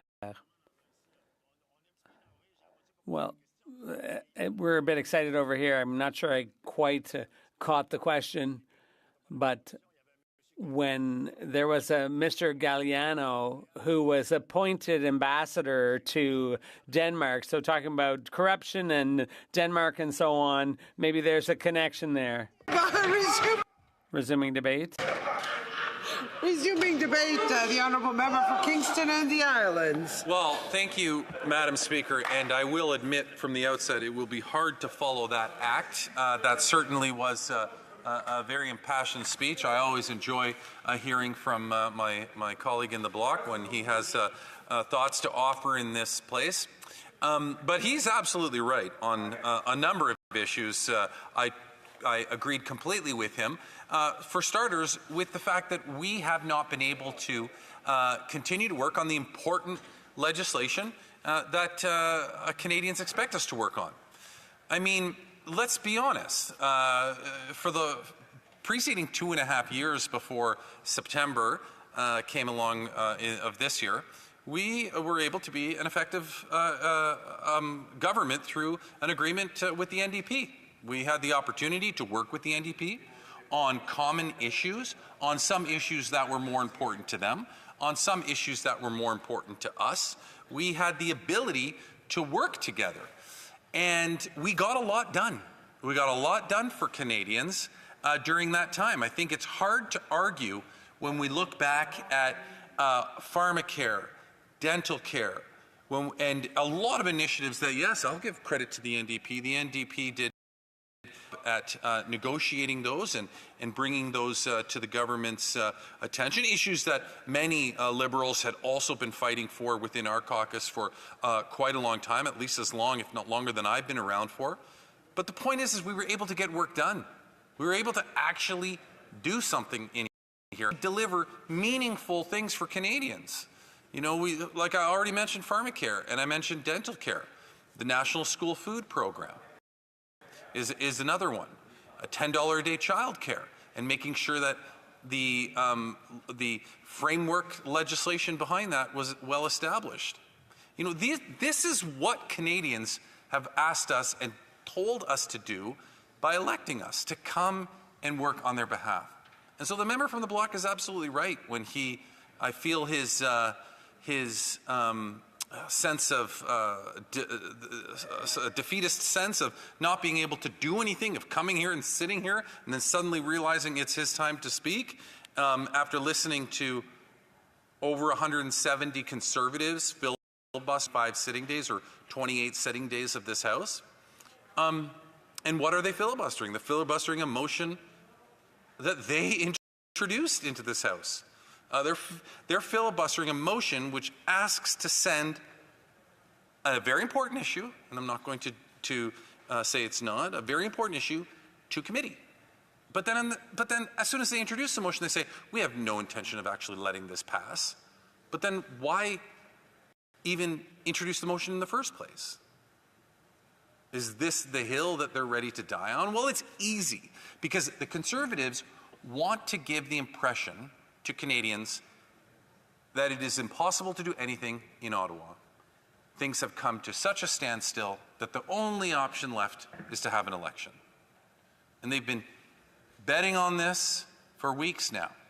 I regret the fact that we ended up in this position, unfortunately, and I understand the political motives behind it, but because the NDP decided they didn't want to be part of that working relationship anymore. After 2.5 years of seeing successful things happen. I understand the politics behind it, and I understand decisions had to be made for whatever reasons they were. And we can debate whether or not that was right or wrong, but the one thing we cannot debate, because there's room for discussion in this, is whether or not we were effective for 2.5 years and are not effective now, at least during the regular sitting time of this House. I will say that it is really good that a lot of legislation was passed, legislation that the Senate is still dealing with and has been able to deal with during this time. Just came from a reception across the street, Madam Speaker, put on by folks from the East Coast, a shed party over there. And I talked to a senator who said, yes, it's a good thing that you did have a lot of legislation. We've been able to work through that and get caught up on a lot of that. So we're still continuing to deliver, and we're still seeing this legislation that would otherwise never be implemented if an election was called now. So stuff like pharmacare, for example, although we passed it here, it had to go over to the Senate and do its work there. And while being in the Senate, it had to go through all the proper stages. And so, unfortunately, we've come to this point now where the NDP are making it almost virtually impossible to do anything. But I don't excuse the Bloc completely either. As I indicated in my question of the member, why not work with the government to say, okay, Conservatives, maybe 172 speakers for 20 minutes each on an issue is enough. I'm not good enough with math to do the... Point of order, Madam Speaker. Yes, the honourable member for Port Coquitlam is on a point of order. Yeah, Port Moody Coquitlam. Yeah. Yes, the honourable member on the point of order. Yes.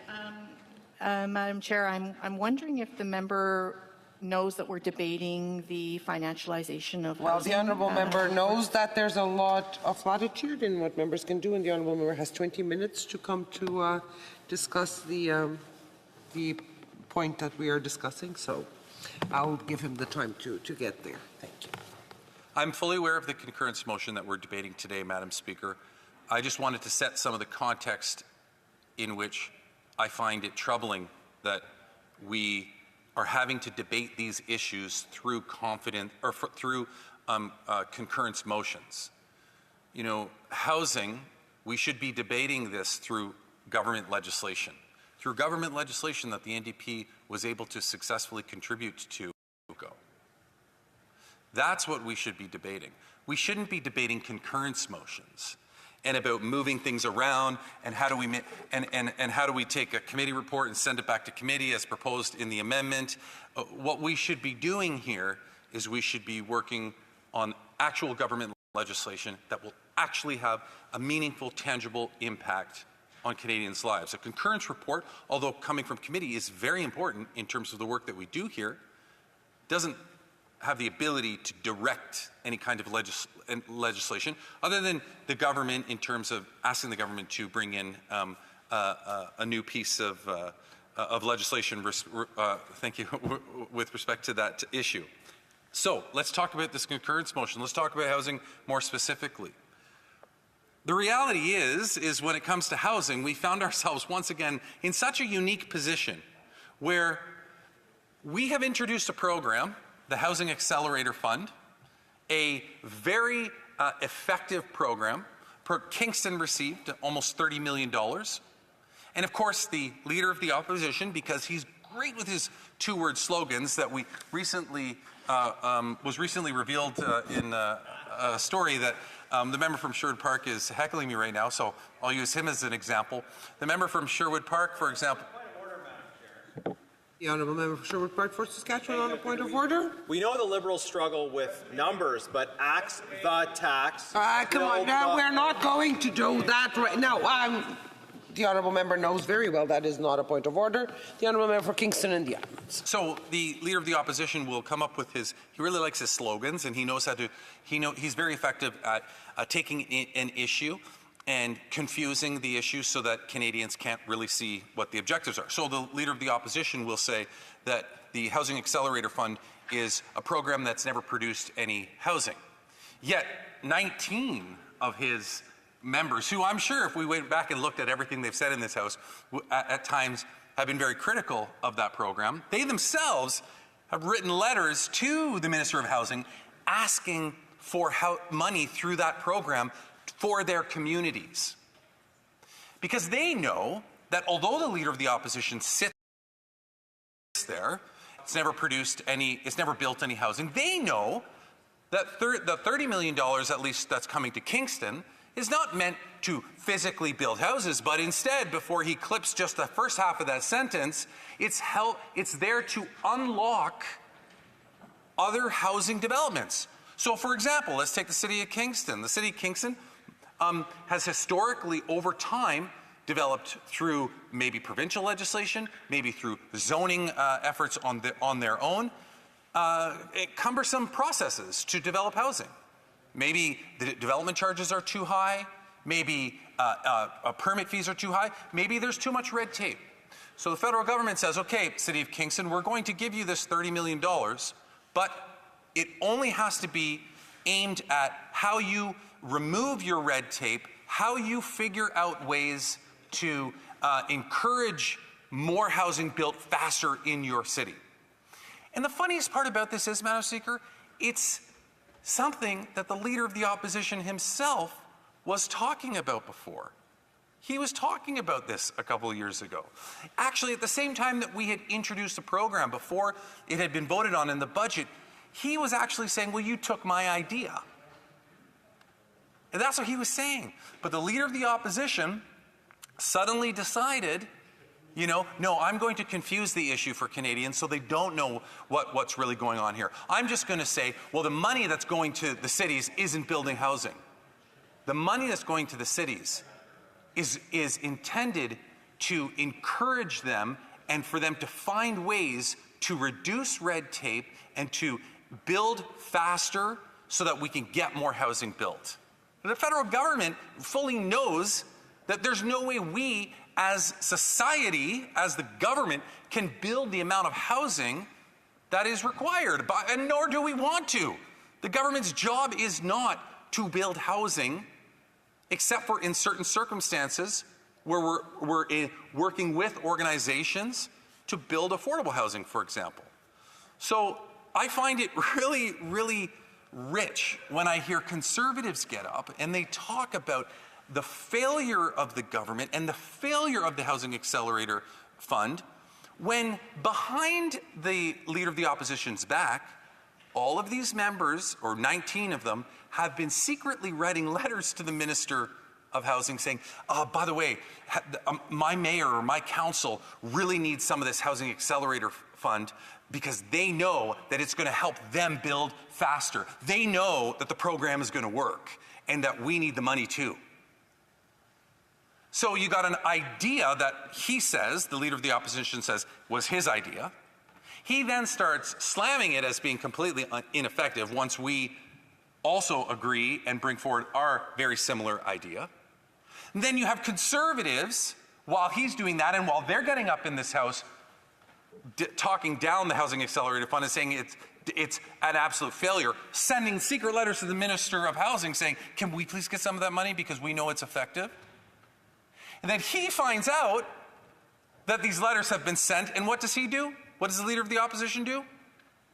Tells his MPs, you're no longer allowed to send letters to the government, asking for help for your communities.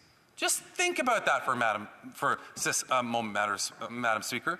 The member from Sherwood Park, Fort Saskatchewan, is no longer allowed to write to the government and say, can you please help my community?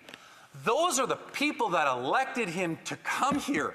Those are the people that gave him the mandate to represent them here. And the leader of his party is barring him from the ability to be able to advocate on their behalf. Once he found out that many of them, Conservative MPs, were doing it behind his back. Just think about that for a second.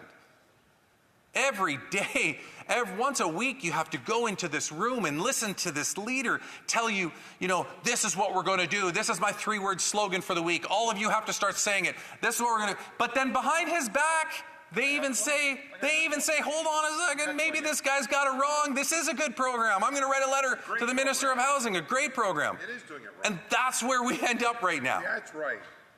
I'm with you. So one can only ask themselves, Madam Speaker, and it's always nice to have a live audience. It's always nice to ask, it's so important to ask the question, Madam Speaker, who are Conservative MPs representing in this House? Do they represent their communities, or do they represent the Leader of the Opposition? Because I'll tell you what, Madam Speaker, and I think this is pretty evident from everything that's gone on in the news and the stories you've heard about the Liberal Party and what we talk about in caucus, and how you can get away with saying a lot. You can say a lot, Madam Speaker. You can vote your conscience. You can get away with a lot. But that's not the case with the Conservative Party. Not when there are leaks that are coming out saying that they're concerned about the fact that the whole entire operation of the Conservative Party is just whatever the leader of the opposition happens to think of that day. What slogan he came up with in the shower that morning. He will all of a sudden say, guys, this is the new three-word slogan, and my team is going to be monitoring to see how many of you have been saying it at what time, and you'll get gold stars for every time that you say it. Whoever gets the most gold stars, I don't know, gets a prize or something. But that's effectively what's happening over there. So there's no representation of community or of their communities. And so I'm just extremely perplexed by where we've come to, is specifically as we talk about the housing file. And I think that it's really important, Madam Speaker, that we ensure that when we're here, we represent the views of our constituents. Because I've stood up in this House from time to time and said, you know what? I agree with what the NDP just said. I know it's not the position of my government. I'll give you an example. I don't support, and I didn't support buying a pipeline. I don't think the federal government should order a pipeline. Guess what? Thank you to my one NDP colleague who's clapping. Guess what? I'm still going to be in the Liberal caucus tomorrow for saying that, Madam Speaker. I can do that. Conservatives can't do that. I encourage one of them to stand up and say one thing that they disagree with their party on. They can't, because they know the wrath that'll come from the leader of the opposition if they do. That's what this ultimately comes down to. It's about representing your constituents and holding strong to the values that you believe your constituents elected you to represent in this place. So with that, Madam Speaker, I have an amendment to move, and I move, seconded by the member from Fredericton, that the amendment be amended by adding after the word role the words and impacts.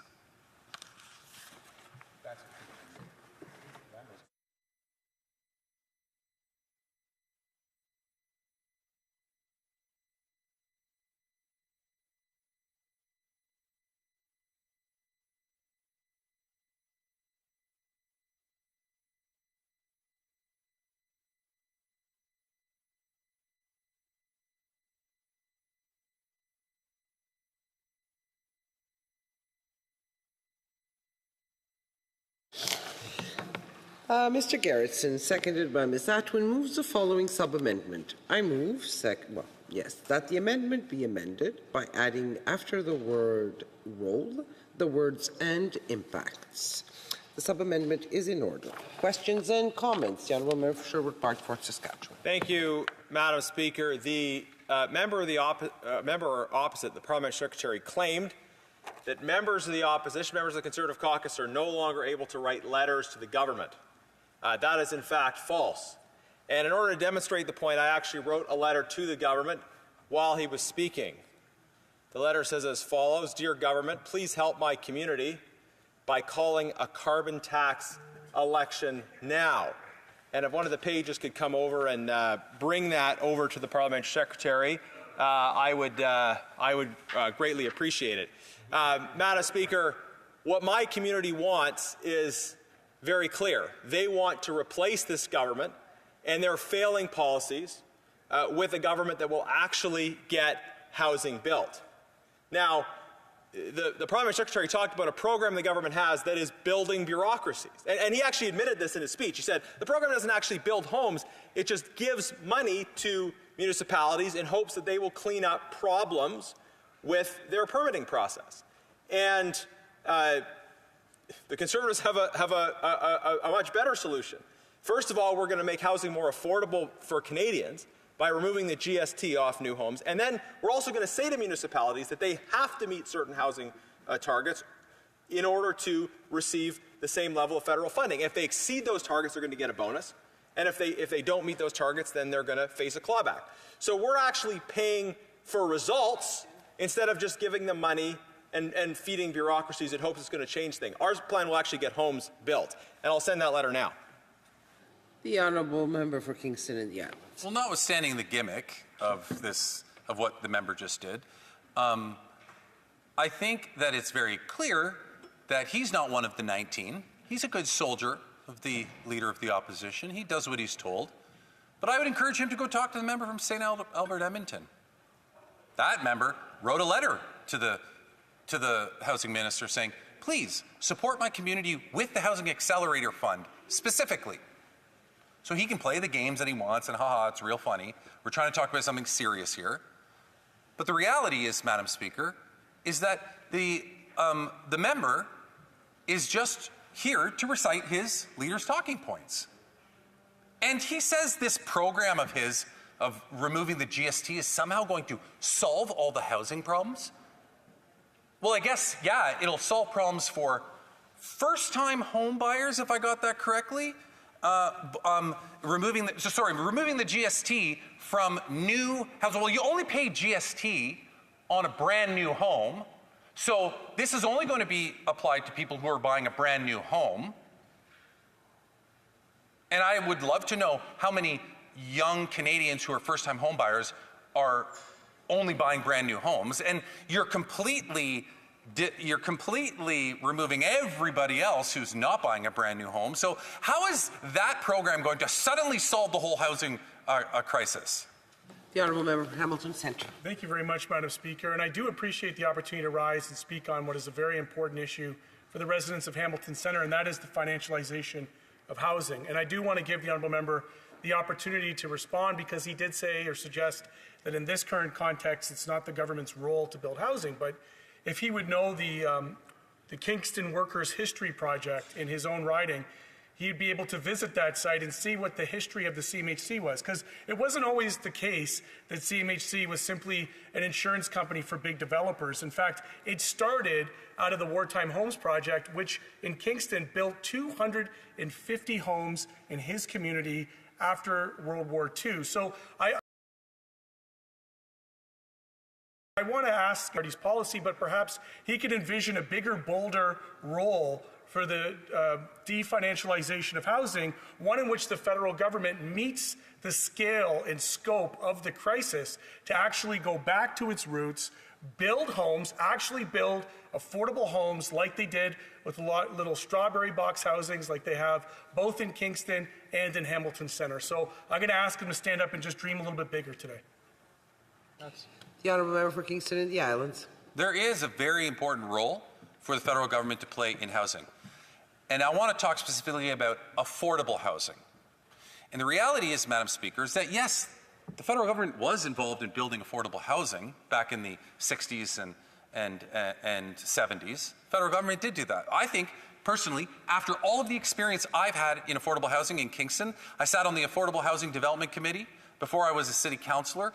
As city councillor, I continued to sit on that committee. As mayor, I saw a lot of the legacy projects. The reality is that the affordable housing that the federal government was involved in building in the 60s and 70s unfortunately led to stigmatization and ghettoization of housing.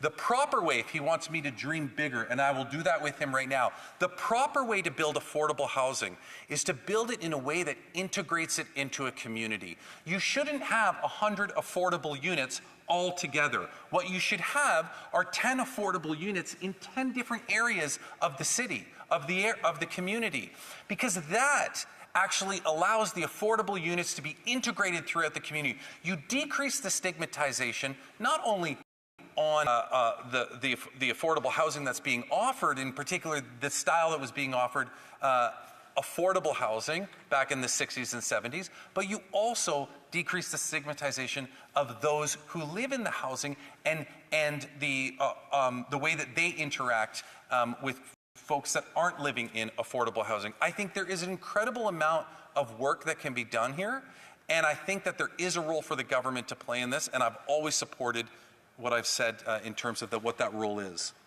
The Honourable Member for Port Moody, Coquitlam. Thank you so much, Madam Speaker. And I was a little concerned to hear the member say that this debate wasn't meaningful. And I wanted the member to know that the community members and the witnesses that came to the study find this work very meaningful, and the government has a lot of opportunity to take those recommendations. And I just want to do a shout out here. Today was the wrap up of the 2024 Housing Central Conference in Vancouver. and hosted by the Aboriginal Housing Management Association, the BC Not-for-Profit Housing Association, and also the BC Cooperative Housing Federation. All of them are very interested in this debate, and they'd like to know what the government is going to do in regards to the recommendations in that report. The Honourable Member for Kingston and the Islands. I never once said that this debate wasn't important and was meaningless. I started my speech by talking about the manner in which the Conservatives are using the House in a meaningless way, because they are doing that through their filibuster on the other issue. And then, rightfully so, after pointed out by the same member that just asked me the question, she rose on a point of order to try to bring me to relevance. I then started talking about the importance of housing and the federal government's role in it. So I seriously reject the notion that I would suggest that this is not a very important topic. It's actually one of the very few important topics that I've had the opportunity to stand up and speak to since we came back in September. So I appreciate that opportunity, and I appreciate being able to have the opportunity to contribute to a debate on such an important matter. Honourable Member for Hamilton Centre. Thank you very much. As a supplementary, a follow-up to my previous question, I think the Honourable Member was confused. What I said was 250 houses built in Kingston, because the wartime project was about prefabricated family units. Now, I was also a city councillor, and I do know what happened to 30 years of deferred federal investments in social housing, which is very different than what Liberals like to call affordable housing. Social housing, non-market housing, he suggested had a stigma. I would put back to him that the people who are seeking, refuge in tents right now, people who are facing these winter months coming up as the snow begins to fall, would absolutely love to be in social housing. Social housing does not have to be built in the 1960s and 70s ghettoized style that it was in the past. We have lots of models, Madam Speaker, all across Scandinavia and Europe that shows that medium density, appropriate density in urban settings could be applied with a social context, which I think gets back to the heart of this debate, which is definancializing housing. How does this honourable member intend to take the power, the corporate capture of the real estate market away so we can go back to providing not just affordable homes, but social homes, Madam Speaker, for those who do not have the income to match the astronomical rise in the cost of living? The Honourable Member for Kingston and the Islands. I did not ignore his question, Madam Speaker. On the contrary, I actually acknowledged at the beginning of answering the question the first time that I know what he's talking about. I know where the housing that he's referring to is built in Kingston, but that I thought it was more important to talk about affordable housing and a housing that is supplemented by the government, housing where the government helps to build it, and also housing that, for example, the government gets involved in rent geared to income. But just on the last point, Madam Speaker, I wanted to say, I am fully aware of housing that this government has built in my riding. This government has contributed to over 230 homes in Kingston since 2015. Resuming debate, the Honourable Member for Moose Jaw, Lake Centre, Lennox. Thank you, Madam Speaker, and I'm very proud to be here tonight on behalf of the constituents and to be able to speak freely on behalf of the people of Moose Jaw, Lake Centre, Lanigan. And I'd like to share my time with my colleague from Sherwood Park, Fort Saskatchewan. Madam Speaker, I'm just going to ask you for a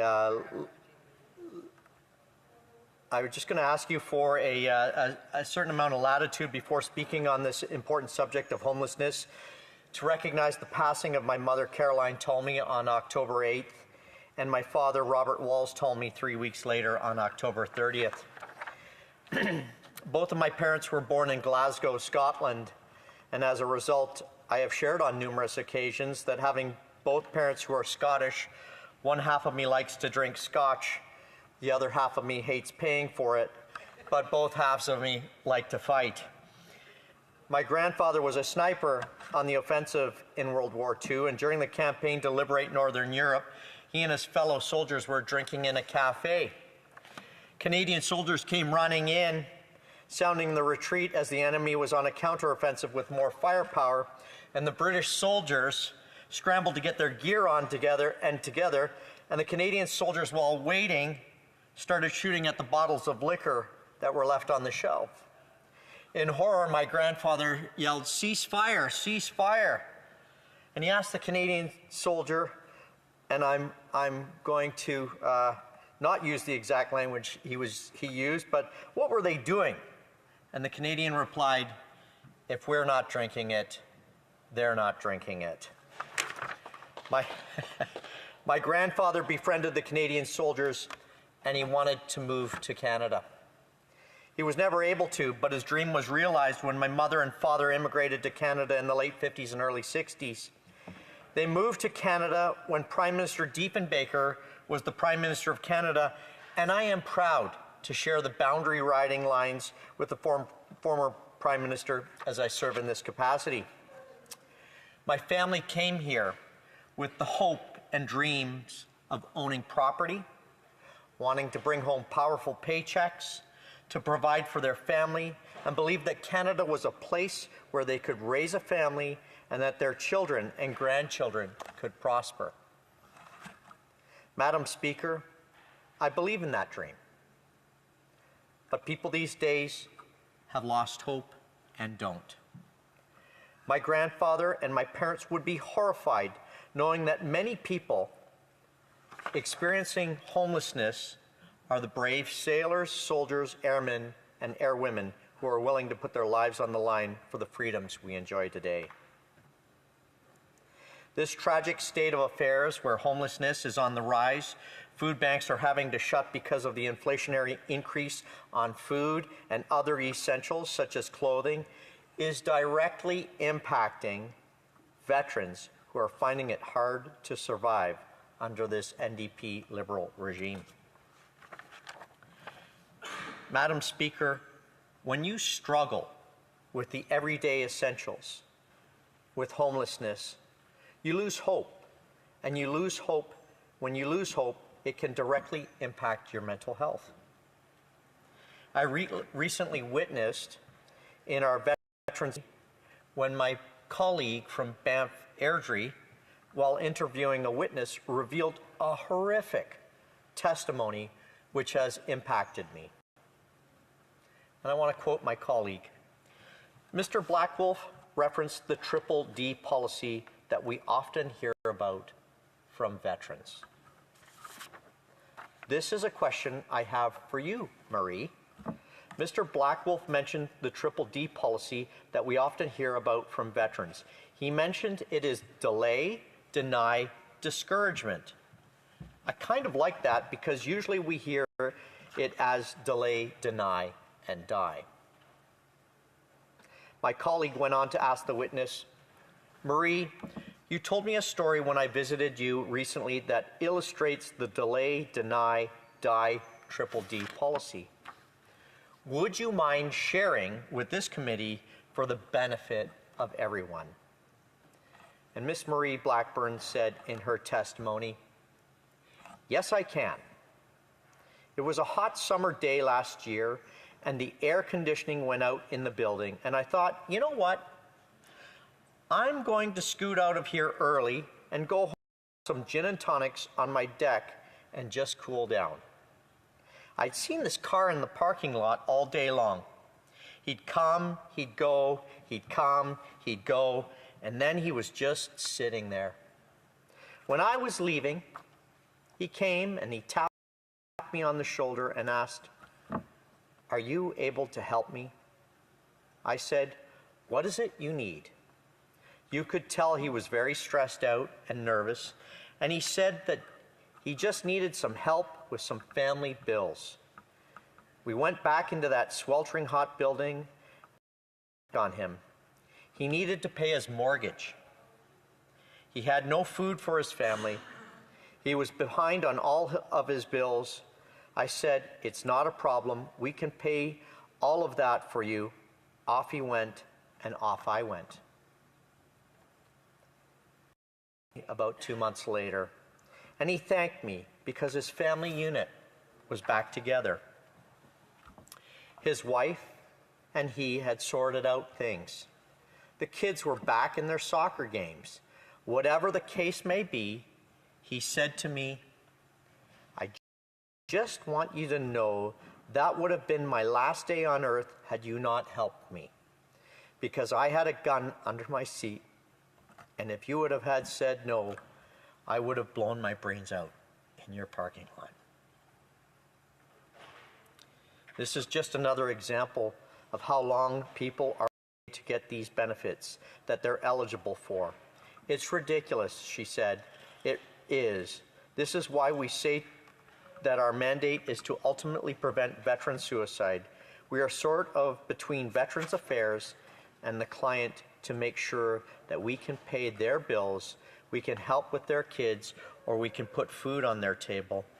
I don't know how you fix waiting for these benefits for as long as they have to sometimes, but something like this might give you a better understanding to figure out what we go through as boots on the ground.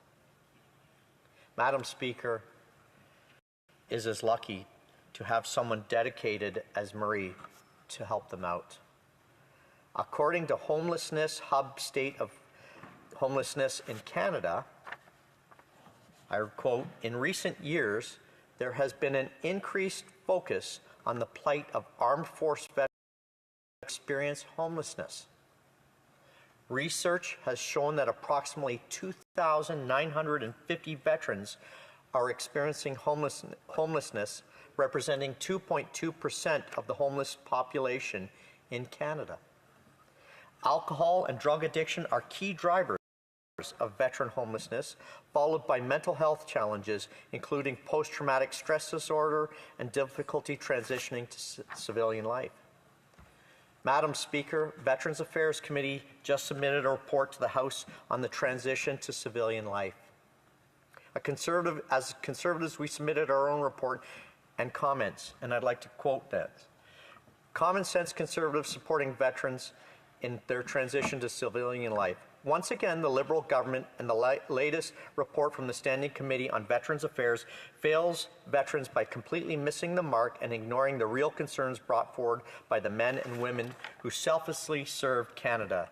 The Liberal excuse for ignoring veterans' concerns is that this is an issue which could be examined in perpetuity, as the evolving nature of the modern world and workforce will undoubtedly continue to present new challenges to veterans in transition.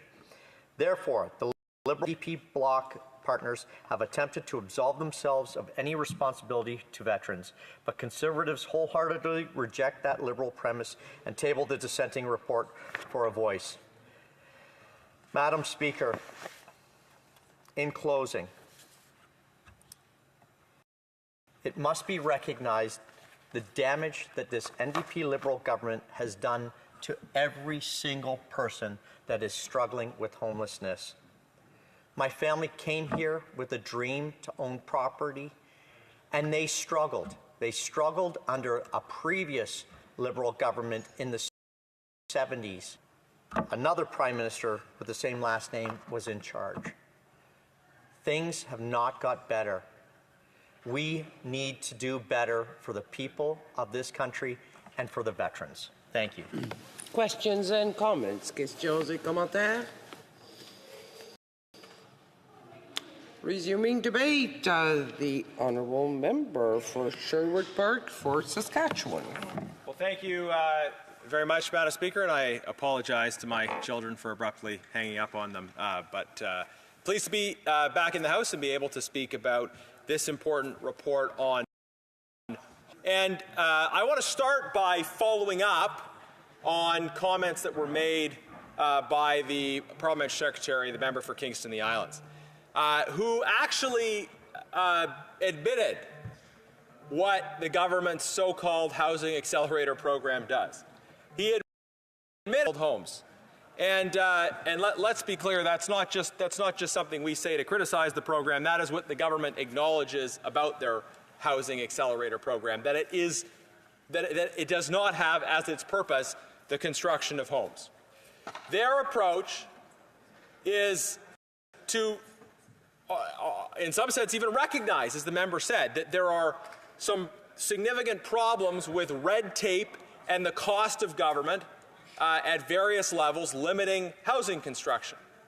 But their solution is to pile more money into those same bureaucratic processes and to think that that's going to make the system better, right? The member actually identified in his speech a problem that we've been talking about for a long time in the official opposition, that the cost of government, that red tape, that gatekeepers, slowing down and limiting the construction of new homes. But his solution is effectively to say to those gatekeepers, we're going to give you more steel and more poles so that you can build more and higher gates. Right?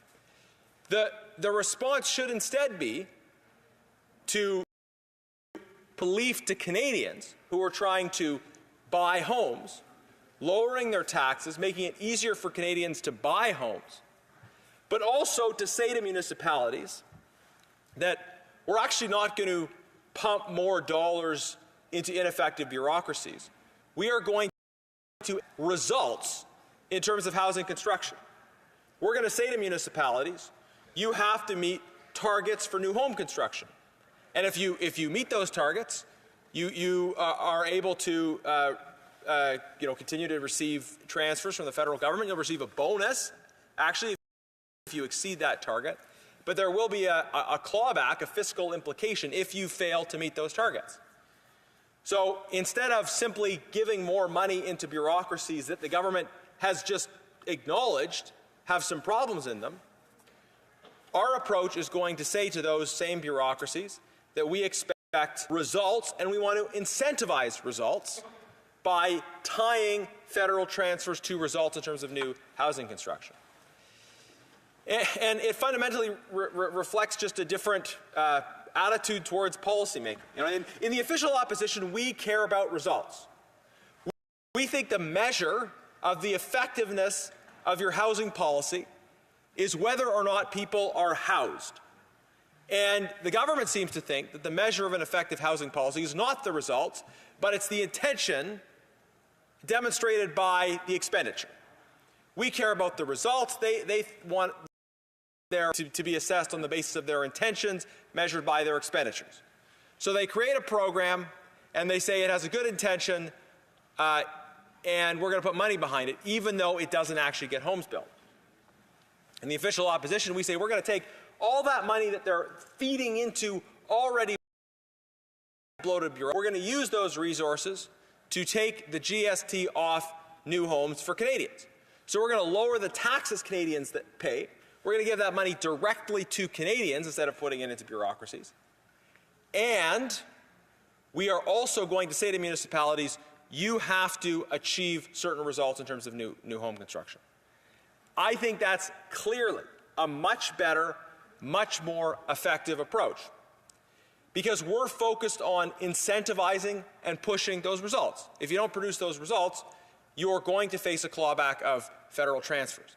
But meanwhile, it also reflects a belief that giving Canadians back more of their hard-earned money rather than transferring more money into municipal bureaucracies is the solution.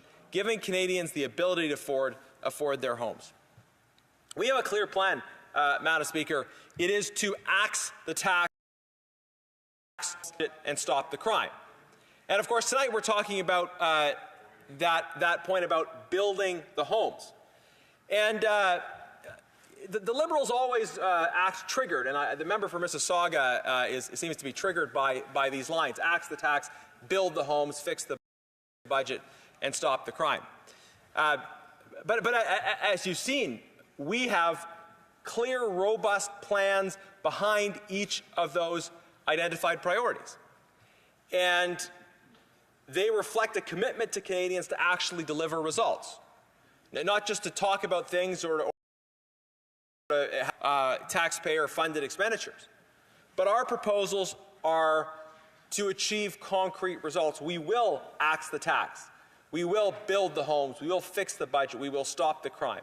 We will ask Canadians to measure our government, not by expenditure, but by the actual results that are achieved. And I invite the contrast that the member has proposed. We are confident that giving money to Canadians and incentivizing real results from bureaucracies is the way to achieve results, not to pile more money into bureaucracies and expect somehow that the results are going to change simply by increasing the volume of expenditure on exactly the same things. Because if you look at the results of the last 9 years, we're clearly much worse off. Clearly much worse off. Canadians are paying twice as much for their housing. They're paying twice as much for rent. There's been a dramatic increase in violent crime. The Prime Minister has gravely mismanaged our immigration system. The Prime Minister, with the current Housing Minister, who's the former Immigration Minister, gravely mismanaged the immigration system. And then the Minister who broke immigration was transferred over to housing because the government thought he could be a communicator for them on that file. But he has failed to deliver results in housing, just as he failed to deliver results when it came to immigration. So the Prime Secretary as well, he talked about how, for the last 2 years we were getting things done. He said we were effective in the sense that we were putting forward ideas and passing them. Well, I don't think Canadians would say the government was effective. They were effectively moving the country in the wrong direction. They were effectively making housing costs higher, rent higher, increasing the crime rate. This was the result of the NDP Liberal coalition. And then we had a photo op from the NDP leader saying he was tearing up the coalition agreement, and then he taped it back together and has supported the government at every turn. Now, it will be Canadians that judge the plans that are put in front of them. I am looking forward to the chance we have to make our case to Canadians, to make the case in favor of our plan to axe the tax, build the homes, as we're particularly talking about tonight, build the homes, as well as fix the budget and stop the crime. But the NDP have continued to prop up the Liberals for a variety of reasons. But I would challenge them to have the courage of their convictions, if they are their convictions. And if they really think that piling more dollars into existing bureaucracies is the way to build homes, it hasn't worked for the last 9 years, but if they really think that, they should bring that case to Canadian people and see what Canadians decide. We'll be coming forward with our plan to incentivize real results from bureaucracies and to deliver real tax relief for Canadians. We'll be bringing our plan to Canadians, they'll be bringing theirs. And that will happen when the carbon tax election eventually comes. And the Liberals should have the courage of their convictions. They should see the demand from Canadians for change, and they should put their proposal before the Canadian people. They're unwilling to do that, though. They talk a good game about how they're apparently confident about what they're doing, but they are unwilling to bring their proposal to the Canadian people. So let's have a carbon tax election, Madam Speaker. Let's have that election now. Let's see what Canadians think about what this government is doing, and I'm proud to stack our plan to build the homes against their 9 years of failures any day. Questions and comments. The Honourable Deputy House Leader. Thank you, Madam Speaker. Madam Speaker, I'd like to read a quote. Here's a quote. Here, our municipalities to build housing more rapidly. I will ensure that the funding for municipal infrastructure corresponds with the number of houses that the municipality manages to build. I will require every big city to increase building permits by 15% per year, or they will lose infrastructure funding. You know who said that, Madam Speaker? The Leader of the Opposition. That is exactly what the Housing Accelerator Fund is. It is a program that ties the funding to municipalities to their ability to create more housing. So it's not just money that's being given to bloat bureaucracy, as this member suggests. It's actual money that is tied, and the municipalities have to prove that they've been able to increase the housing. And it's not just our idea. The quote that I just read supporting that exact concept was from June 7th of 2023 from the leader of the opposition. So for him to be critical of the Housing Accelerator Fund is to be critical of the proposal that was made by his own leader. Honourable member for Sherwood Park for Saskatchewan. Madam Speaker, the member is wrong, and let me again explain the difference. Conservatives will sing funding to results, and we will use this money to put it back into the pockets of Canadians in the form of a significant tax cut. We will provide tax relief to Canadians, and we will use existing funds to incentivize the construction of new homes. Completely different from this government's proposal, which is putting new money into bureaucracies that are already struggling to actually achieve the results that are required. So our approach is fiscally responsible. It recognizes the value of $1 in the hands of Canadian government, and it also insists on incentivizing the results. Questions and comments. The Honourable Deputy House Leader. What is he talking about when he says our approach is fiscally responsible? The only thing he's been able to offer was to say that the GST would be removed from homes. Well, that's great for somebody who's purchasing a brand new home. I guess that will benefit them. But what about everybody else who's not building a new home? So how is he able to stand in this House and say our plan will produce results when the only plan that he's been able to offer is GST off a brand new home?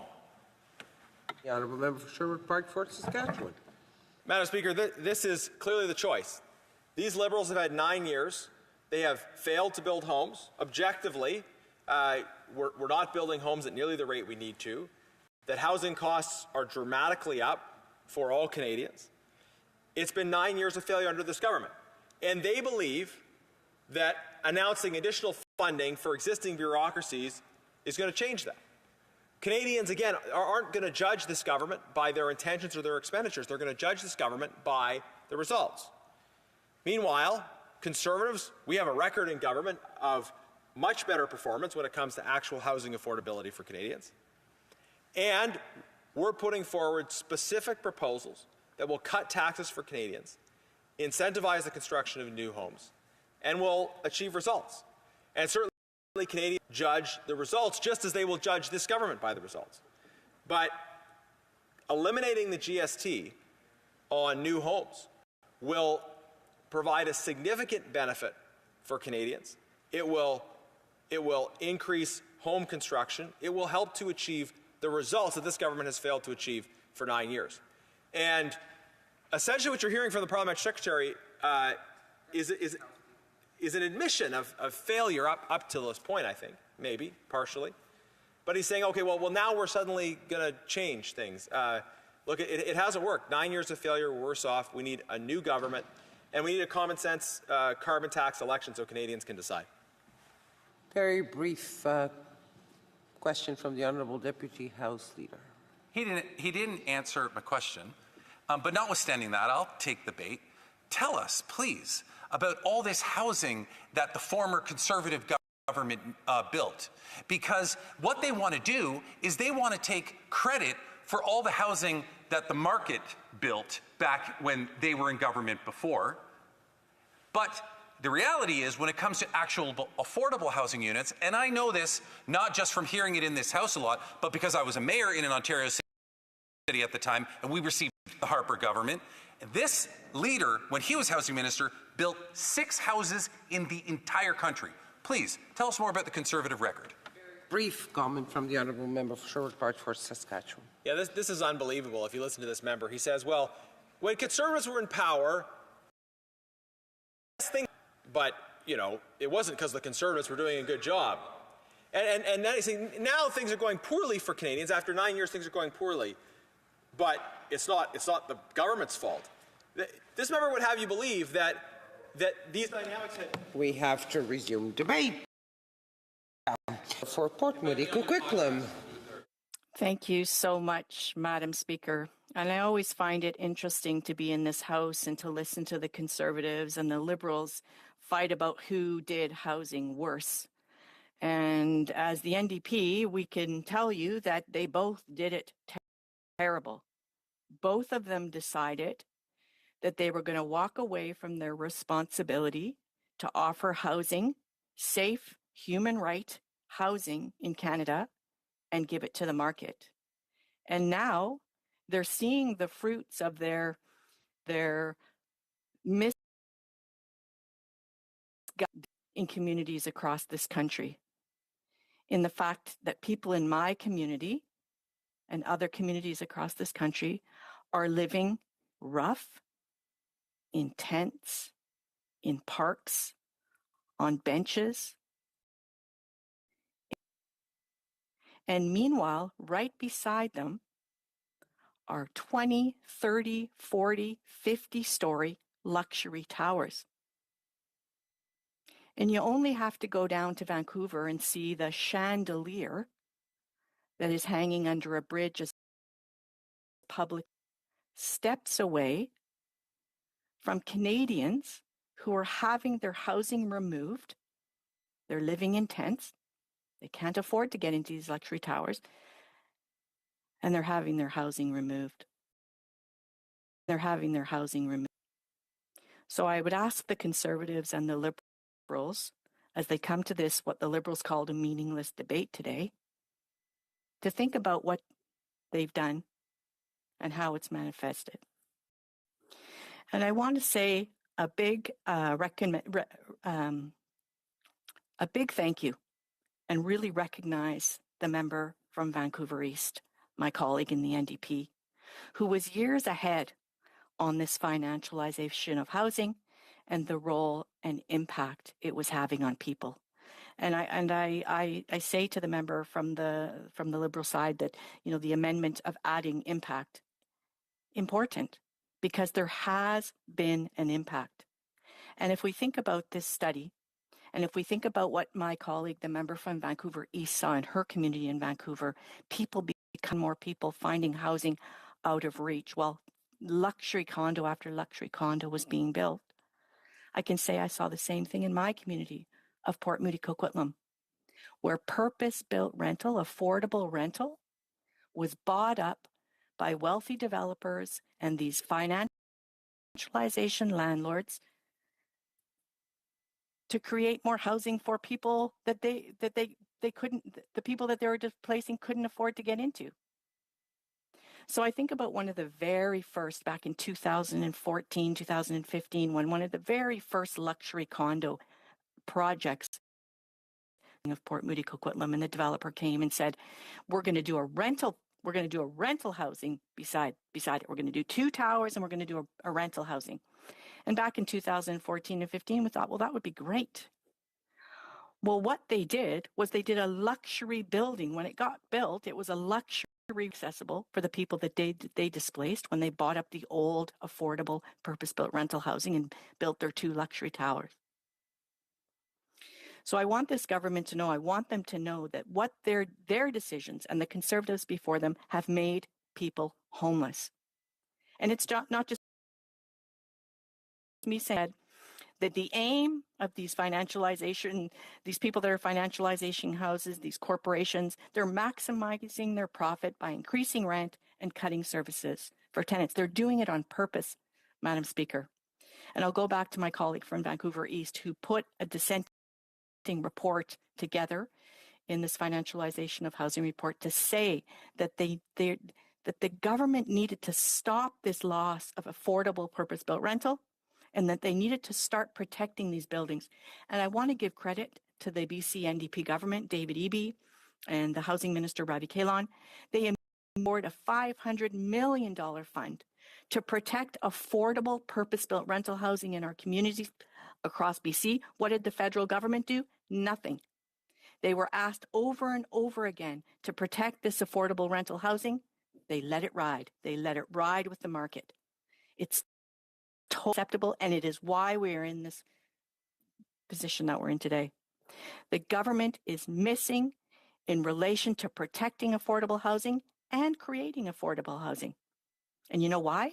Because they are propping up these landlords, these financialized corporate landlords or their donors.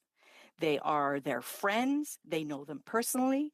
They are protecting them in committee. In fact, Madam Speaker, when I asked for one of these financialized landlords to come to committee and talk about what they do in their housing, the parliamentary secretary from the Liberals for Housing protected them, voted against having them come in.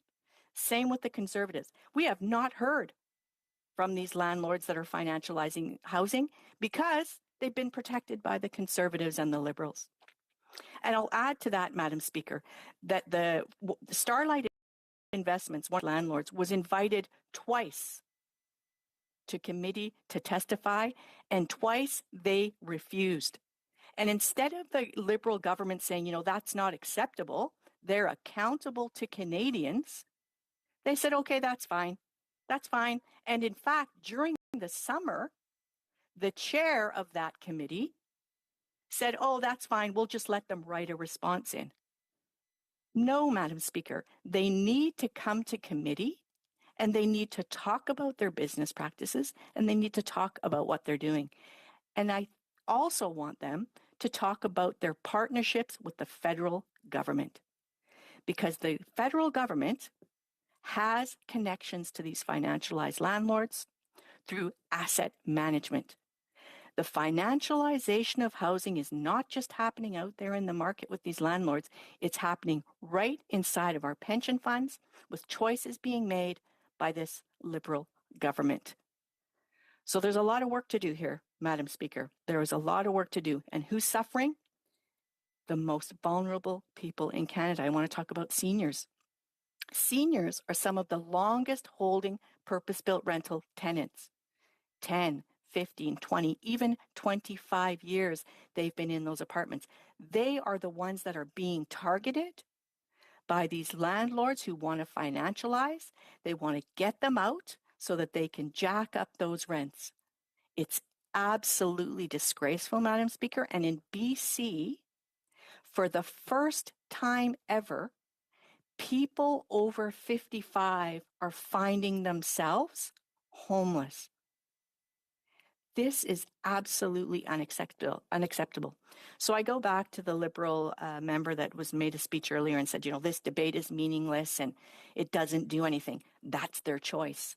The Liberals have decided to do nothing to let seniors become homeless, persons with disabilities, single moms, immigrants to this country. The Liberal government is involved in that decision to let financialized landlords kick them out of their homes.